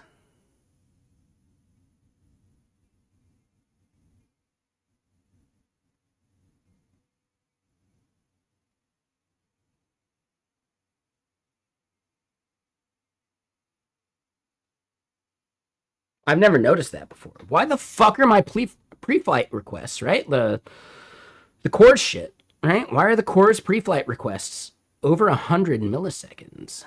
I didn't preemptively optimize. No, it's like a thing that we can optimize. But I'm so confused. Like, how the fuck is that even happening? That's got to be a plug, right? Like,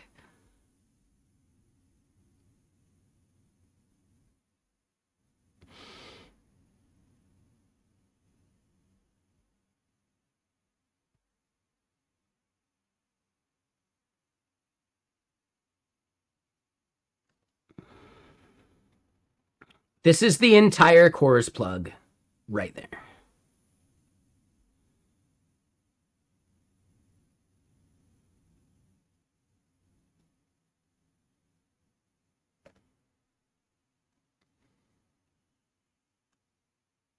Yeah, this yak isn't going to shave itself. What the fuck, dude?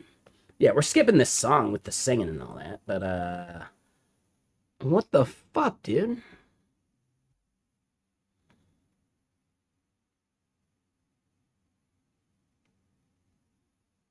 The only thing I could really think that's happening is that.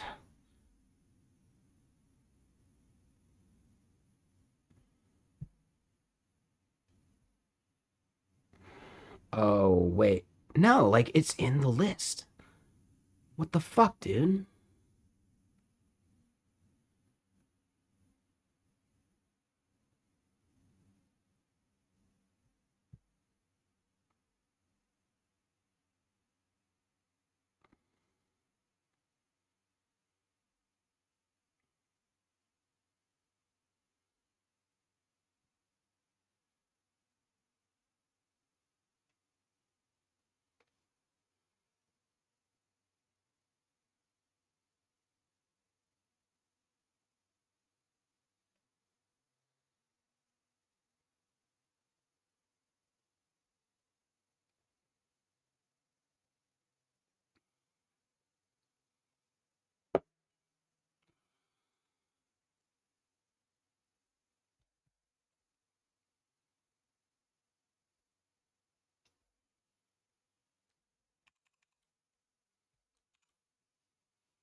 I don't see where we're even calling this.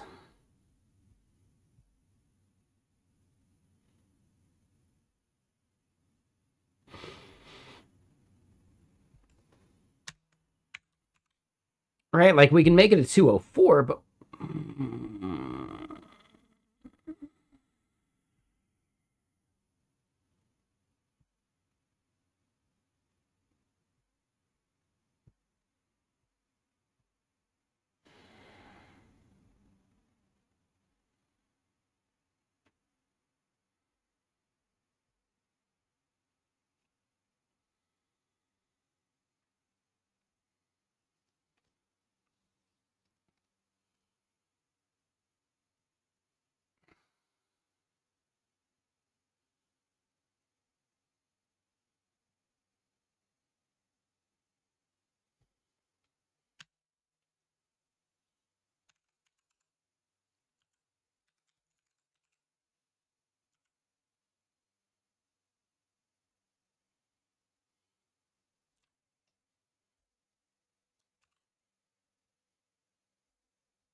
So hold on. If we just make that a 200, do we at least like see the change in these things?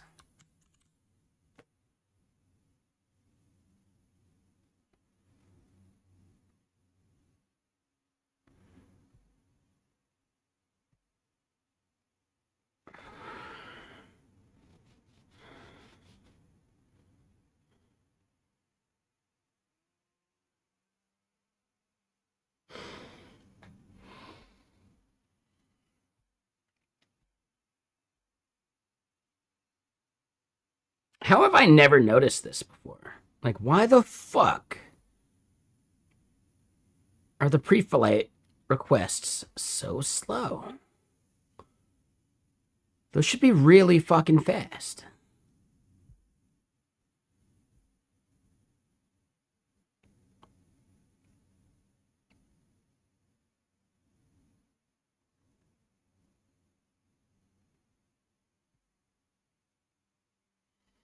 Yeah, none of our plugs actually do a 204. Where the fuck is 204 coming from? All right, we see webhook, notification, keyword lens.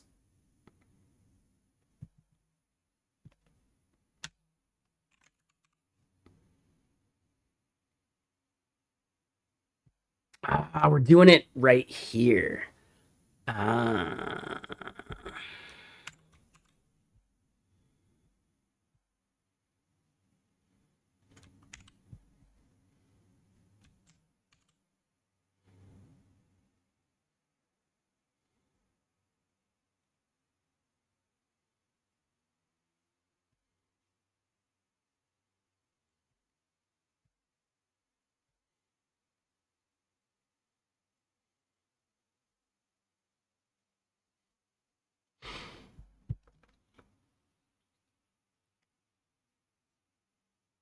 Yeah, how the fuck is this chorus plug so slow? Where's that even coming from?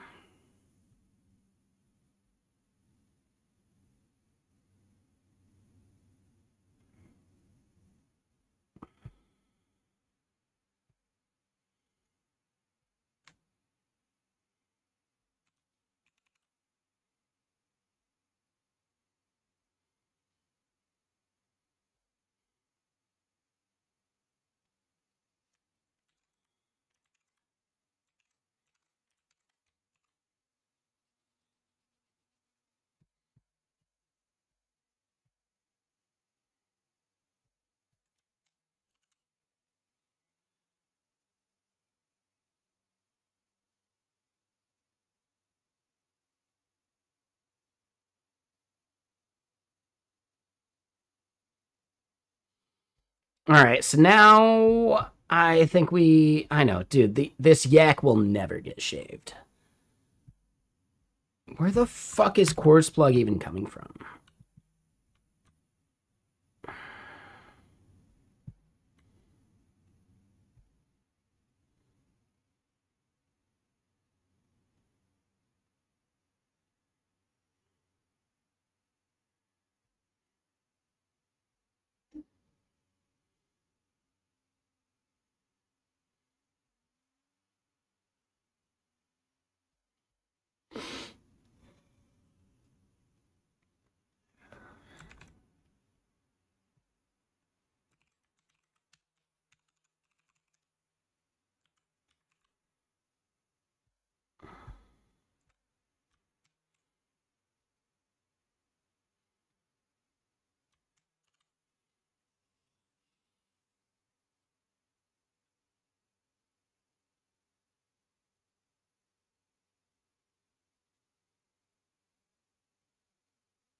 Oh, okay.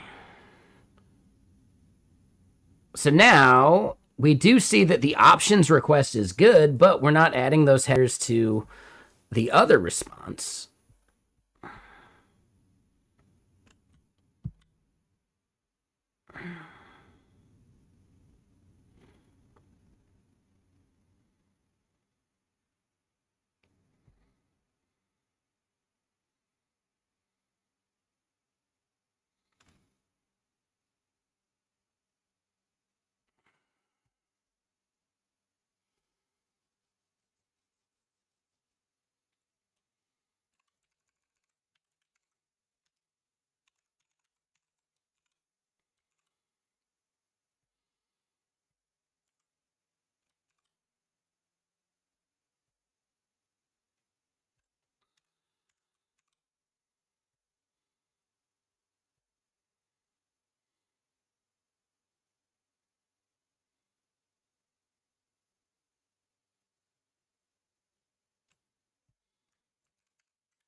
We just doubled the response time.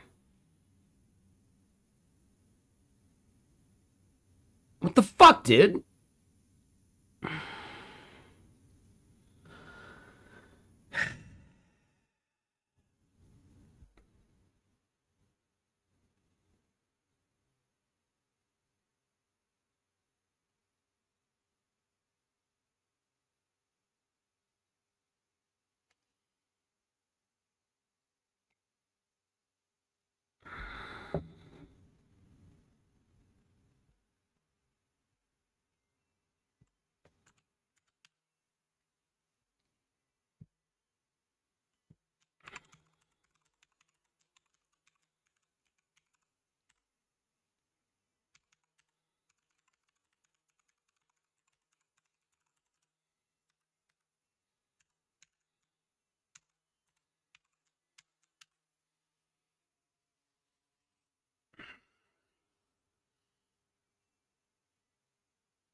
Okay, so it could be a slow TLS handshake. The placement in the pipeline, it's the first fucking thing. It's before we even hit our router.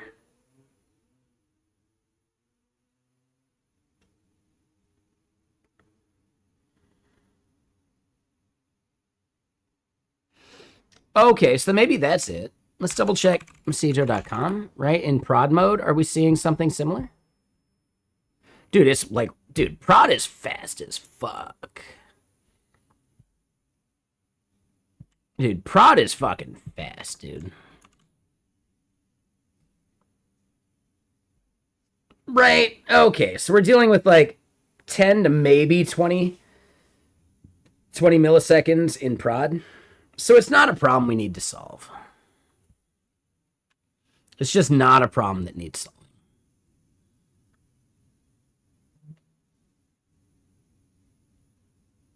Wait, why the fuck is my DoorDash driver coming from, like, basically Woodinville?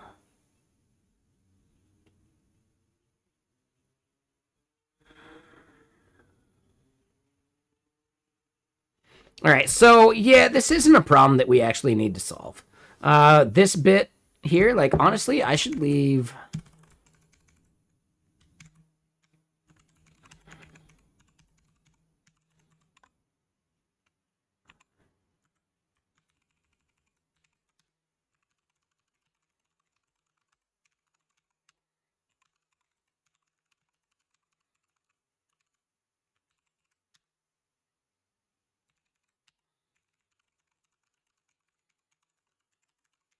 Right, so endpoint.ex. Yeah.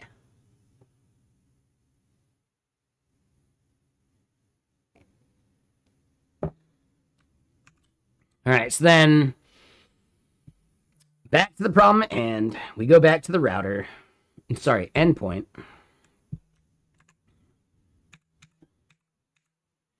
And yeah, course plug is actually accurate. We do want to be passing domains to it. That's not the end of the world.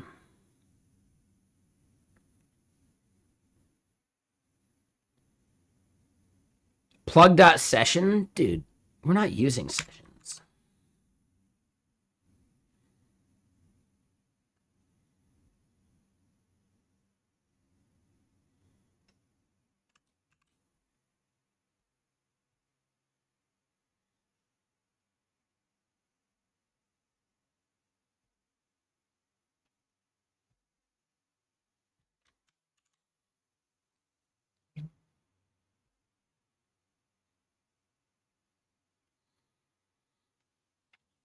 That did not solve any of our our local pre-flight problems. I think plug.session does not matter though. We're not using it. What is plug.head? To convert head requests to get requests. I'm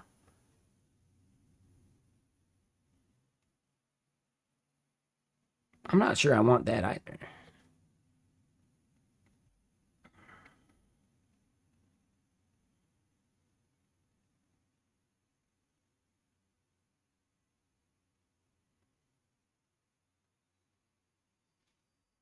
Like, these are all part of the boilerplate that Phoenix gives you. I don't know how valuable a lot of this stuff is.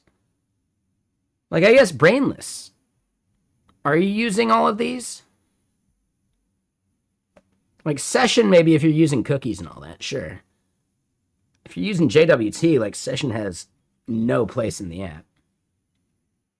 But I think the head and the method override one are a little, like, extra, too.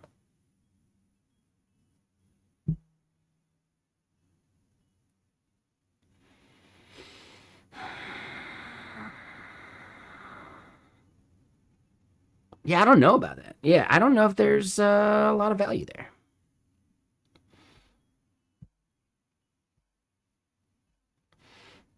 But, however, this is outside the scope of what we're trying to do right now. I might want to just do a to-do.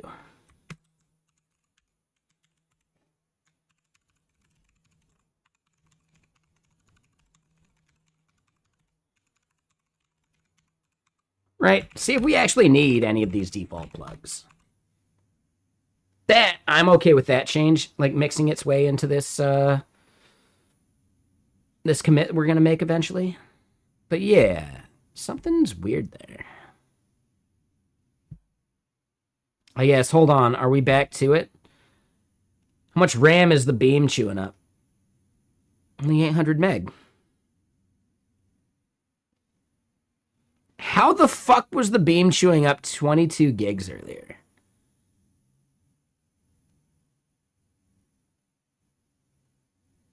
I don't know. That's weird. That's really weird.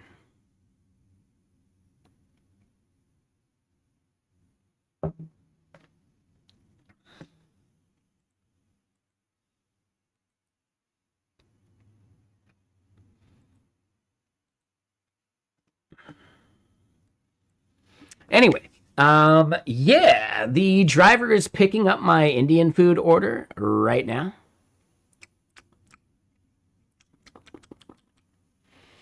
Yeah, I don't know what the issue was, Kenny. I have no idea. Not sure.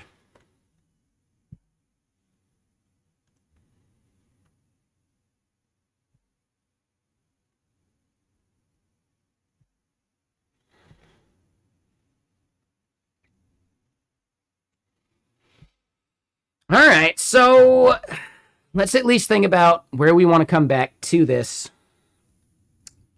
Sundays are my day off. I got some video editing and other things I got to do. Sunday's a work day for me. But on Monday, what do we come back to? Like, what is our main goal? And I think...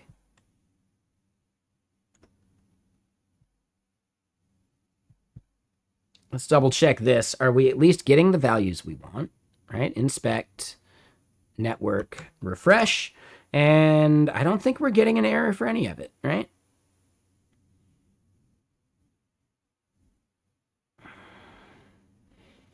Yeah, so we're totally good on the quotas that we are fetching.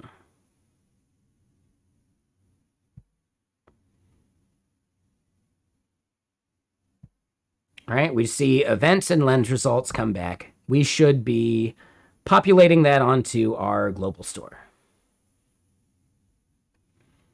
So we're doing that at the dashboard layout page.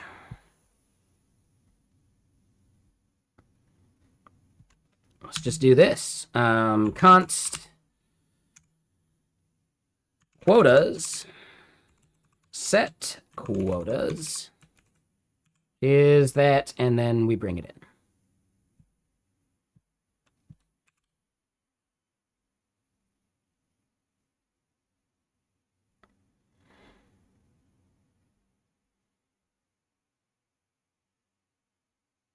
Wait, where the hell are we even calling the get quota thing?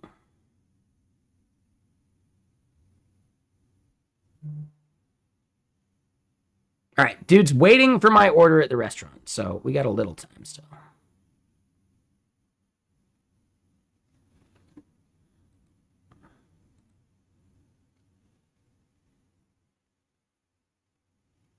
And now you're hungry too. Damn right. This is a foodie stream in disguise.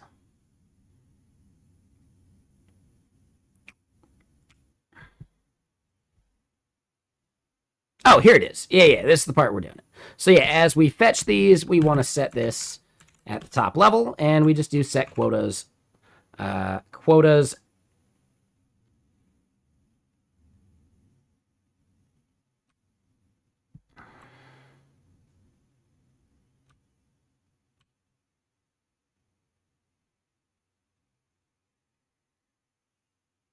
Oh, and dude has my orders. So let's go raid someone. Who's streaming right now? Oh, we were just talking about Mel. Yeah, let's go raid. Oh, she's doing Minecraft. Never mind. Damn it. Son of a bitch. No, we want to raid someone who's coding.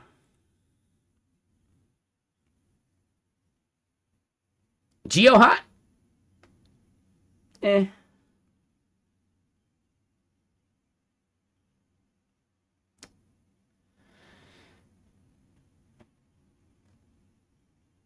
Dude, I don't fucking know. JD does dev. That's it. Yeah, there we go. We're gonna go raid. JD does dev. He's great. Nah, he's a good dude.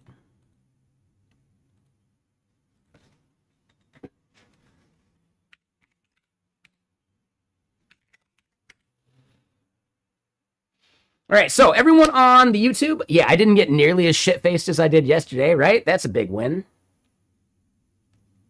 We're going to go right into JD Does Dev. He's doing some Drupal hosting platform stuff, pairing with Claude. So yeah, some of the AI Zoomers out there, you might be more in your element instead of just hanging out with some fucking curmudgeon like me. So yeah, let's go see what JD Does Dev is up to. And yeah, my food's being delivered, so I gotta like raid and run. I'll see you guys over on the gaming stream, Griffing and Chill, right? That's where I will be tonight, as well as most of tomorrow as well. So yeah, YouTube, see you later. I can actually leave this VOD up because we didn't go too far off the rails.